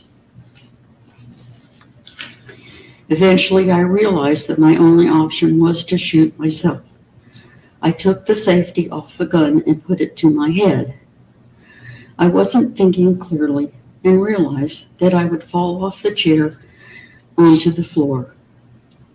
I went to move the chair closer to the bed, but it was very heavy. I had the gun in my hand and thought it might go off while I was moving the chair. I laid it on the bed and scooted the chair closer to the bed. I reached for the gun, and that is when the flashbang went off and the officers entered the room. I don't remember specifically, but the gun must have gone off when I reached for it. The officers were yelling and swearing, and there was a lot of confusion and noise. They moved the bed away from me. I had dropped the gun on the bed and raised my hands. A female officer came in and swabbed my hands and face. Another officer came in and said he was sorry he'd shot me. It had missed and was on the floor behind me. Several officers came in and stood in the room. One of them said that I should know that he had young children. I was so confused and frightened that I didn't understand why he was telling me this. I think they handcuffed me to the chair, but I can't remember that clearly. Eventually, they got me up and I asked for my walker. They put me in a wheelchair and took me out. This has been the most frightening, debilitating, and humiliating thing that has ever happened to me. I am devastated that Jerry's illness, and especially my inability to deal with the events, led to the traumatizing of patients, staff, and officers. Thank you, Ms. Gillen. Mr. Interlicchio, did you have questions to follow up on? Yes, Your Honor. She needs to be sworn in now. Okay. Please raise your right hand to be sworn in now.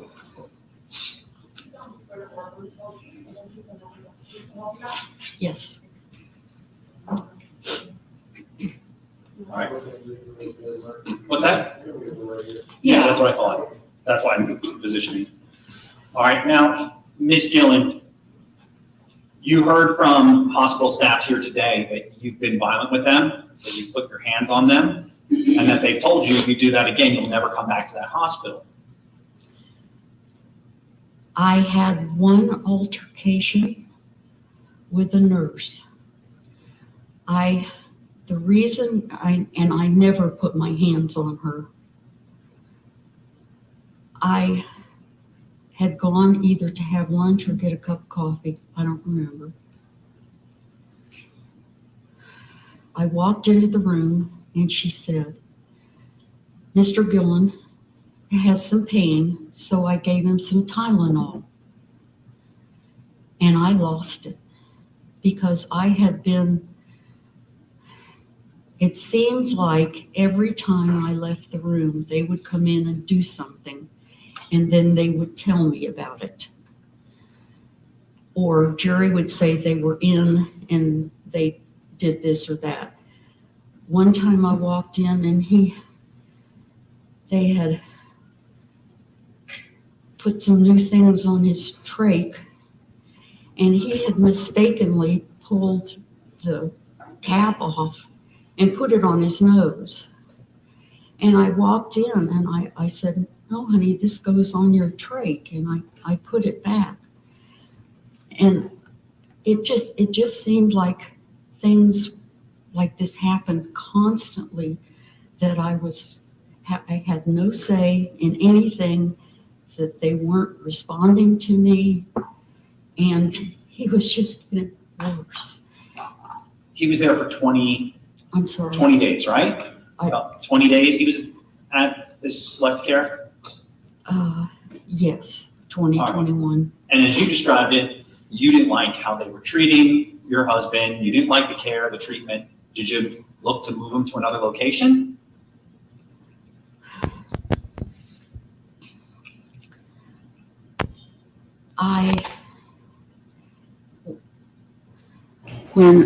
When he was moved from the initial hospital to this new hospital, I had talked to them about where he was going to go. And I was thinking about having him move to Orlando, where there were bigger hospitals. And I was afraid that by the time he got there, that he wouldn't survive it. So when they said there was a hospital north, I said, fine. And I had the same fear that if we tried to move hospitals, that he wouldn't make it. He weighed 330 pounds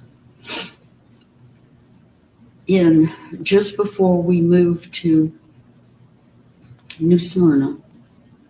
330, I did say that. I said 230 some other time, but 330 pounds.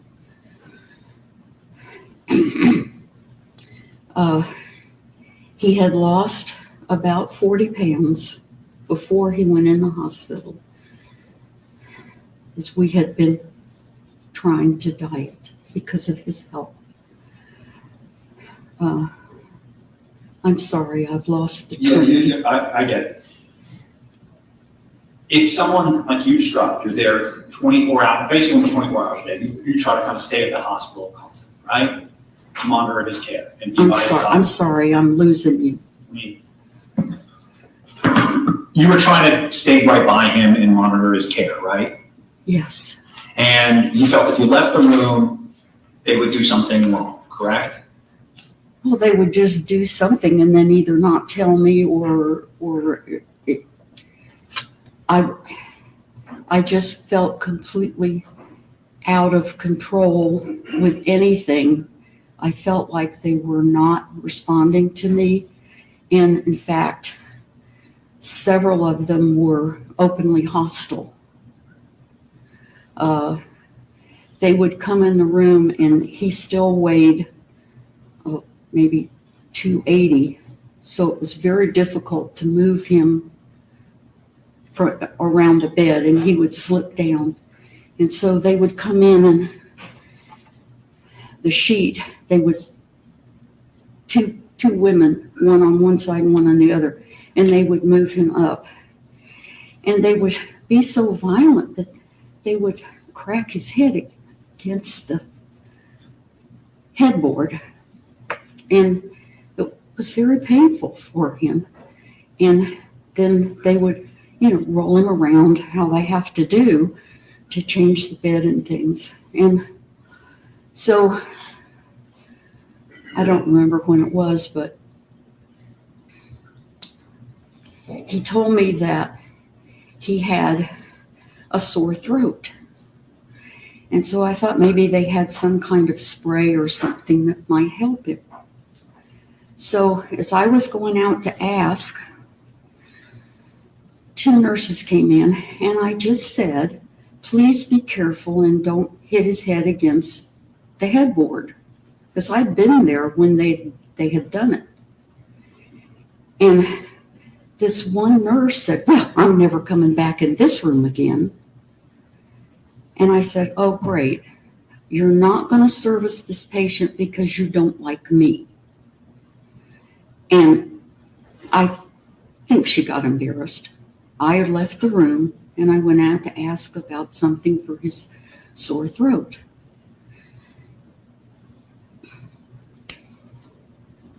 And the nurse there at the station, I said, he has a sore throat. Is there something I can give him? She said, oh, now you want pain medication. I said, no. I said, he has a sore throat. All I'm asking is if you have something to help him. And she said, well, it'll be Monday. This was the day before, I guess, because it was Friday. And she said, it'll be Monday before we can have anything. I know that at times I have a lot of difficulty communicating things. And I don't lose my temper very often. I worked with students with learning disabilities and behavioral disabilities for 15 years. You can't do that and lose your temper. I was trying to do the best I could with very limited knowledge of what was going on about him. When we first put him in the hospital. Let me just stop you. I think you're getting kind of far from my question. You described now, as I've asked you, you're describing numerous instances of like basically the staff mistreating you and your husband, being rough, being, yes, not giving him the treatment and the care, and yet through all of this, you never looked for another location to place him, right? I never asked to be moved because I didn't think it was in I thought putting him in an ambulance and moving him someplace else. I mean, how do you know that where you're going is going to be any better than what you've got? Now, you're college educated, got a master's degree, right? Yes. And you're telling the court today you've never heard of hospice? Oh, I never said I didn't hear of hospice. I said that the hospital never offered us any kind of other care. They never said we can move him into hospice. We were told that this hospital was a rehabilitation. Now, that means to me that he was getting better and he was going to get better and we were going to be able to go home. Okay, but when you made the decision, or you're saying now that Jerry made the decision to kill himself, you didn't think to say, hey, let's just do hospice. Let's do it humanely. Let's do it where I can be by your side. I can hold your hand until your dying moment. Because they kept saying that he wasn't dying. The doctor came in and said, after we'd been there for 4 weeks, he came in and he said, well, I guess it's going to be another 3 weeks before we can even consider removing the trach. Well, to us, they had been saying that he was getting better. But he wasn't. He could hardly even move his arm. All right, and you understand in a unit like that, it's going to be 2 steps forward, 1 step back. That his recovery, due to his size, due to his health, it's going to take time. You understood that, did you not? Yes, I understand that it isn't a straight line to recovery. All right, But- and even so, Mr. Nerlich, you'll let her finish the response, please.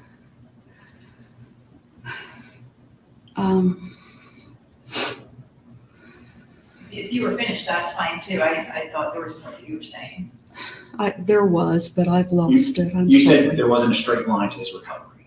Yes, we understand that. It's just that they never said, he's not getting any better. Why don't you consider hospice? They never, no one ever said that to me. Well, maybe that's because he wasn't needing hospice.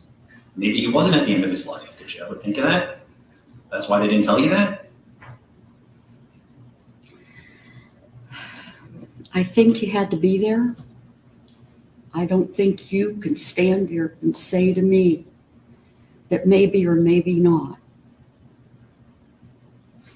I was not functioning correctly. I've already said that I didn't respond to people as well as I should have. That's the only thing I can think of. And so, My hope was for him to get better. But when they quit coming in and even trying to get him out of bed to stand him on his legs, and he couldn't lift his right hand. He was always a very strong man. so there was the first swallow study, which is that kind of I'm sorry. There's that first swallow study, right, that was done with your husband, where they're trying to let him eat food and everything else. And he didn't do well. He started to aspirate. He had problems. Yes. And so the hospital explained to you, hey, it's going to be a little bit and we'll do it again. Correct? Yes. But then on the 20th, you were, the day before he was killed, you were pushing the hospital to do it again right then and there on the spot. No. You don't recall that? No. So the medical records are wrong, where the medical records that I showed earlier today that said you were basically going around and complaining to everybody that you wanted it done and it wasn't getting done. What wasn't getting done? Another swallow study. No, I don't. First of all, they didn't ever explain anything to me. The doctor came in and said it's going to be another 3 weeks. Well, another 3 weeks, I don't understand why I would have been demanding that they do another one. I could see where he was aspirating. The tube was clear. You could see the jello. You could see the color. And so on the 21st, you went home and typed up a suicide letter, right? Yes.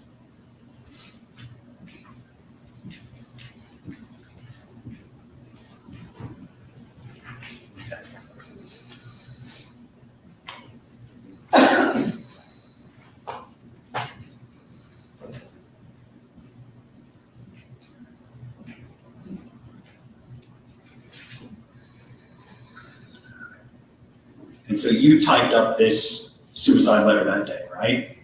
Yes, I didn't actually go home to write a suicide letter. I just thought that I should do something when I went to pick up the gun. And then here you claimed it was his idea to do it, right?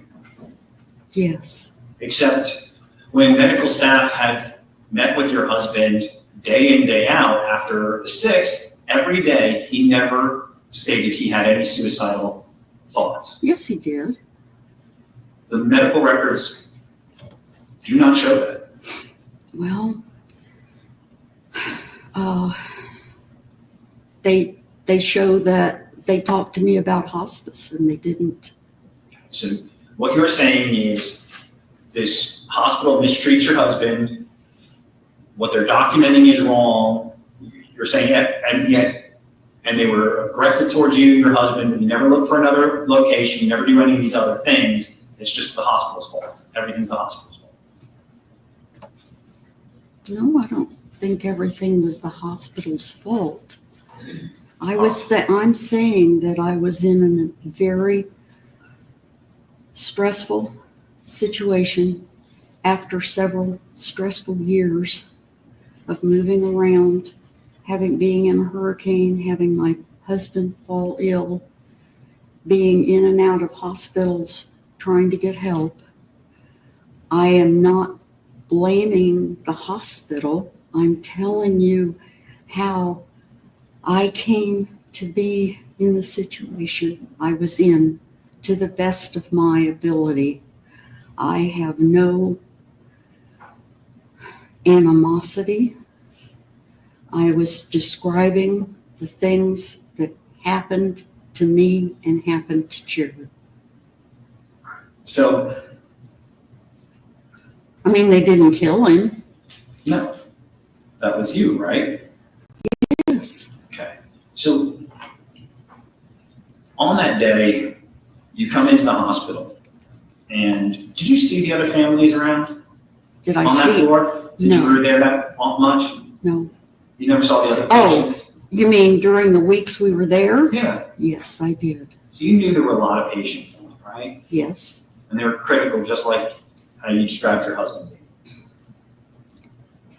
Well, You might I not know their was condition. going under the assumption that these people were there for rehabilitation, meaning that they weren't hopeless cases, that eventually they would get better and they would get out of the hospital. And as you described it, you were feeling overwhelmed from these kind of years of unfortunate events happening to you. Did you attempt to get any mental health help? Me? Yeah.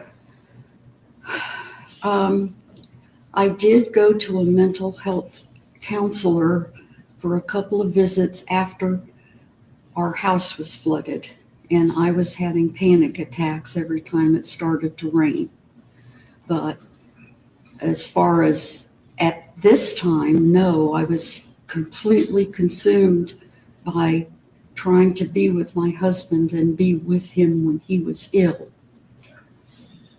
And the only person or evidence that suggests that he wanted to die that day is coming from you, right? There's no other evidence otherwise. You didn't videotape anything.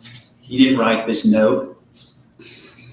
He wasn't suicidal to any of the hospital staff, even though they questioned him day in, day out after January 6th. I have no evidence. I know that his brother, Sam, realized that he was suicidal. Sam was there at least 3 days a week, if not more, in both hospitals. But Sam has passed away since then, so no. All right, so you decide on the 21st that you're going to essentially take a hospital hostage. You're going to take a hospital hostage. Well, I didn't think of it in that way, no. You're not naive. You're not a child. You're college educated, you got a master's degree. You didn't think taking a firearm into the hospital and killing your husband was going to cause the hospital to be locked down? No, it didn't. That I didn't proceed with it I didn't think through with it to that degree, no. So you kill your husband, you point the gun at the nurse, Hector Ponte, right? And you saw him terrified, right? Well, yes, he was frightened. He was, right? Yes. And he was in that room for a couple of minutes, just frozen in terror. Yeah, he was standing there. But I wasn't thinking about that. I was thinking about my husband and the fact that I just wanted to be left alone with him. He's dead. You killed him. You're standing there. You're holding a gun to a frightened man for minutes. And nothing is going through your head thinking, what am I doing to this poor man?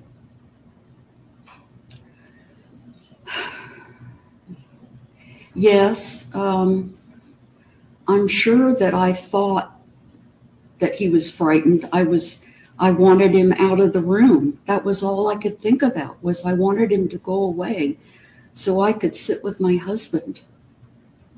Okay, and security comes. Yes. They respond to the river. And then they put their lives in danger because they're not armed, they're not wearing bulletproof vests, and you've got a gun to them. Well, to their view, yes, their lives were in danger, but I never would have shot anyone else. Okay. I mean, that's just me saying that too. You're saying that everything I'm saying is just me saying it. But you were pointing a gun at him, right? Yes, I pointed the gun toward the door. Where he's standing. Well, they were kind of peeking around the corner.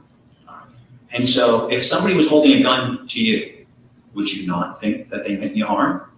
Yes. And then law enforcement responds. And one of them was Sergeant Coy. And he responds, and they come in with the ballistic shields, and you've got a gun on them as well. And I what? You pointed a gun at them as well. Yes. Okay. They asked you to put the gun down. Do they not? Yes. Do you do it?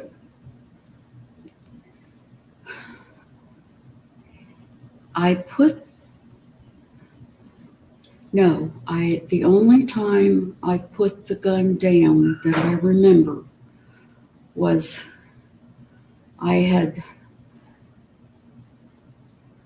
was at the end. I was getting exhausted.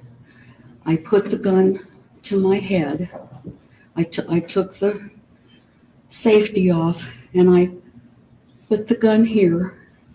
And then I realized that, what I said, that I would probably fall on the floor, which for 40 years I've been very careful not to fall on the floor.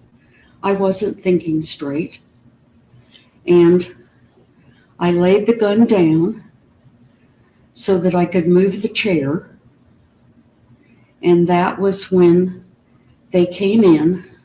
I had moved the chair to where I thought it should be so that I would fall on the bed and not on the floor. I mean, it sounds stupid, but that's what I was thinking. So law enforcement negotiators had to sit there with you for hours trying to convince you to put down the gun and surrender, and you didn't surrender. And then they tricked you ultimately with writing a letter, right?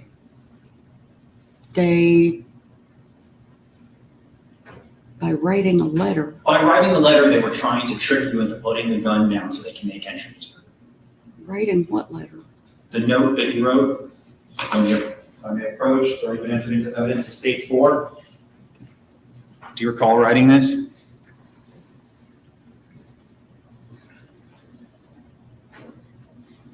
Oh, I guess I didn't. No, I didn't remember writing that, but that's my handwriting. All right, and this is what you were writing when law enforcement was asking you to write a note.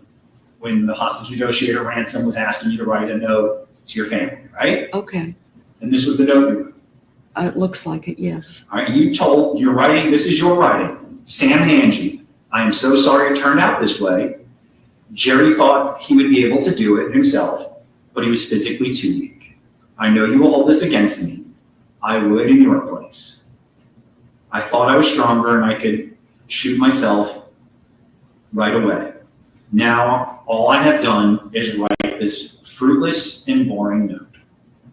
These are your words, right? Yes. A fruitless and boring note. You've held a hospital hostage for hours. You realize that, right? Yes. Now I do. You didn't realize you were holding people hostage. I realized that there was a lot of commotion. I knew that they had moved people from the two rooms beside me.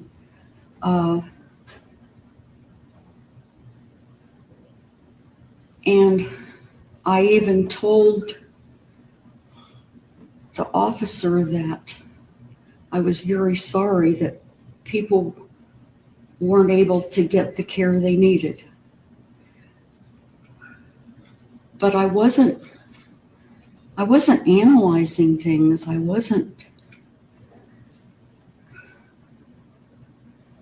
in shock. I was in pain. I was grief-stricken. You were in pain, you were in shock, and you were grief-stricken, but those are all your actions that led to it. Yes. And so law enforcement ultimately makes the decision to enter that room because you put the gun down. Yes, I put it up and I had laid the gun down to move the chair, and I went to pick it up. And when I picked it up, the flashbang went off. That's when the shot must have gone off, because I was picking it up to shoot myself. I actually had made the decision and I was going to do that. I don't remember the shot going off into the ceiling. I don't remember that. Okay, well, Sergeant Marr, and you can hear it from the audio as well from the video, flashbang goes off in the room. You don't realize it, but it's Tarek Kusami is the one who has that grenade launcher that makes entry into the room. And once that flashbang goes off, Sergeant Marr comes into that doorway and he watches you pick the gun up and fire it in their direction. He can see the muzzle flash in his direction, not at your head, right towards them. That may have been what he saw. But what I remember doing is getting ready to shoot myself. I have an excellent visual memory. And what I remember happening is what I said. I laid the gun down. I moved the chair. I reached for the gun to put it back to my temple, or my whatever this is back here. And as I started to pick it up, the flashbang went off. I don't know anything seriously. I know just a teeny bit about firearms. I don't know about a muzzle flash. I don't know about any of that. I know what I did, and I know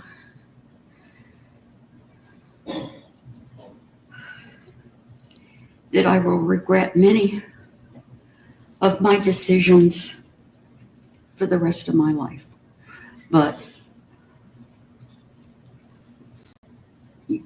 you're giving testimony from a man that's been around guns probably most of his life. I don't know what to tell you. I can only tell you what I remember happening. Well, what Sergeant Marr describes is the difference between him sitting here testifying. Yes. Or him being dead was your wrist moving about an inch. It probably was at that time because I had taken the safety off of the gun, but I did not mean, I never, ever meant to hurt anyone else. All right, nothing further. Did you want to inquire on Ms. Gillen? Okay, thank you, ma'am. You can take your seat.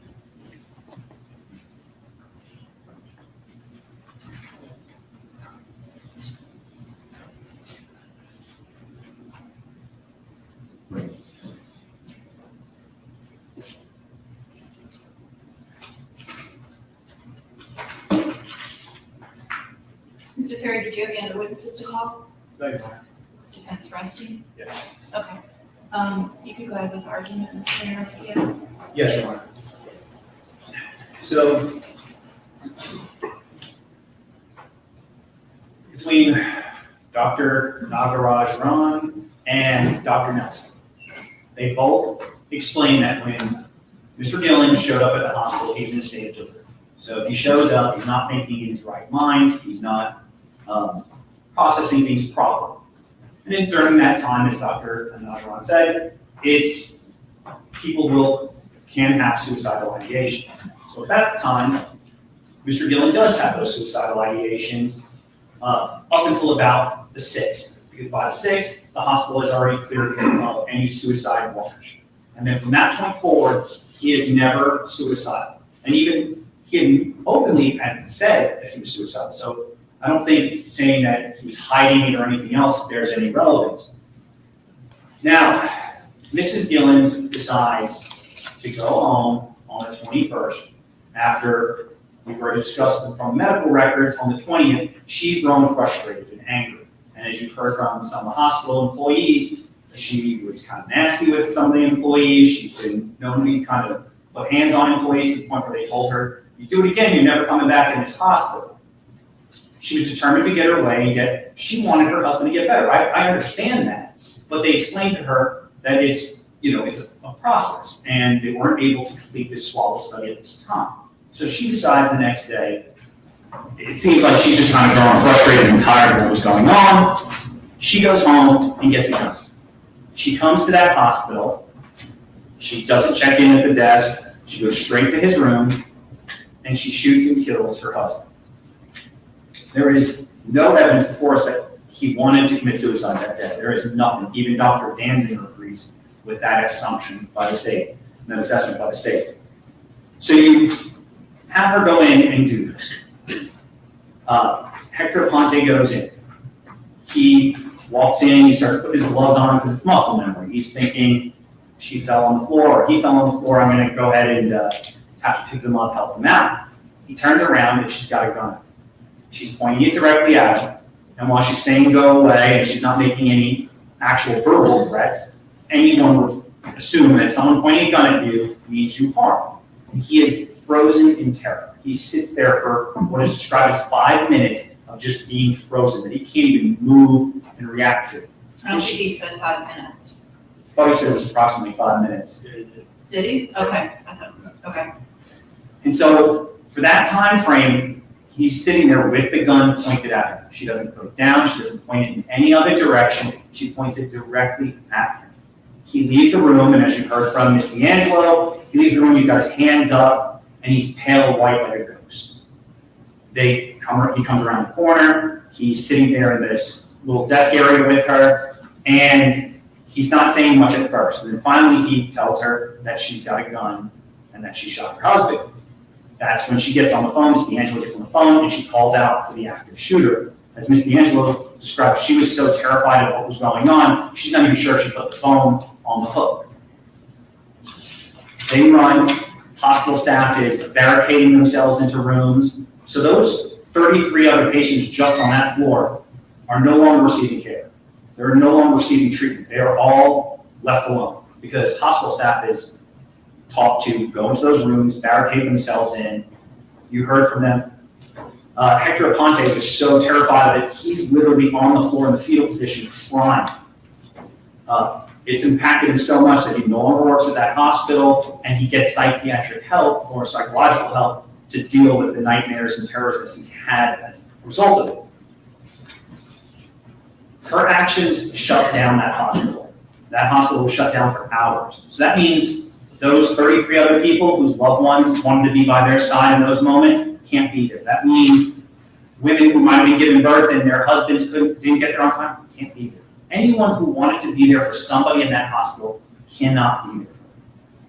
And that is an action she took, and it's a deliberate action. She is college educated. She understands what hospice is. And while she says they weren't telling me about it, she never said she looked into it, never did anything. She never looked for an alternative. She never looked for anything. What she decided to do is take that hospital hostage for hours. When Corey Jackson, the security officer, responds, he gets up to the room, he just knows it's a weapon, opens up the door, she's got the gun pointed at him and threatens to kill him.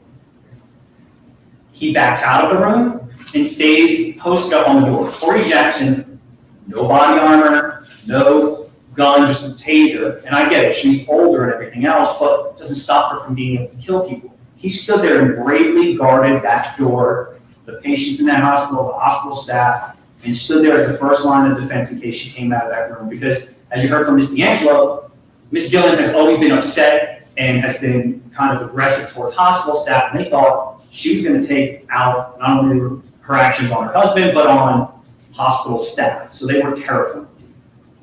Law enforcement responds. You've heard from Sergeant Koya. He responds. They come up with the ballistic shields. They open up the door. Gun, gun, gun. They back out of the doorway. He doesn't shoot her. He doesn't fire because they, like they described, there's oxygen lines in the wall. He didn't want to get into a firefight right then and there on that spot. They maintain outside. They're telling her to drop the gun, drop the gun. She doesn't drop the gun. Now, time and hours go by. SWAT is brought in. The SWAT team is sitting outside that doorway. They've got the whole cam. She's made threats to the officers while they're out there. Sergeant Marr, as they described, and you've seen the video, they've got the whole cam, so they're watching her every move. It takes Ransom, who you see in the first initial video. He is the hostage negotiator talking with her, and they can come up with this plan. And the plan is, let's get her to write this letter, write this note, and when she writes this note, we're going to hope she puts the gun down. When she puts that gun down, that's when the team's going to make entry. And at first, she's not putting the gun down as she's writing this note. And it's telling of who she is when you read that last line of that note where she says, this is a boring and fruitless letter. She has literally taken a hospital hostage, killed her husband, and to her, this is boring and fruitless. Why am I being bothered to do these things? Now, the SWAT team operator deploys the flashbang as soon as they said she's put this gun down. Flashbang goes off. Tara Kusami is the first guy through with the grenade launcher, and that's when she fires the shot. She picks up the gun.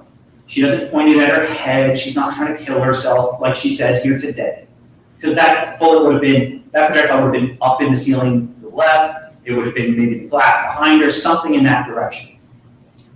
The projectile went up into the ceiling right in front of her. And as Sergeant Marr described, him and Edward Lee entered. They're aiming down into the room. They're literally in the line of fire. And as he described, because of the range, because of what it is, it's just a little movement of the wrist is the reason he's here and not buried. Her actions that day were deliberate. They were selfish. She is, even Dr. Danziger, when you hear his testimony that she was, she was having some episodes then, but let me go back to the note on that. He described her as, he acknowledged that what she did caused damage to the hospital staff, the hospital employees, that just because of her age, it doesn't absolve her of punishment.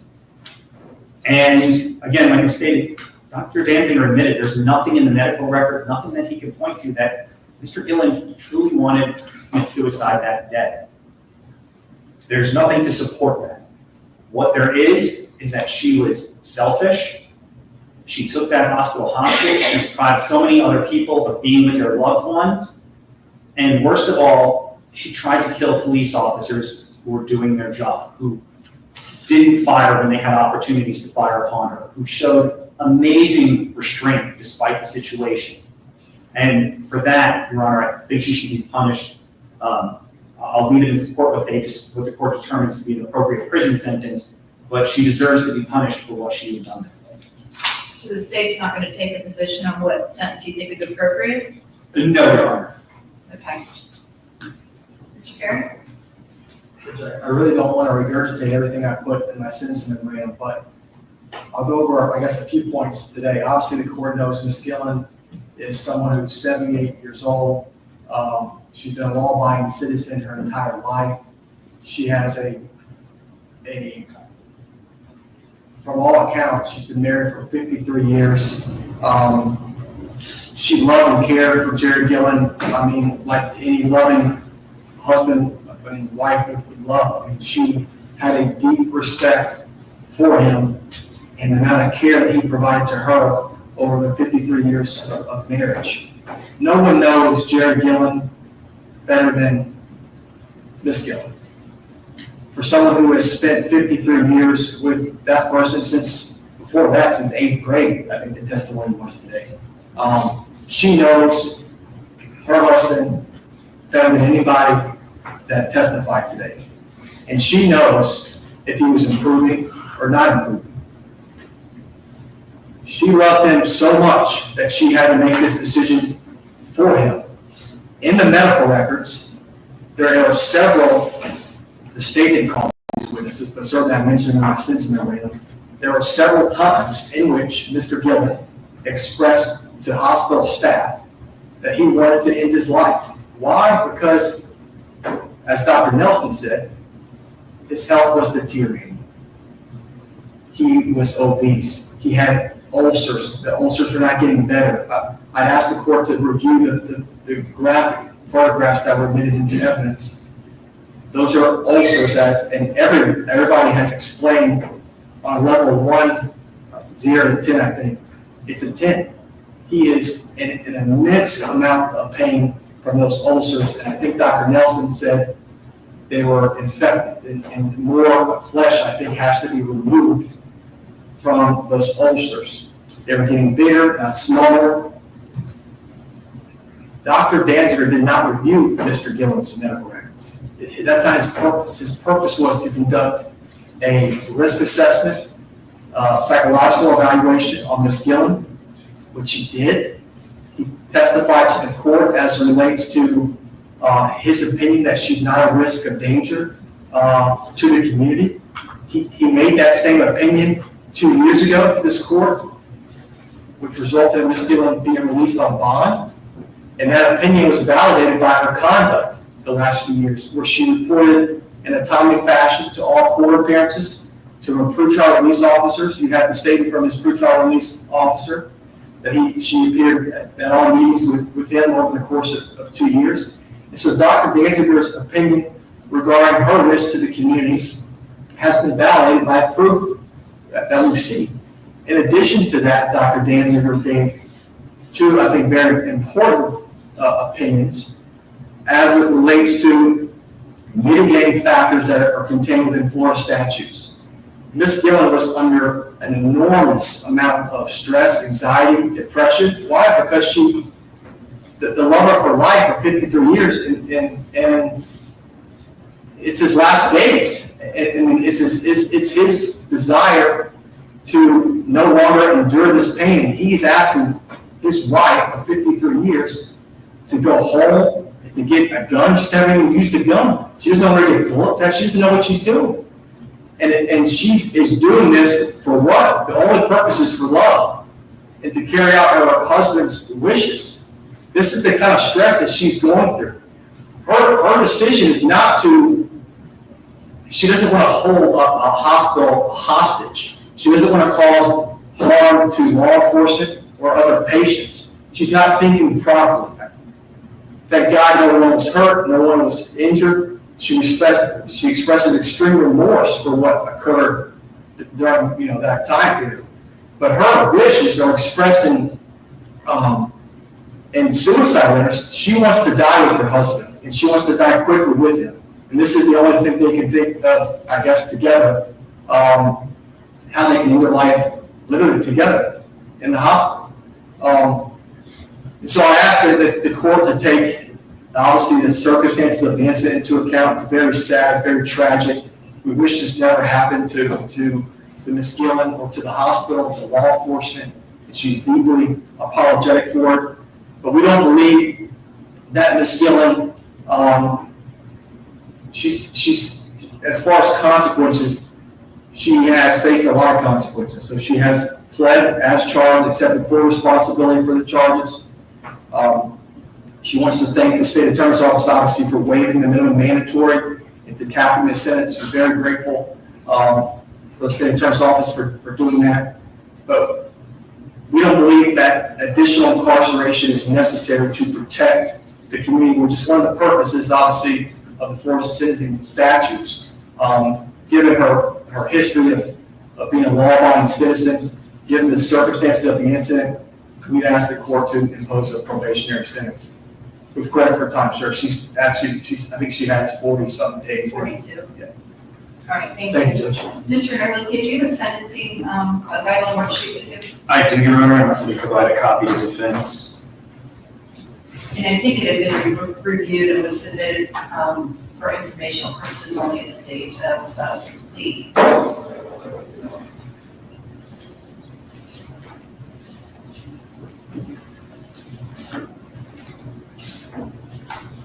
And I did during that last break that we took review the additional materials that the defense submitted with the additional letters that were attached. Thank you, Judge. Copy here for the defense, and I'll approach with. Copy.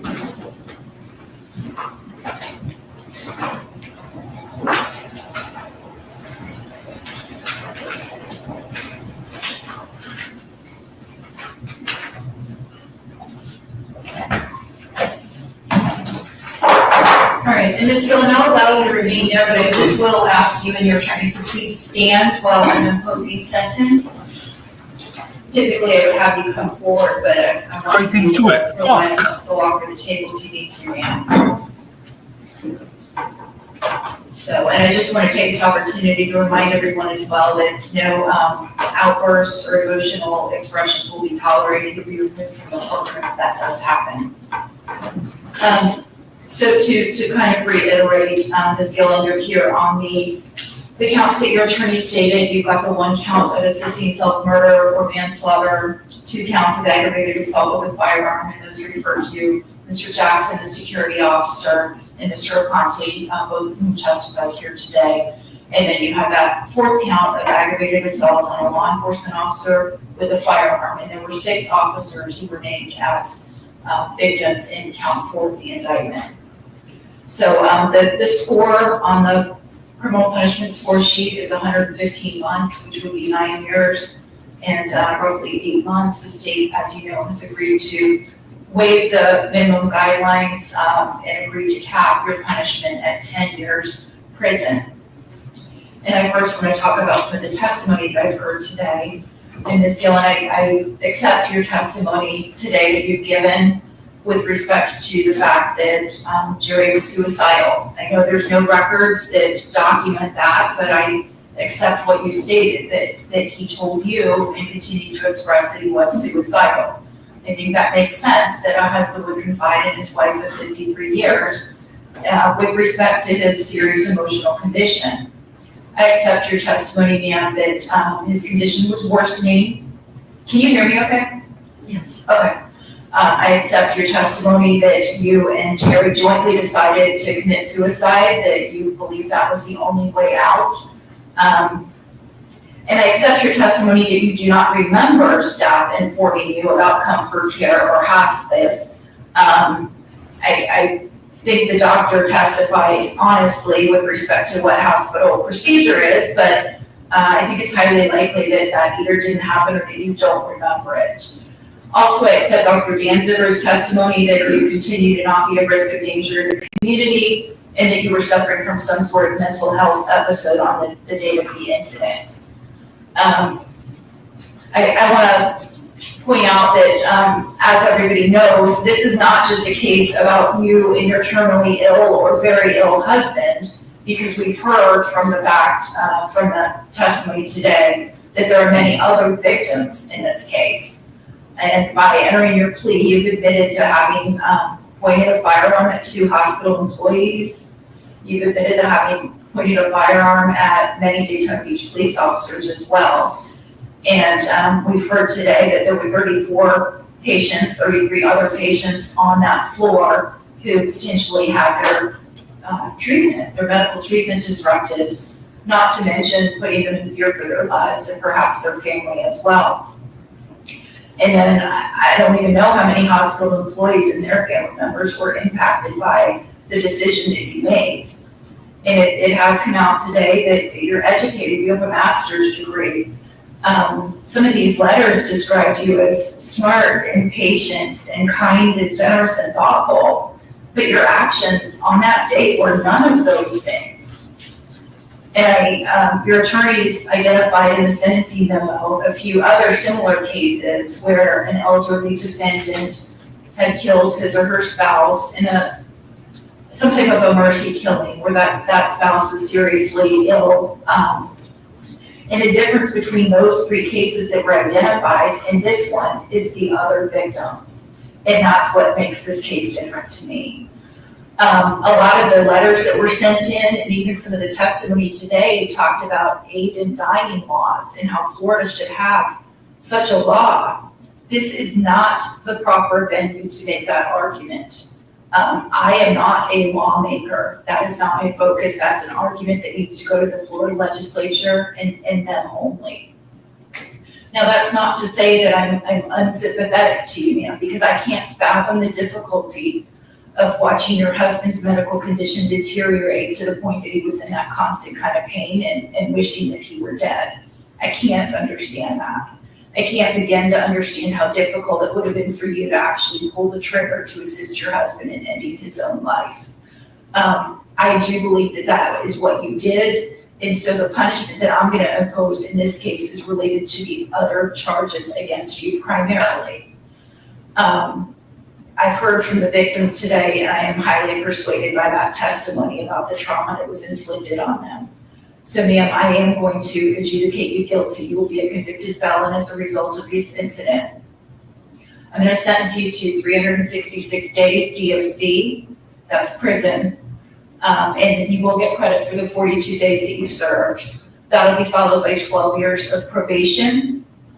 The probationary terms are that you have to write letters of apology to the civilian victims and the 6 law enforcement victims that were identified in the indictment. And then this is an important part of the sentence as well. I want you to perform a minimal amount of community service hours per month for as long as you're physically able to do that. I want you to do 8 community service hours a month, so that's maybe 2 a week. And I don't care what you do, but I want you to realize, ma'am, that your life still continues to have value and you can contribute to society.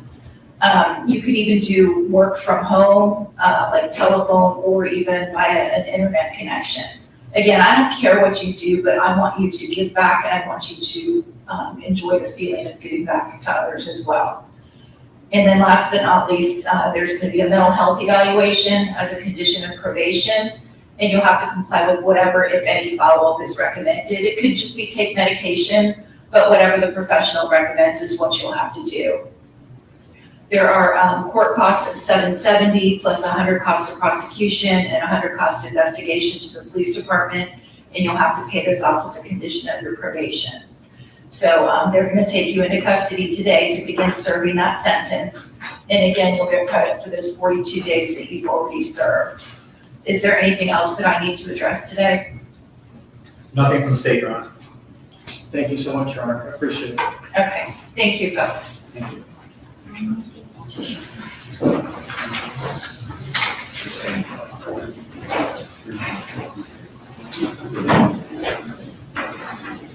I think that was very good.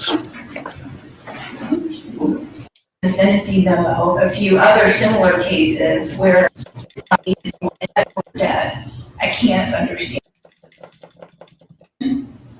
The probationary terms are that you have to write you to related to the other charges against you primarily. I've heard from the victims today, and I am going to adjudicate you guilty. You will be a convicted felon as a result of DOC, that's prison. I'm going to sentence you to 366 days DOC. Okay, 366 days. Sorry, I was a bit off there. I thought it was 365. So 366. So it is 324. 324 days in prison then. Still a lot for her because obviously her conditions, and everything. So hopefully she does get the treatment she deserves in terms of her health. That she is able to come out in one healthy piece, because she has served 7 weeks already, and she did say she deteriorated quite badly. So hopefully they do look after her in prison, but we'll see. In terms of I think you're right. I think the judge was very, very fair in terms of the way she was compassionate towards it. You do have to look at the impact of what she did as well on others. So I think, going into this, if you told the defense team she's going to get 366 days minus a 42, I think they will go, yeah, we'll take that. We'll take that. Because it could have been 10 years. It could have been 10 years, people. So yeah. But, hopefully, I don't know what prisons are like in Florida in terms of will she get okay health care and stuff. I don't know, but hopefully she can hang on in there. But there you go. Yeah, as long as she lives through it, that's what I mean. Hopefully she's able to live through it, and hopefully they can show her some compassion and give her space and medical treatment while she's in there, because she's got sleep apnea, she's got COPD, she's got acid reflux, she's got so many conditions. So I hope they are able to look after her. Right, and everybody, it is that time of day. We're going to leave you with 5 hours. I thought we were going to be like 2 to 3 hours today, so 5 hours. Thanks for sticking in there, people that did stick in. I appreciate you for being here. I'm sure some of you are going to go and watch Lawyer You Know. He is live in 7 minutes, going through the Karen Reid papers the Commonwealth have filed. So yeah, he'll be going through that. So if you want a quick recap, he's the man to watch that from. Right, I'm not going to stream on Monday. I'm going to take Monday off and then be back on Tuesday for Karen Reid. I'll just do a Karen Reid week and just do Karen Reid stuff. So I'm not going to be here on Monday, but I'll be here Tuesday, Wednesday, Friday, and we'll do something maybe for Thursday. Right, I'm going to get my steps in and watch Peter. So thank you, everybody. Take care. Have a great weekend, and I'll see you all Tuesday. Bye-bye. Take care. Ta-da. Bye-bye.